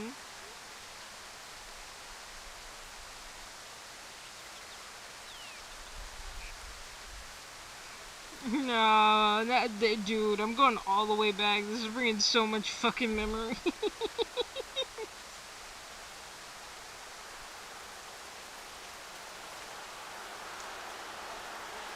Oh my god, your art looks so great! Oh!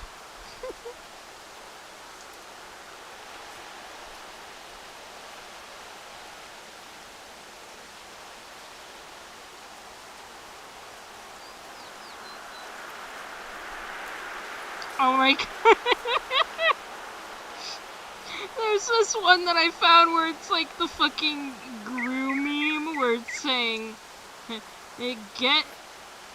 get stuck in a killing game. Find and fall in love with your childhood friend in the killing game. BFF/lover dies. BFF/lover/dies. It's so stupid. Oh my god.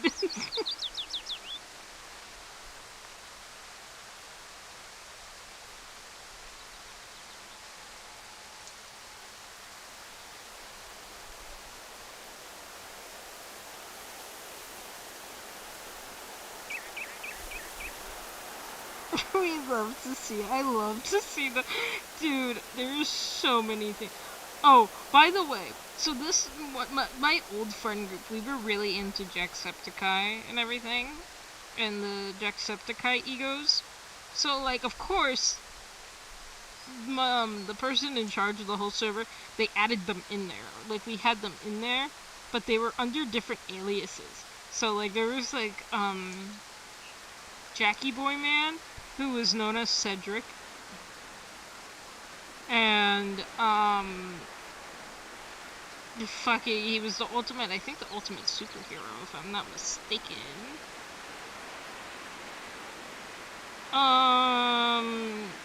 We had the ultimate actress. We had somebody who's, the ultimate daydreamer, the ultimate craftsman. Oh, yeah, and I forgot about this.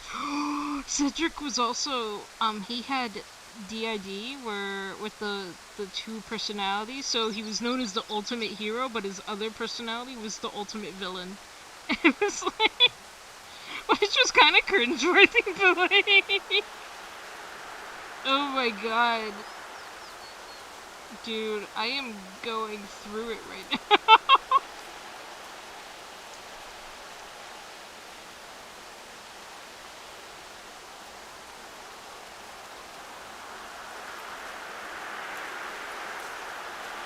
Oh yeah, the ultimate matchmaker.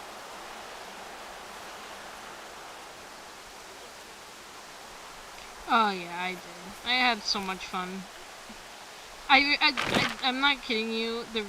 This was one of the reasons why I was struggling so much to actually leave that server. And then I realized, I'm like, is it really worth it to be so fucking miserable? Or, I'm like, do you want to be just miserable all the time over a fucking RP? And I'm like, no. And it's like, it's best to let the RP go. But it hurt so bad. Because it was so fucking good. Like, argh.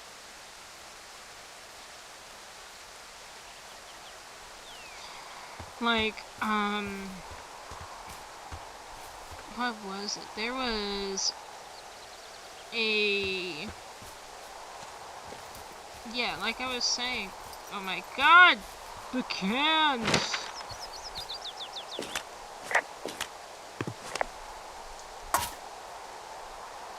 You get it? I'm so sorry if I'm rambling. Wait, were you not being mean by that? I'm sorry, the autism in me, it fucking hates, like, it doesn't understand tones. It doesn't understand tones. My brain's like, wait a minute. Are you annoyed, or do you mean you understand? No? Okay, good.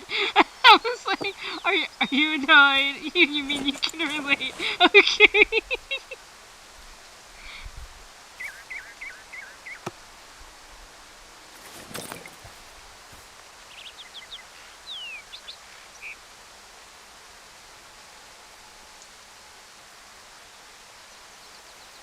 Oh, this is so cool. The way you draw is so pretty.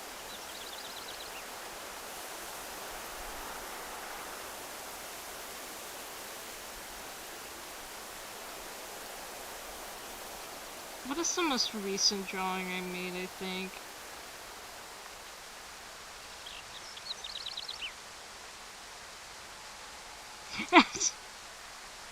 I think I found it. The recent drawing is of course, my friends OC and my OC. It's just my friends OC looking at my OC's arm. It's just really funny.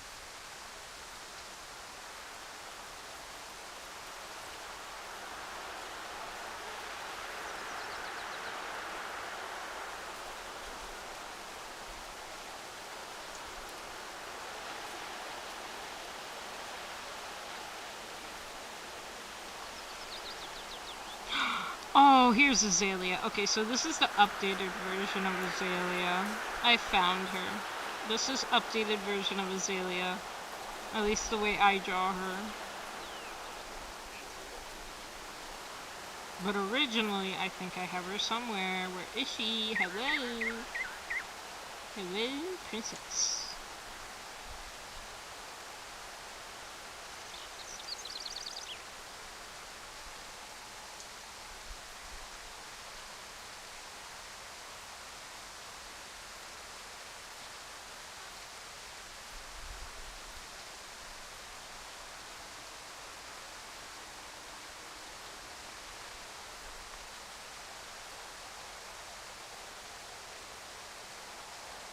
Does she not exist?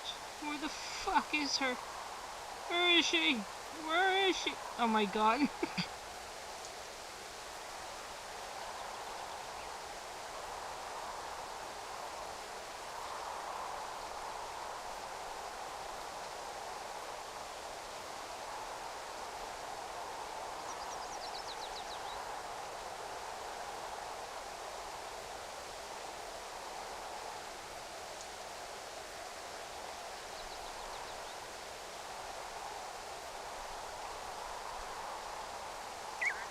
Is she not on my iPad? Oh, the one that you just said it was your favorite. Oh, it's so cute. Oh!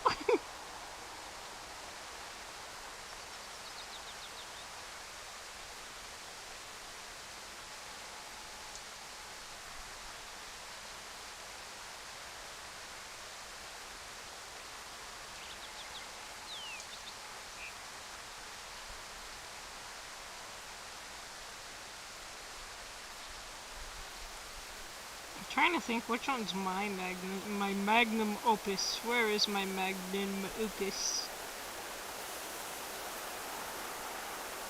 I think so far one of my favorite ones is this one.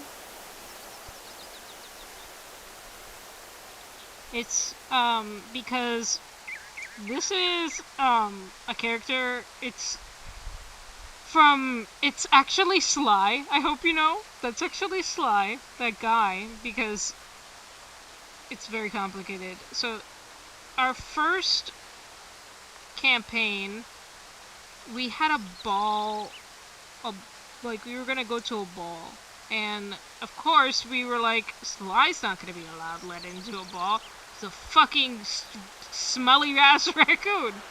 But apparently Sly got a potion that lasts for an hour or however long that could keep him human for a little while. And he was able to be a man for a bit. So, he was able to be a man. And my favorite thing ever happened. So, in the campaign, Sly met this lady. Like, there was like people we can talk to, some of the characters my friend made, and one of them, I didn't know who the fuck this lady was. I'm just like, I want to go up to her, she's really pretty. And I'm like, I really love her so much, and I want Sly to flirt with someone. So Sly fell in love with this lady on sight, and he was terrible at flirting, and he managed to win the heart of the fucking Duchess of the whole place, of the kingdom. The Duchess of the kingdom. And everybody in his party was looking at him dance across the dance floor with the Duchess. and the Duchess was having a time. And it was really sweet. So, like, we imagined, like, Sly's story with the Duchess is straight up Shrek. It's straight up Shrek. Where it's like, oh,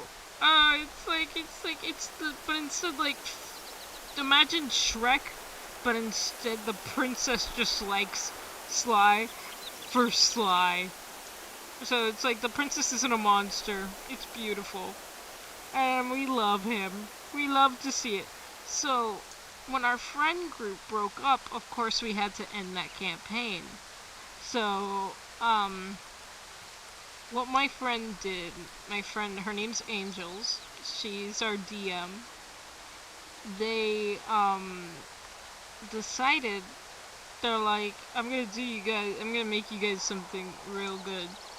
So, for once in a while, when we had to go in our new campaign, when we made our own new friend group, like little server, they made a campaign for us, and at one point we had to go to people's houses and judge like these contraptions that they're putting inside of like whatever this contest.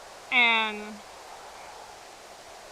so then my friend's like, you know what, whichever one you pick on the job board, you guys go check out. And that's sort of, and my friend Angels told me, so your character is going to come back. So Sly was able to come back, but instead as a raccoon, he could be this guy, the guy you're looking at in the picture. And his name is Cooper Forsyth, and he is and his wife is an inventor. And so, in this world, in the new campaign, Sly is like a test dummy for his wife. Like, at first, their relationship, the way it worked out, was that, Sly took the job offer to this woman who needed a test dummy. Because, of course, this man is made of fucking steel. Nothing can destroy him. And, over time, she's like, I want to have a... My friend's like, just imagine the way their relationship worked. Where it's like, I have a new experiment to test on you. So, what if we, go out and eat together? And then it's like, it just goes up more and more until it, like, leads to marriage. And he's like, yeah, let's go.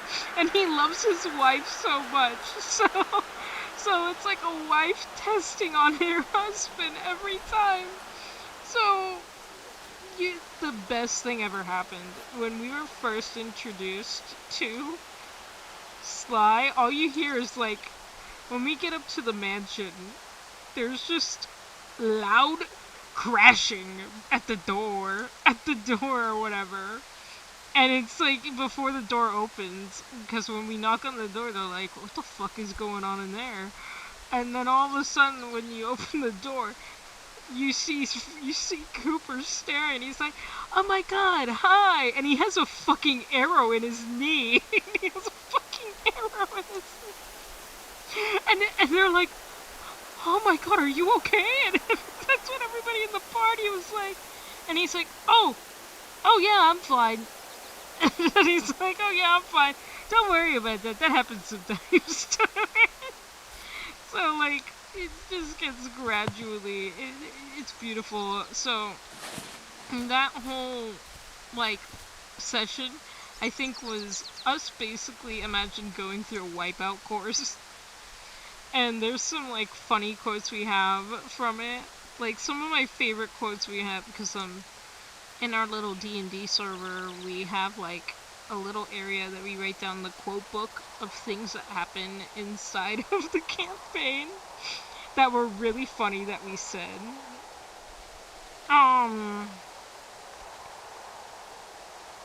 Let's see, that's not it. Where's the quote book?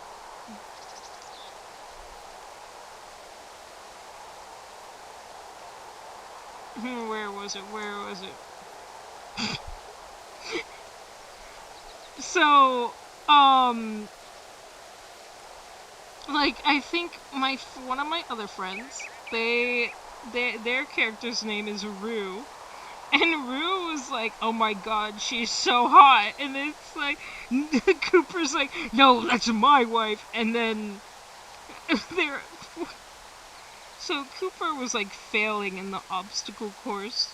And when Rue passes Cooper, she uses, I don't know what is it, I forget what the spell is called, but it's the one where you can talk in people's minds. And she's like, I'm gonna go fuck your wife. And she's like, that's what she does. She tells Cooper, and Cooper's like, no. He just screams no as he tries to run to his wife. As he tries to run to his wife, screaming at the top of his lungs. But another one is where it's like, I'm coming my wife, and one of my friends were like, what did you just say? Yeah, telepathy, that's what they were doing. It was like, it was so stupid. It was just, and then another one was like, do you think they need a third? That was another joke we had.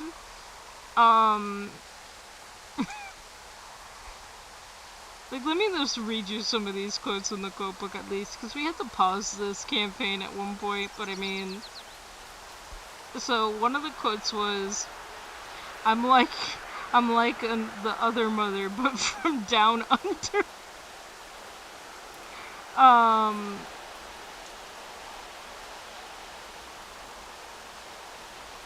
am posting some of my things, but a lot of doodles. Oh. Well, I think they are adorable. I love them so much. Oh my god. No, my favorite couple, I have my favorite couple, so we have like me and my friends, we have like a polycule with our OCs, we call them our darks. So I have one that's named Purse. I love Purse, and we always love to say, I have Purse. Purse is my favorite blurbo. He's my little dragon dark. He's like, best description, dragonborn. Think of that. So he's a guy that can turn into a dragon at will, but he's beautiful, and I love him. He's my favorite boy. We love to see them, like, so, where is he? Where is he? Where are you? And I'm so sorry.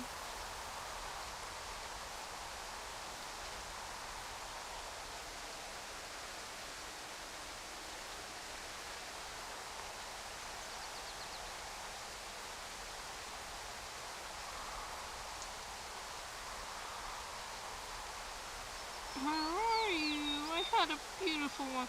So this is my friend's artwork. I gotta tell you, my friend Angel's beautiful artist. I can eat their artwork literally. Oh my god. This is one of their artworks. I love them so fucking much. So the one with like the boned angel wings is their character. His name is Aether. And the one on the other side is Purse. That's my character.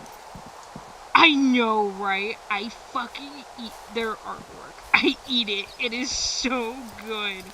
I'm like, bitch, how the fuck do you do this?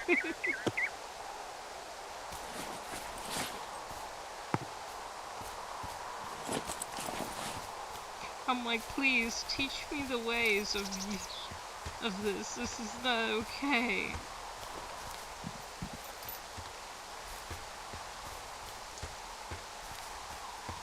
Jesus Christ. No! Garbage.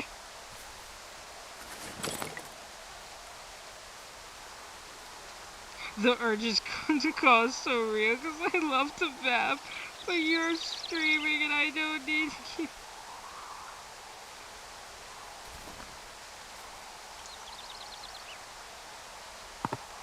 Dude, don't worry. I don't care. Nobody ever is on here anyway. Nobody ever is on here.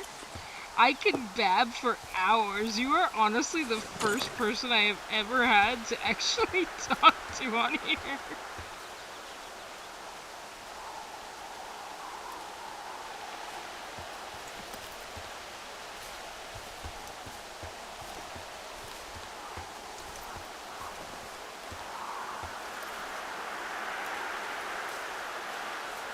My God, it's beautiful.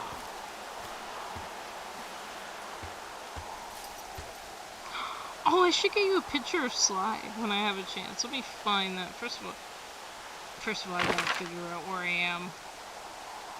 Gotta go.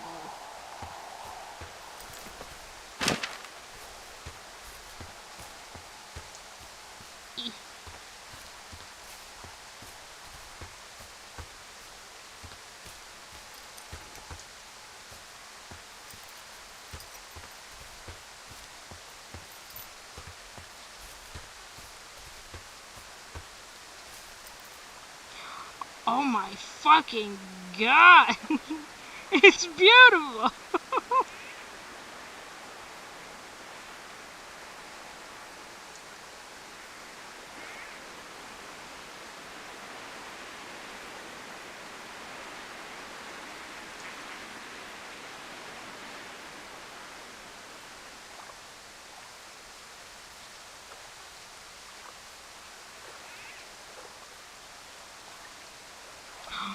Oh, I should show you. I don't know if I have ever showed you this, like back in the Amino days, but I have created a new character and I love her so much. She is my little Blorbo. She is my embodiment of my autism and my childhood. That's what I love about her. Her name is Whimsy, and I love her so much. She lives in an abandoned carnival in my little mind. And I love her. I love her so much. She's so silly and so cute.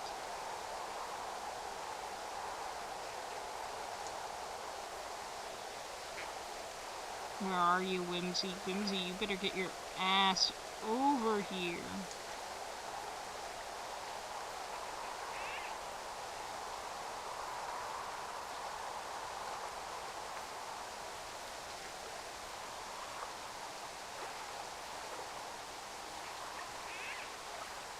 Hang on, I gotta find a picture of Whimsy. Whimsy?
Oh my God, this is my friend's character and my character. Oh, Whimsy, my beloved.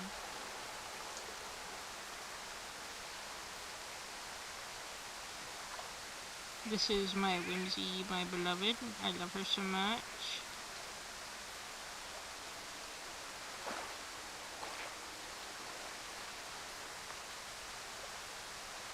I love her so much. Let me get the colored version of her. I need to find her.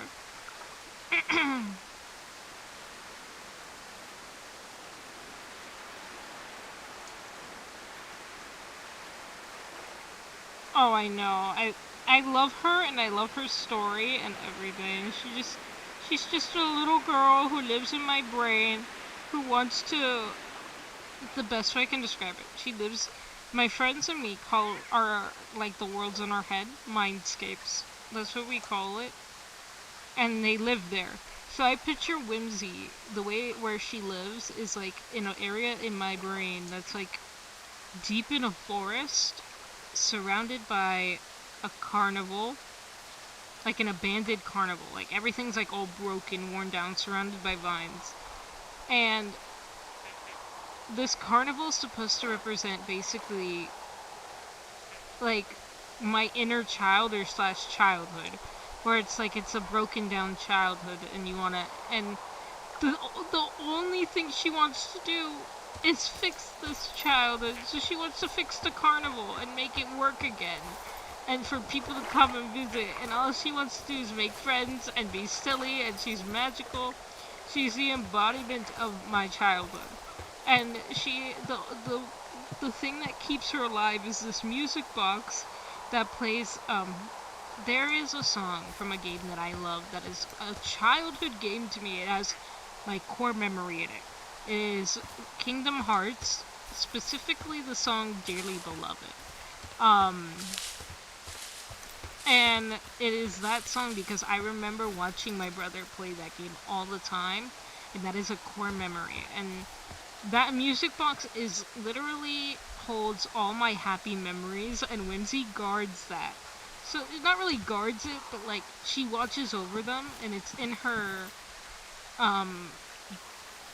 quote-unquote bedroom, but it's not bedroom. It's basically, she sleeps inside of a little, like, this cool-ass carousel.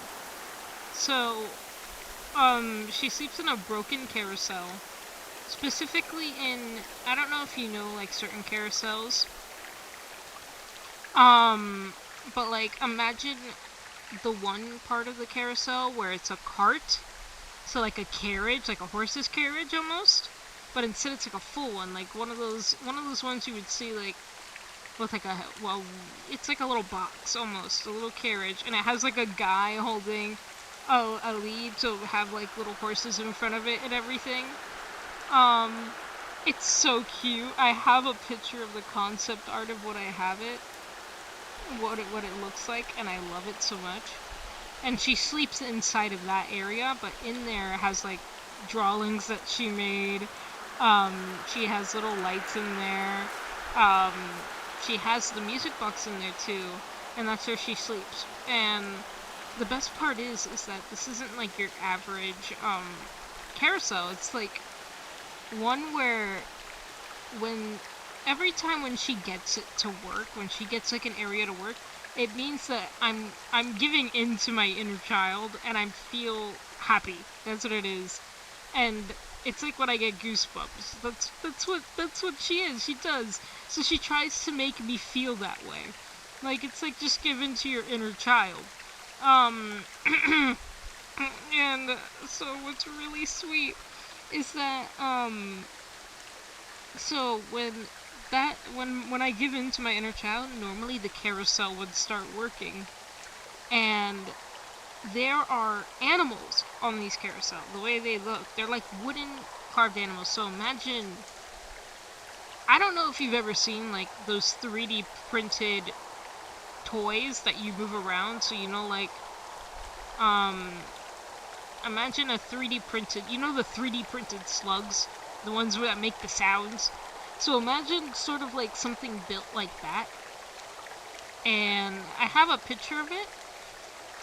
So she has different animals. There'll be like a tiger, there's gonna be a rabbit, there's gonna be a crow, there'll be there's like your unusual animals that you would never see. And they all look like they're just not moving, like they're like shut down or something. But when it starts working, they all look like they're coming to life, and they move like they're actually alive. So, like when I did this in an RP with my friend. So when she got the carousel to work, I made a little animation for my friend to show what it looks like. There's a rabbit there, and the rabbit is named Wisp, because Whimsy gave like a crayon to my friend's character, and she wrote like a squiggly line on the rabbit's chest to give it a name, and she named it Wisp after another character that she has, and it's just so cute. And it starts moving like a rabbit. It would hop around. So instead of going how do I describe it? So you know how carousels, normally the animals just go up and down with the pull? Well, that's not how this one works. What it works is that the rabbit will hop like a rabbit when you're riding it. It feels like you're riding on a rabbit. It's like, and the same thing with a crow. When you ride on the crow, it feels like you're flying on a crow. So it's like it's not like your average carousel. It's adorable. It's magical. So like she likes to give everything like over the top magical, like your kid imagination. It's beautiful, and I love her, and I wish her only the best.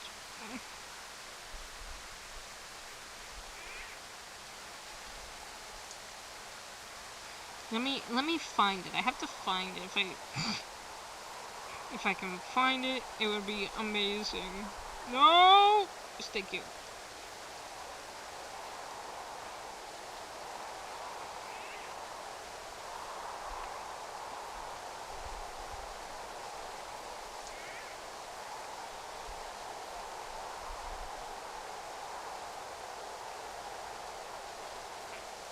Goodness, I'm realizing how obsessed I was with DDD because I'm just looking at my iPad and seeing all my photos.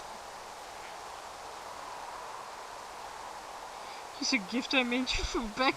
I think I know what gift that was back in high school. Oh my god, is it the one in the dress? Hang on. Is it the one with the dress?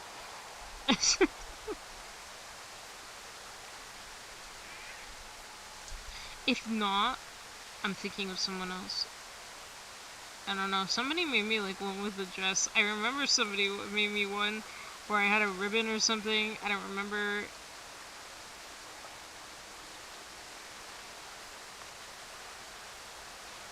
No, actually.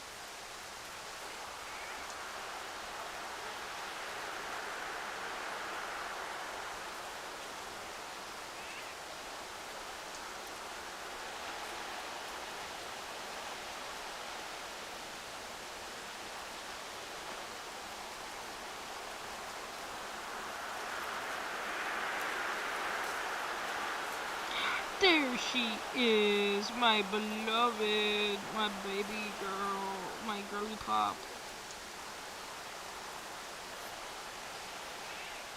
My god, that was when, was I in middle school? I think I was, because that would have been when I was in, because I went to a Christian school, and when I went to a Christian school, ugh, so part of my school, a long time ago, I think that was when my school burned down.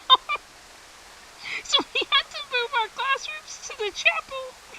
And I think I remember that. That was when I had, there was something we had where it was called a Hoop It Up. And, I remember, I think I got that photo when I was in the chapel during a Hoop It Up. So a Hoop It Up basically is a free day where you could pay $5 and you could do whatever you want. Let's go. You could bring your Xbox. You can go just sit in the classroom, chat, wear whatever you wanted. It was like a cool. We called it a Hoop It Up. That's what it was. But I remember. I think our school burned. Like there was like something happened where my school was very small, so the high school hallway. There was an AC unit. Like first it was the elementary hallway, and then imagine like the imagine like a letter L. So the long part, the tall part that goes up and down is the elementary hallway, and the bottom part of the L, that's the high school hallway. So right where the corner where they connect, the letter connects, the two lines connect, that's where the AC units are. So apparently I think there was like a drunken car crash that happened in the middle of the night, and they ran into the AC unit and it caused a fire, and they burned down a little bit of the elementary, plus it burned down like the high school hallway. So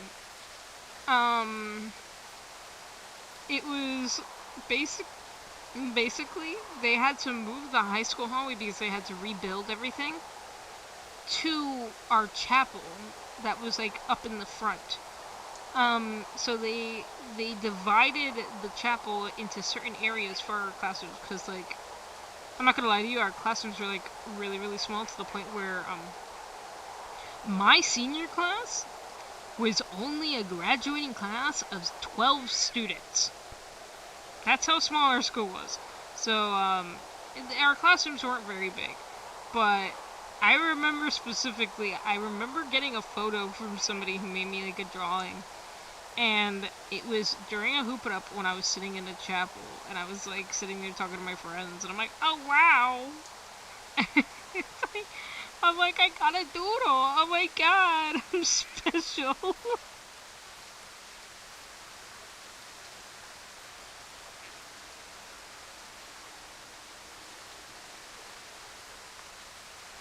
It's somewhere. It should be somewhere. I have it somewhere. I have to know. It's probably like saved in my Google Docs somewhere in the great beyond.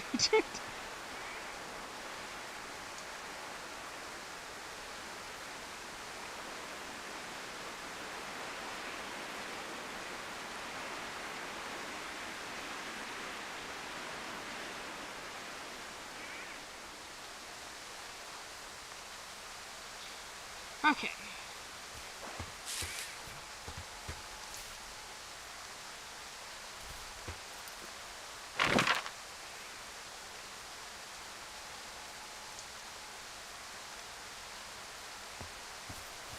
Am I going the right direction?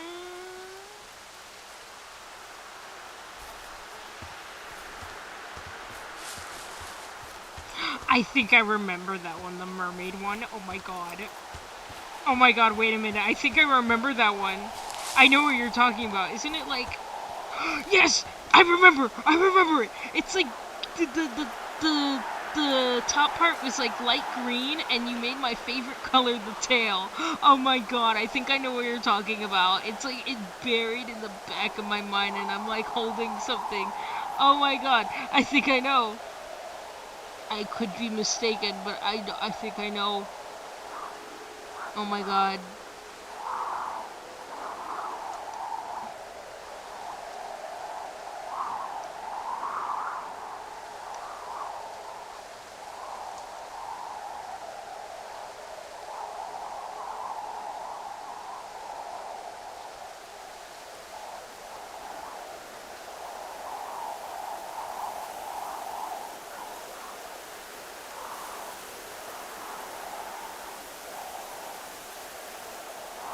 I don't remember when you made it either. All I know is that that was during the time of Amino, when Amino was like the shit. The shit. At least it was the shit to me, because that was when my friend introduced me to it.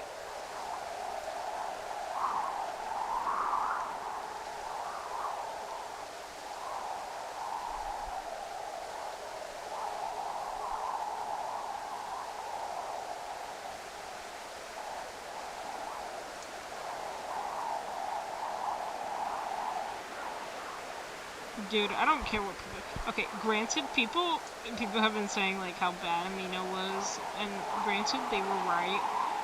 I'm not gonna lie, I remember once, this happened to me. I remember once somebody sent me, like, a dick pic on Amino. I will never forget that day. It was the scariest day of my life. But, like, Amino was, like, a part of me that built shit in me. Like, it was something. It built...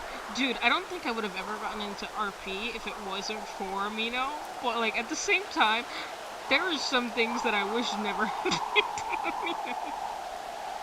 Like that dick pic, but at the same time, I tell my friends that story all the time. Because they find it so funny. I'm like, dudes, I got myself a... They're like, what do you mean? Because when we joke around saying, how the fuck would you know what a dick looks like, Megan? I'm like, well, actually, I once got a dick pic on Amino. And no, you don't understand the worst part about it. So I was with my dad. My dad, I believe he's a veteran. He was a veteran. And what happened is that we go to, there's like this, it's like a thing for veterans to go to. It's like this little hangout place that they have near my house. So my dad took me there because we went to go retire a flag, but it was also on Memorial Day. So they were having a Memorial Day service. And so my dad wanted to attend to one to show me what they do. And so during the memorial service, guess what happened? Motherfucker, I got a dick pic during a memorial service for veterans. Dude, I screamed at first, but not like in front of the crowd. I was just like, it was when we were about to head back outside. I screamed, and my dad I was like, hey, and my dad's like, are you okay? I'm like, yeah, I'm fine. Everything's okay. My dad never knew. I got a dick pic in that moment. That was the scariest shit in my life. That was. I was like, I remember I was so upset at first. I remember that I specifically went back to that person after deleting that chat, going back and saying, I'm like, what the fuck is wrong with you? Why would you send me that, dude? I was in the middle of a memorial service with my father, and I was like, and he was like, I'm so sorry. And I'm like, that's it. And I left that chat, and then, I'm not gonna even lie to you, like, I think this happened 3 years ago. On my, I don't know. I think it was on Google, before Google Hangout closed, like they stopped doing Google Hangout. On my Google Hangout, the guy managed to find me on my Google Hangout. He's like, hey, do you remember me? I'm like, who are you? He's like, I'm the guy who sent you a dick pic through Memorial. He's like, he tells me, he's like, I just wanted to tell you, I'm so sorry about that. I don't know what the fuck I was thinking. I'm like, it's okay. I'm like, dude, honestly, that's the funniest shit that ever happened to me. I'm like, me telling my friends you showed me your penis. That's funny as hell. I'm like, and he's like, okay. I'm like, yeah. I'm like, dude, don't worry about it. But I mean, like, don't show people your dick. But I mean, I'm like, I appreciate the apology.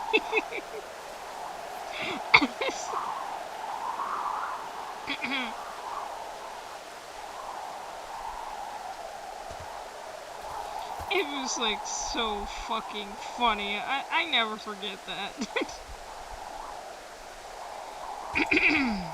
Where am I? Where am I and how did I get here?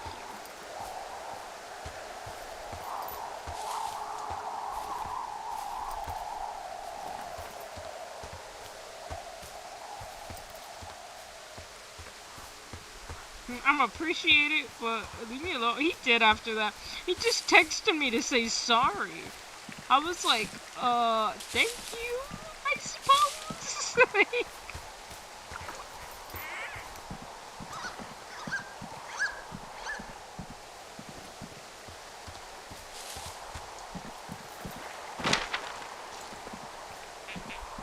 Trent Reynolds, where are you? No, Trent Reynolds, Pop It. Where are you, Pop It? Pop It.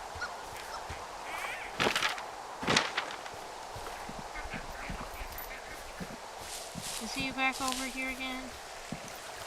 Did my ass forget his ass? Pop It! This is Pop It! Hi, Pop It! You are mine. Get in my pocket.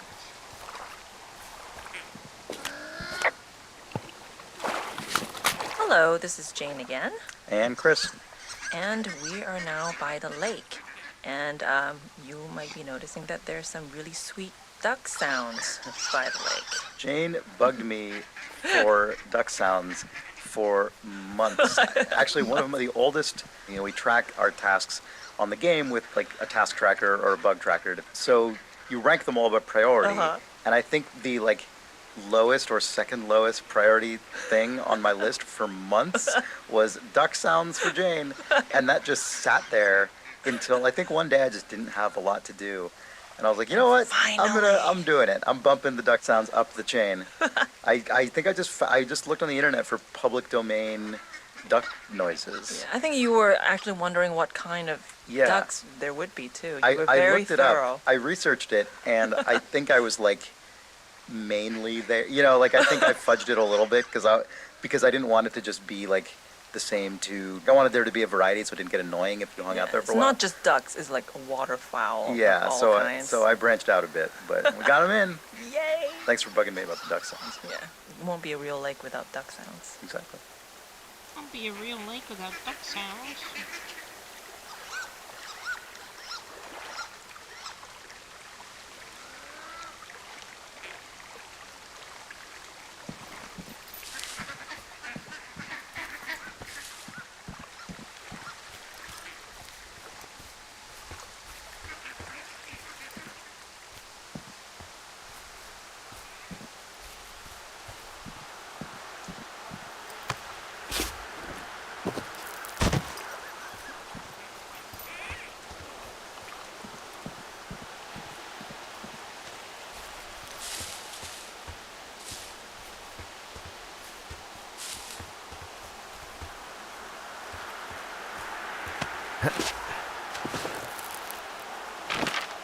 Let's see.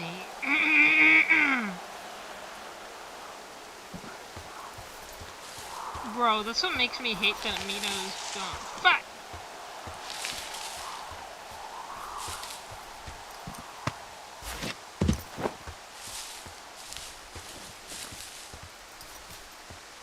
Because I know I would have been able to find it, and it's on Amino somewhere.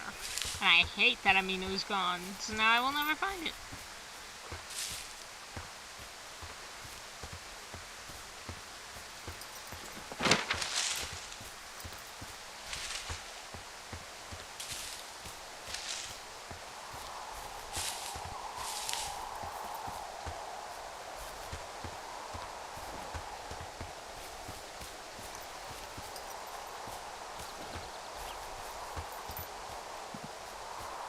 Ugh.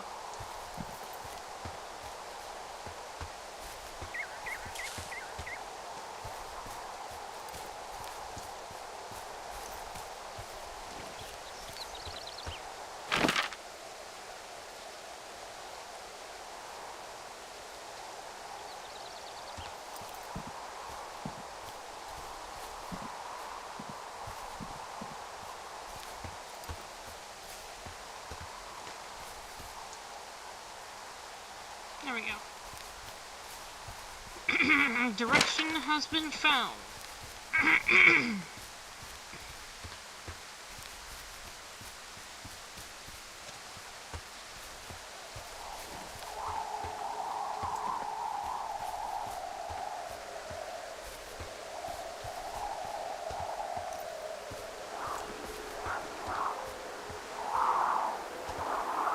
You found it! Huzzah! That's the one! That's the one!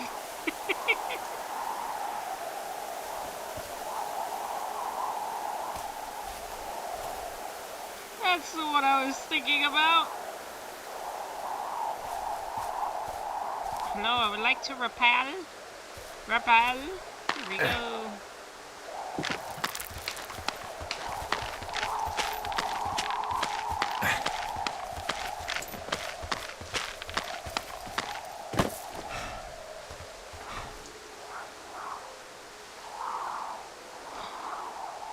What shit was I going through? What shit was... I go through a lot of shit. I'm going to be honest with you. My life is an emotional roller coaster.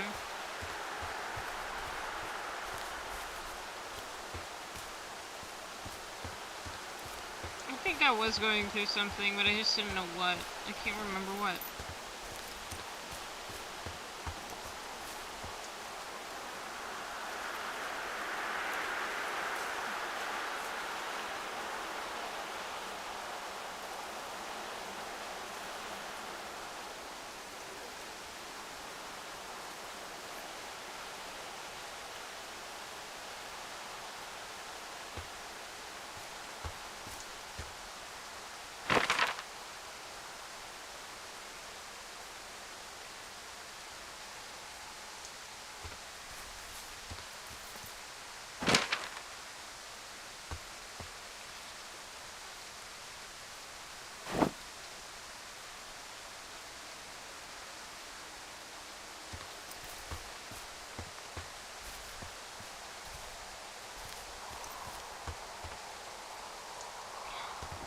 Oh, I think I know what you're talking about.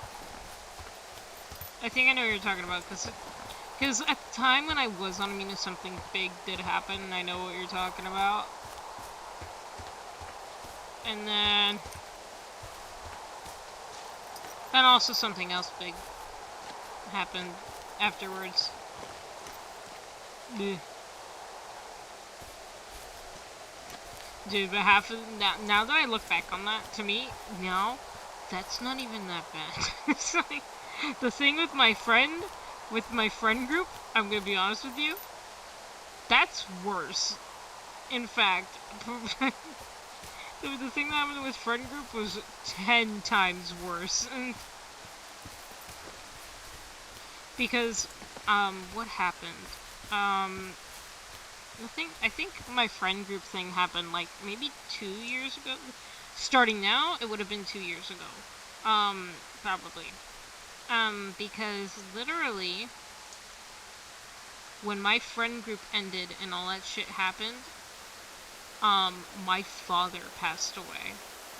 Literally, like, I thought I was gonna be like, oh, I'm okay, everything's gonna be fine. Then my dad passed away, and I'm like, what the fuck? What the fuck? What the fuck? And shit went downhill so fast. So, like, oh my god. And then I started questioning so many things, and it was just like, it was horrible.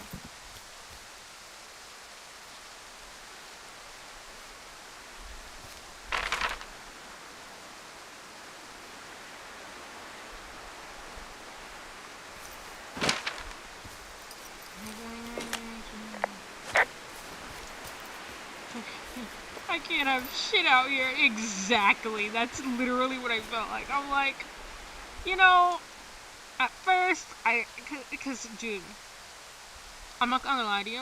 I'm not gonna tell you the reason why we stopped being friends, but the way we all stopped being friends was because, I'm not gonna tell you, not because, it's, so, like, there was this one friend, me and her were arguing. And then, literally, I'm not even gonna lie to you. What I only wanted was to say, look, man, because they were the head honcho of the server. And I'm like, look, I'm not saying I don't want to be friends. I'm just saying that, look, man, the way we act towards each other, it just seems like we're arguing so much. And I feel like we should have, like, a little break time between each other. Like, not saying that I don't want to be your friend. I just want to have, like, some space. So, like, we're not friends, but why don't we try to be, like, acquaintances, you know? Where we can be in a room, but, like, we're not besties. We're just able to be chill in a room, like normal adults. And she wasn't having that. Nope. Because she was like, no, I don't want you to stop being my friend. No. And I'm like, dude, we are so unhealthy for each other. We argue 24/7. This is not a normal friendship. She was trying to convince me that this was a normal friendship. Was not. Definitely not. Because I've had, like, everyone else in in the server was super nice. And when we would only argue like once or twice.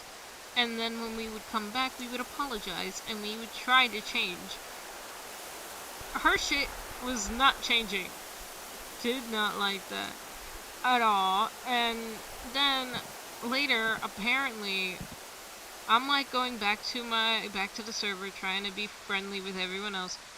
Meanwhile, nobody wants to talk to me on the server, and I'm like, what the fuck, why is no one wanting to talk to me on the server when I send stuff? I have a hunch, I don't know for sure, but I have a hunch that she was sharing shit, saying like, look, she's being so mean to me, telling them not to talk to me. And then everyone's starting to say that I'm being rude and everything, and that I'm picking sides, and I'm like, what the fuck are we talking about? I'm like, I don't want to be friends with one person. Is that so hard to ask for? And it's like, it was stupid. I'm like, bitch, I just don't want to be friends with this one person. I'm not trying to choose a side. I'm like, can we just all get along, even though I don't want to be someone's friend? I don't have to be everyone's friend.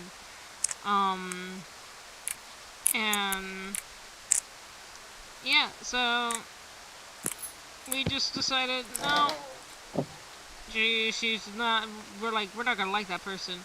So, like, she managed to convince everyone that, like, fucking I was being toxic as shit, I was being violent, and of course, granted, I was. Oh yeah. No, dude, you don't understand. They got me so riled up to the point where I actually did become an asshole. And I'm like, at the same time though, my other friends were like, we can't blame you for being an asshole. Literally, they were pushing you to be an asshole. And I'm like, of course. They're like, of course you would want to be an asshole. I would be an asshole if that was the case, but I... cause, they kept pushing and pushing and pushing. They're like, oh my god, yeah. And I'm like, fuck all you. You're all pieces of shits. You didn't even bother to hear my side of the story of what the fuck is going on. And you'd all assume that I'm the bad guy here. Anyways, fuck you. Goodbye. And then, I remember I texted them back one day and I said, hey, I'm sorry. One of them even texted me back saying, you didn't mean shit. This isn't even a real apology, you're just talking about it. And I'm like, bitch, I'm apologizing for not doing this properly, not being an adult about it, and here you are saying I'm not demeaning my apology. What the fuck? What the fuck? It was just so stupid. Like, literally, my brain is so tired of talking about it, because me and my friends, we get so angry when we talk about this shit they put us through. Like, because, like, it's just outrageous. It was not real. It's like, I mean, I just want to be friends with people. Like, is that so hard to ask? And now you just convinced all my friends that I'm a piece of shit? And now convinced them to not be my friend? For what? Just so you can feel satisfied with yourself? Like, so then, after that, and then here comes the biggest thing that happened, was that, I'm gonna be honest with you about this, at one point, this person, the one who I wanted to stop being friends with, I kept pointing out her shit. I'm like, look, you're getting mad at me now for wanting to talk about shit, and now you don't want to talk to me about shit. Because, like, we were coming to a common ground, and I'm like, you want to, yeah. I was like, you want to come to a common ground, but now, when I ask you, let's talk about this now, you're getting upset with me because you don't want to talk about this now, dude. And I'm like, I can't deal with this. If you want something from me, because I have bipolar. I'm bipolar.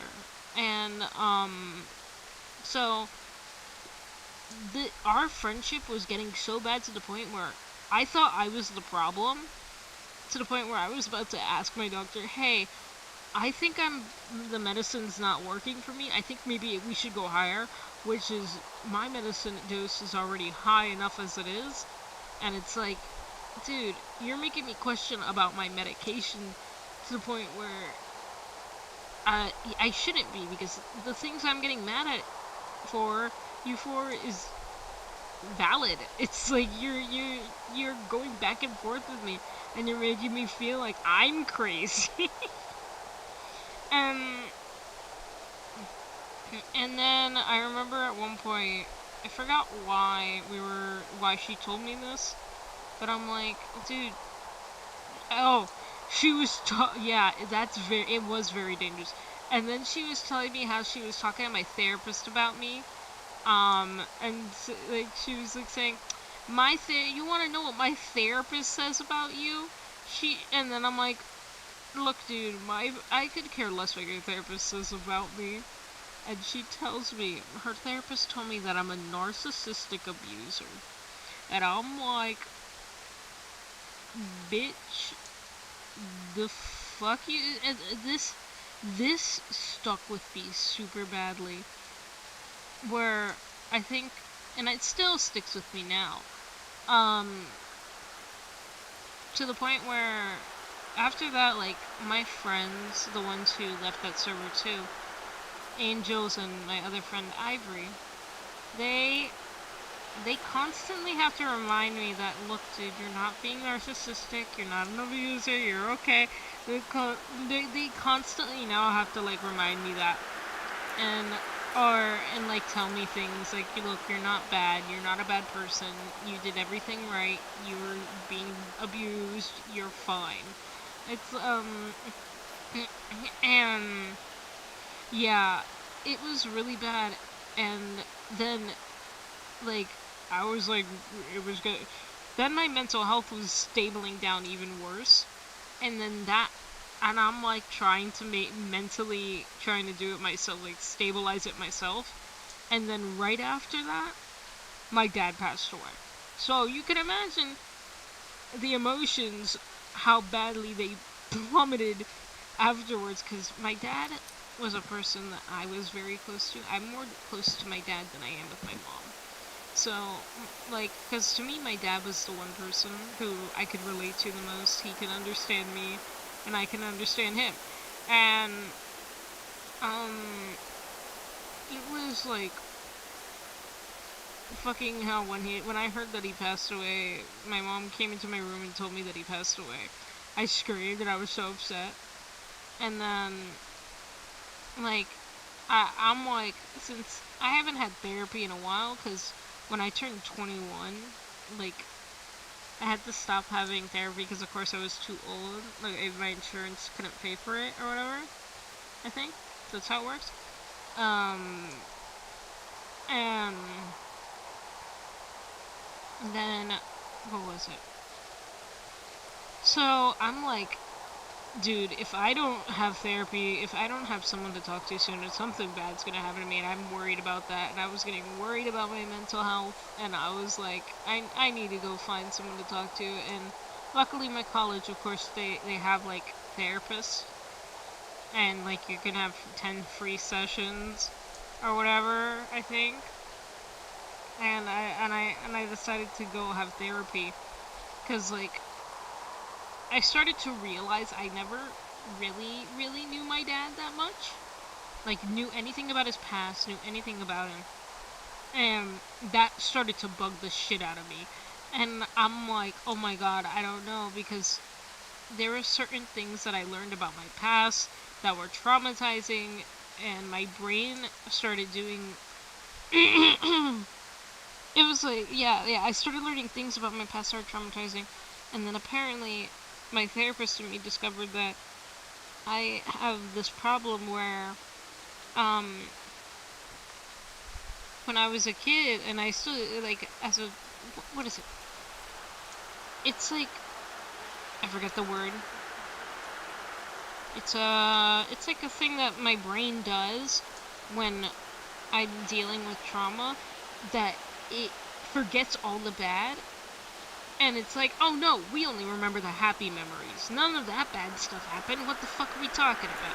So it, like, locks some... It's like the Adventure Time, quote where it's like, I'm just gonna put it in the vault. That's literally what my brain is doing. It's just putting it in the vault and locking all the bad memories away as if they never happened. And my brain can't remember them. and then until it's brought up, it remembers everything immediately. And I'm like, what? That happened? Oh my god, wait a minute, that happened. And I think I found that out when I went camping with my brother, because my dad used to take us camping and I hadn't gone in a while. And yeah, it was just really messed up, and like I was finding out about all that and everything, and so you can imagine the fucked up shit that I went through. This was last year, I think. So, and yeah. No, the paper! Where'd it go?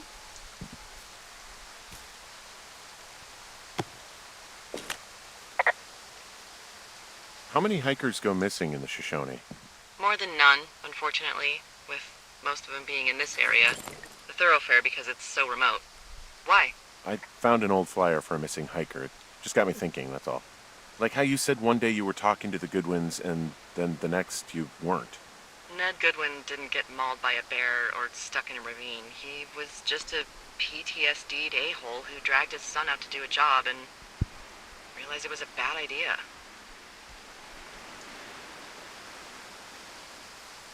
PTSD? That doesn't sound good. Yeah, I don't know. He was in the army. He was off. It's actually the saddest story. He was only discharged because his mother, Brian's grandmother, died. She'd been taking care of him, and Ned was the only next of kin. Damn. And you got to know Brian a little bit? Yeah, I talked to him way more than I talked to Ned, that's for sure.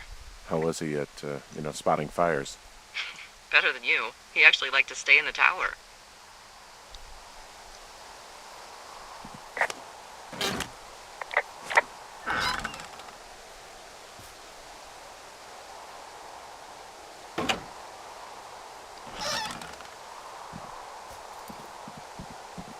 No, it was. It was one of the most scariest moments of my life. I was like, oh.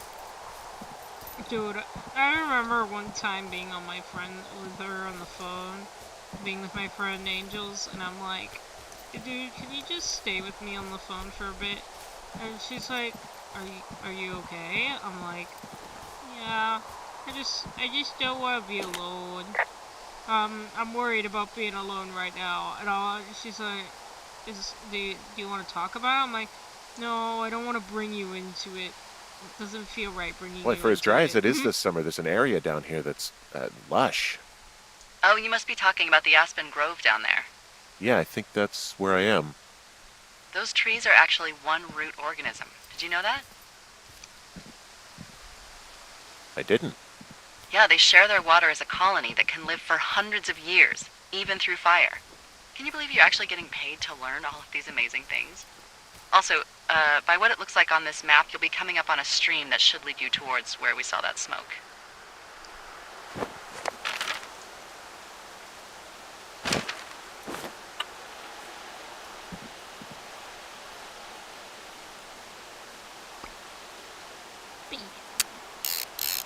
Beautiful pictures.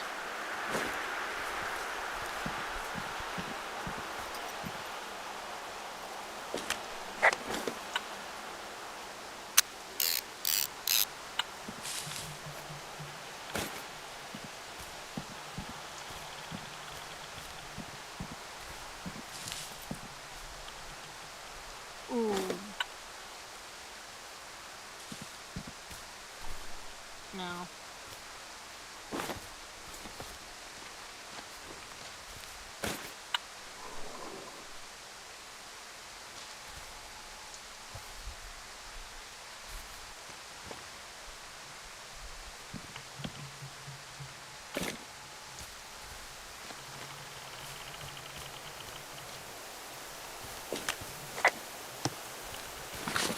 Hi, this is Ben again, and I'm here with Paolo.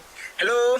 we're going to talk about stylistic fog and some of the other effects in the game. For the stylistic fog, we basically use the same approach that we use for the other rendering components and technologies of Firewatch, which was how do we get something that allows Ollie and Jane to really just be directive and paint colors and information like they want into a 3D world. So the only challenge that was there really was how do we translate sort of a 3D scene that has depth into it into layers of colors, and immediately we came up with this technique of using a one-dimensional texture that is applied. You can imagine that the image it's a sort of a rectangular image goes from left to right. Imagine that left is the color that is closer to the player and right is the color that is in the distance. So in that way you are basically able to paint color in the depth of the world, and that really gave Jane and Ollie the control they needed to make the Firewatch colors as beautiful as they are. Yeah, it really matches a lot of Ollie's original like poster and previs work for the game. Yeah. And that technique is used a lot in like film. In film, they wouldn't even just use one texture. Sometimes they'll use like hundreds of these strips to layer out an entire scene. But can't do that in a video game because we got to render at a lot of frames per second on bad computers sometimes. Yeah, and for that, like for the color correction specifically, we used the plugin that was actually available in the Unity Asset Store, and it just worked right off the bat for us. It gave us sort of the real-time tweaking that we needed, and thanks to that, we saved some development time, which was really precious. Yeah, that was the amplify color if you're really wanting to make your own Firewatch. And in an area like this Aspen Grove, you can see all those effects coming together. You see we have God rays coming from the sun, we have depth of field. If you pick up an object to blur out the world, you can see all the different colors that Ollie's manipulating beyond just like what the sky and light would provide. Yeah, awesome.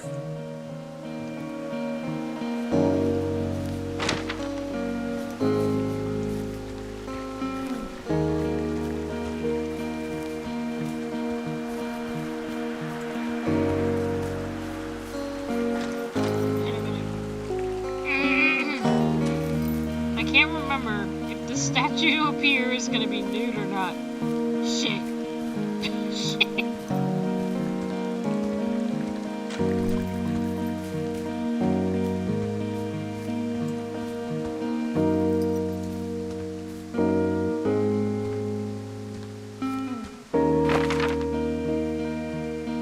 Yeah, I know, it's been 2 hours. I'm probably gonna end it. Oh my god! You found them! Dear god! You know, I still have some of these drawings. Oh my god. They're still I have a box in my room that's my old sketchbooks. Some of these fuckers are in my old sketchbooks. Oh my god.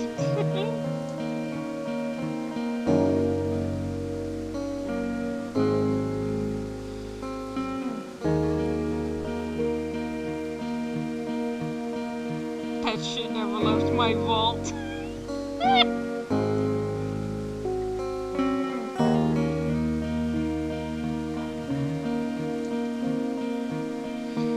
Dude, it's in my sketchbooks still. I have them in my box because I save my sketchbooks, all of them.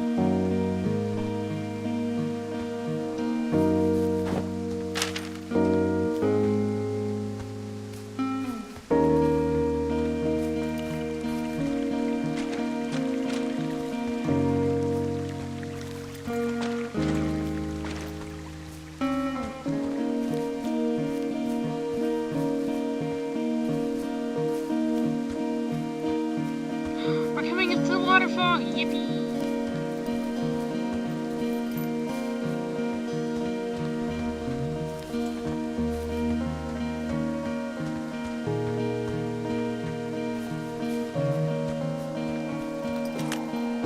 Hey, what's to the south of here? Mexico? Is this some sort of riddle? I just have a nice view to the south. You know, trees and mountains forever. Well, eventually you'll wander into the area overseen by Chimney Rock Lookout, but that's probably an impossible hike in terms of terrain.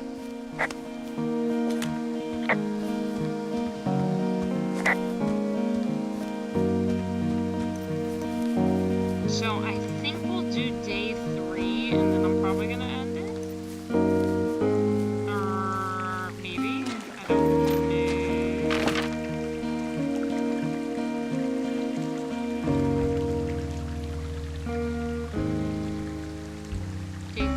Day 9, day 15.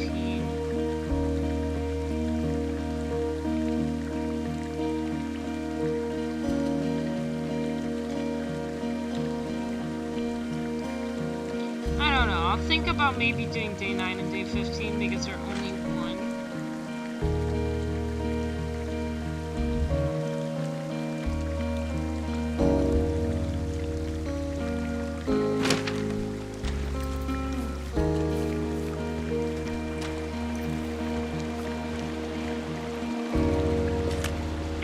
There's a really nice waterfall down here. Given those girls love a skinny dipping, I bet they're nearby.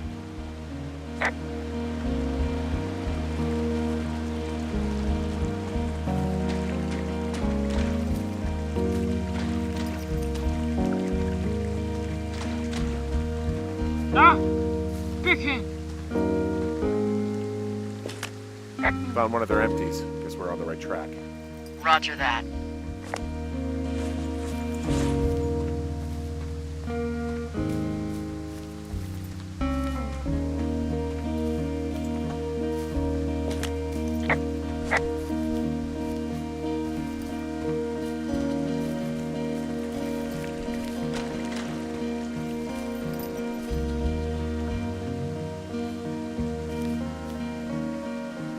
I'm so glad you dropped by too, dude. You're like the only person who ever came to talk to me. Like, nobody ever comes, and it makes me so happy when someone does.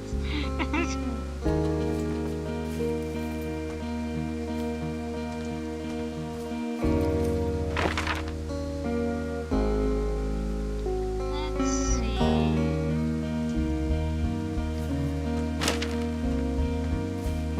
Last page. Make everything right. Everything new.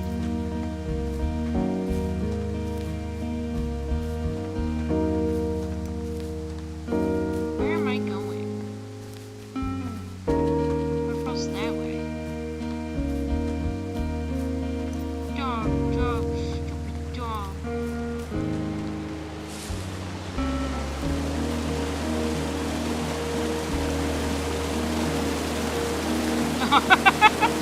Wait a minute. Wait a minute.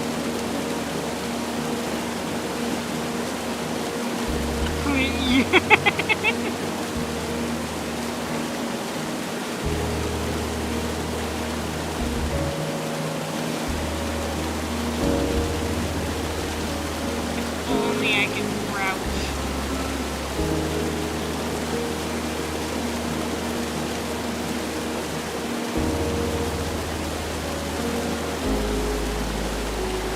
Goodbye, please.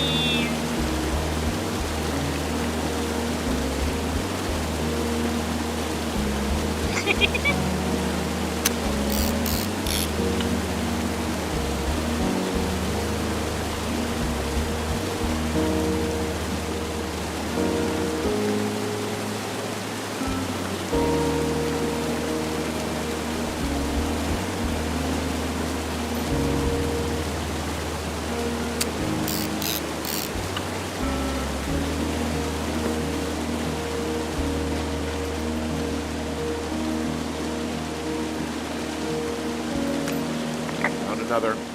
Roger that.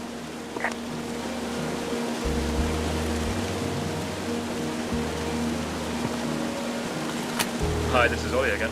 And this is Syndra. I work as a character artist. One of the most important things about this game, from our point of view, was to try and get the player to kind of inhabit this character Henry, and a big part of that was his character design. We wanted him to be a little different to the regular kind of character you might expect in this kind of game.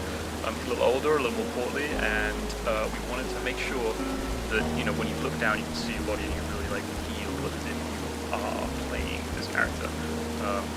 And to do that, I designed him from the point of view of like trying to make him feel like an older man in terms of the way he moved, looked. We used a lot of, I guess, reference for this, particularly comedian Louis C.K. was one of them. Yeah, I had like a mood board that I made that's just essentially just like a collage of Louis C.K. and there was also a fair bit of like Wreck-It Ralph and like the Heavy from Team Fortress, sort of like these heavy, sort of slow moving characters. So actually, when I was modeling, I would actually put like a camera in Henry's head so I could look down at his body, which is like, I think most of the design characters for third-person games and mobile and stuff like that, I was not used to, designing anything from that perspective. The initial model that I sent you guys was pretty much just a bunch of primitives mashed together, like really rough, sort of like, early Dreamcast 3D kind of looking stuff, just to get like a feel for the, just proportions and to give James something to rig, so you can just get something moving and kind of get a It preview was of nice motions. talking Because to you. you don't need like a fully formed, highly detailed 3D model to just do animation. So actually nailing that stuff early on was really important, I think. One of the biggest focuses was the hands, because those are the things that the player sees the most, and they're the most sort of expressive, Henry. So we wanted to make sure that the shapes were really simple and bold and evocative in order to allow James, our animator, kind of give him the best material to work with, portray the character through them. Yeah, they're practically the main character.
There's some cloth out here. It looks like it was torn from something.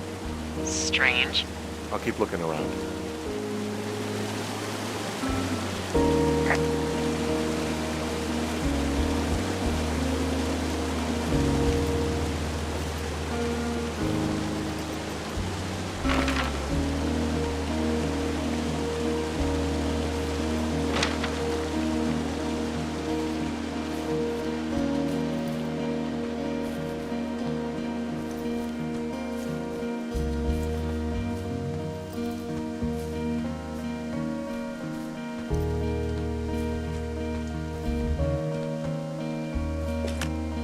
More empties. Maybe I'm getting close.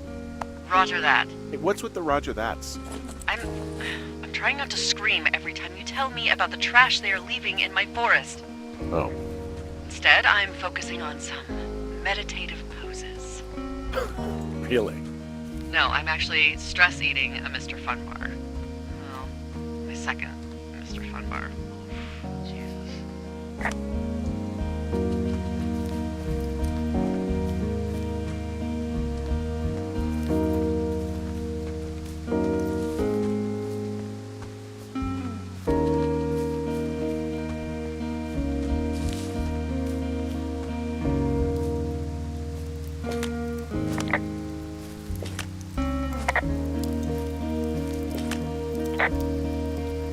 Ah, found my sheets. The girls stole them? Yeah, but the thing is, their entire campsite is wrecked. What happened? I have no idea. It's pretty bad. Well, just look around. Make sure they weren't, injured or... Murdered? They weren't murdered. Oh, do you remember when I came out here to quietly look for fires? They weren't. Just look around. Actually, you've got that camera, right? It might be a good idea to get a few snaps, just in case. Yeah, good thinking.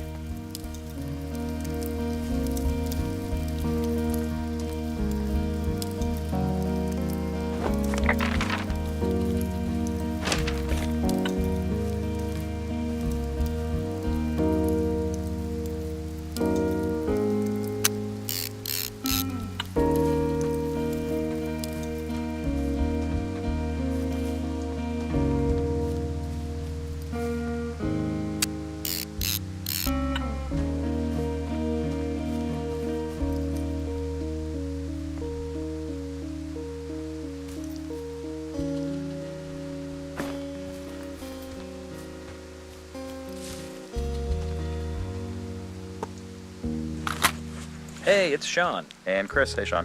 So we are at the teens camp that has been destroyed, ransacked, rummaged, torn apart. Yeah. And I know you had some confusion over this, Chris. I did. I didn't realize I had confusion. So I was the person who did all the gameplay, wiring, logic, hookup stuff for this scene.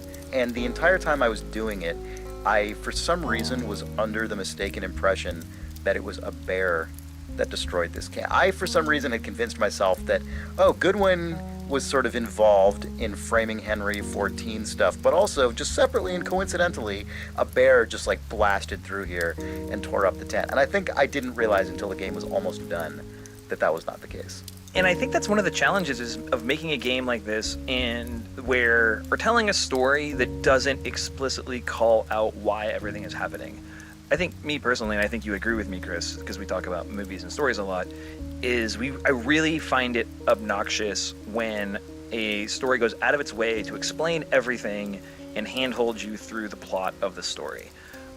Ultimately, you, the player, may have thought it doesn't really matter to you whether it was Goodwin or a bear, because it's doing all the things on an emotional level that it needs to do as a scene, which is stress you out, realize there's danger, and create the fact that the teens feel like it was you. Like, you just know it's not you, so that's Right. what works here. Or As you may have correctly intuited what happened, and that's also good. Yeah, Goodwin sets out to cause you distress and frame you for acts of violence such as this. By inflaming the already existing tension between you and these teens. Exactly right. Because he just wants you out of here. You entered that cave on your first day, and he knows what's in the bottom of it, and sort of doesn't want you to. Yeah, trips a trigger for him. But yeah, all right.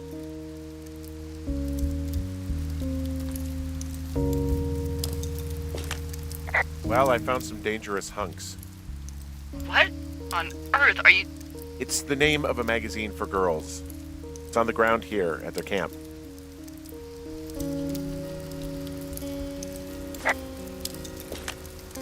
I don't get why the hunks have to be so dangerous.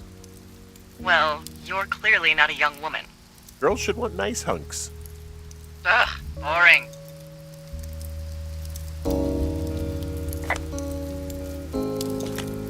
I have entered the teen zone. Oh, really? And where's that? It's another one of those magazines. Huh, pants are back.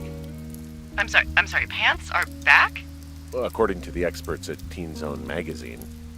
It's unclear where they've been. The pants, I mean?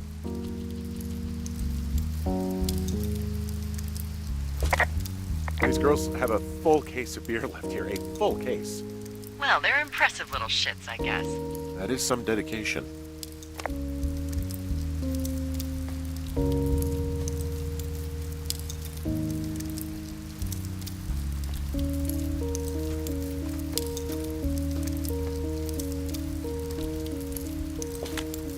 I'll take care of their fire.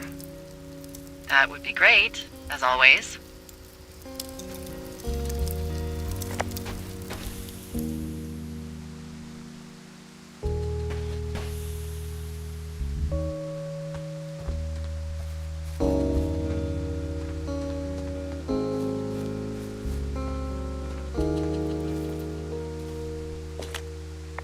You know, maybe I should take one of their sleeping bags as payback. At this stage, take whatever you want.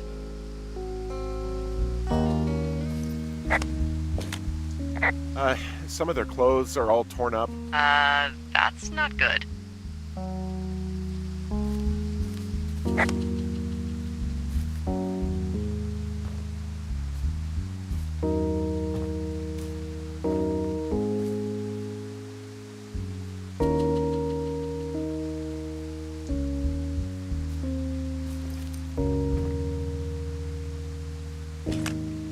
Their tent looks like it's been through the shredder, which would explain that scrap I found.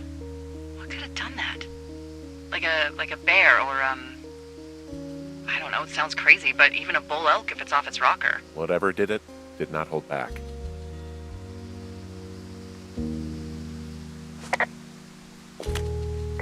Looks like someone left a note. Intriguing. Maybe you should read it. Okay, yeah. Let me know what it says. Dear Psycho, I hope you're fucking happy. We're leaving, and we're going to find the police or whatever, and tell them about how you creeped on us at the lake, and then came and destroyed our campsite and all of our stuff. Oh, and stealing our panties is gross. Out. And stealing panties is gross out. So you're probably a mental fucking axe murderer. So and are so going to jail. I hope it was worth being a jerk over some fireworks, dick.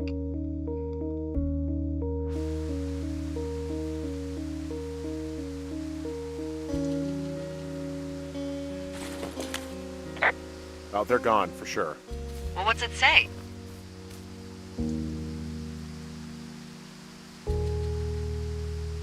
Threatening to call the police because they think I attacked them. Oh my god. Well, did you?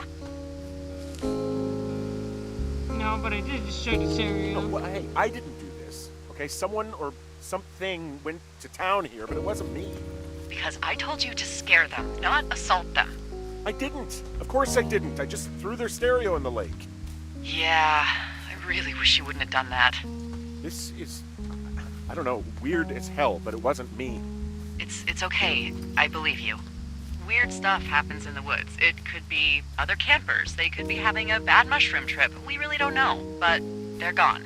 There's no way to call the cops. They're not coming back, and we can get to work. I'd really like to start enjoying a quiet summer. Yeah, me too. Okay, so I'm going to end it here.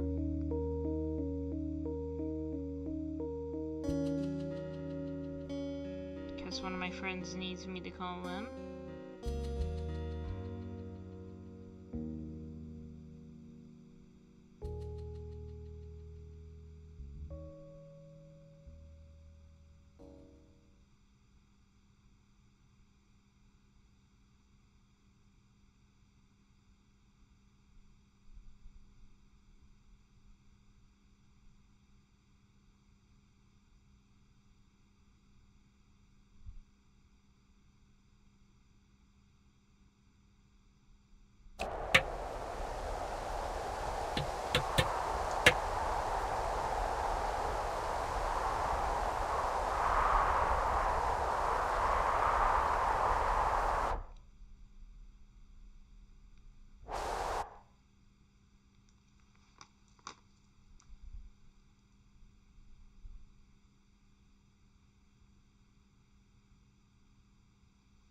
So I'm going to save it here, save game.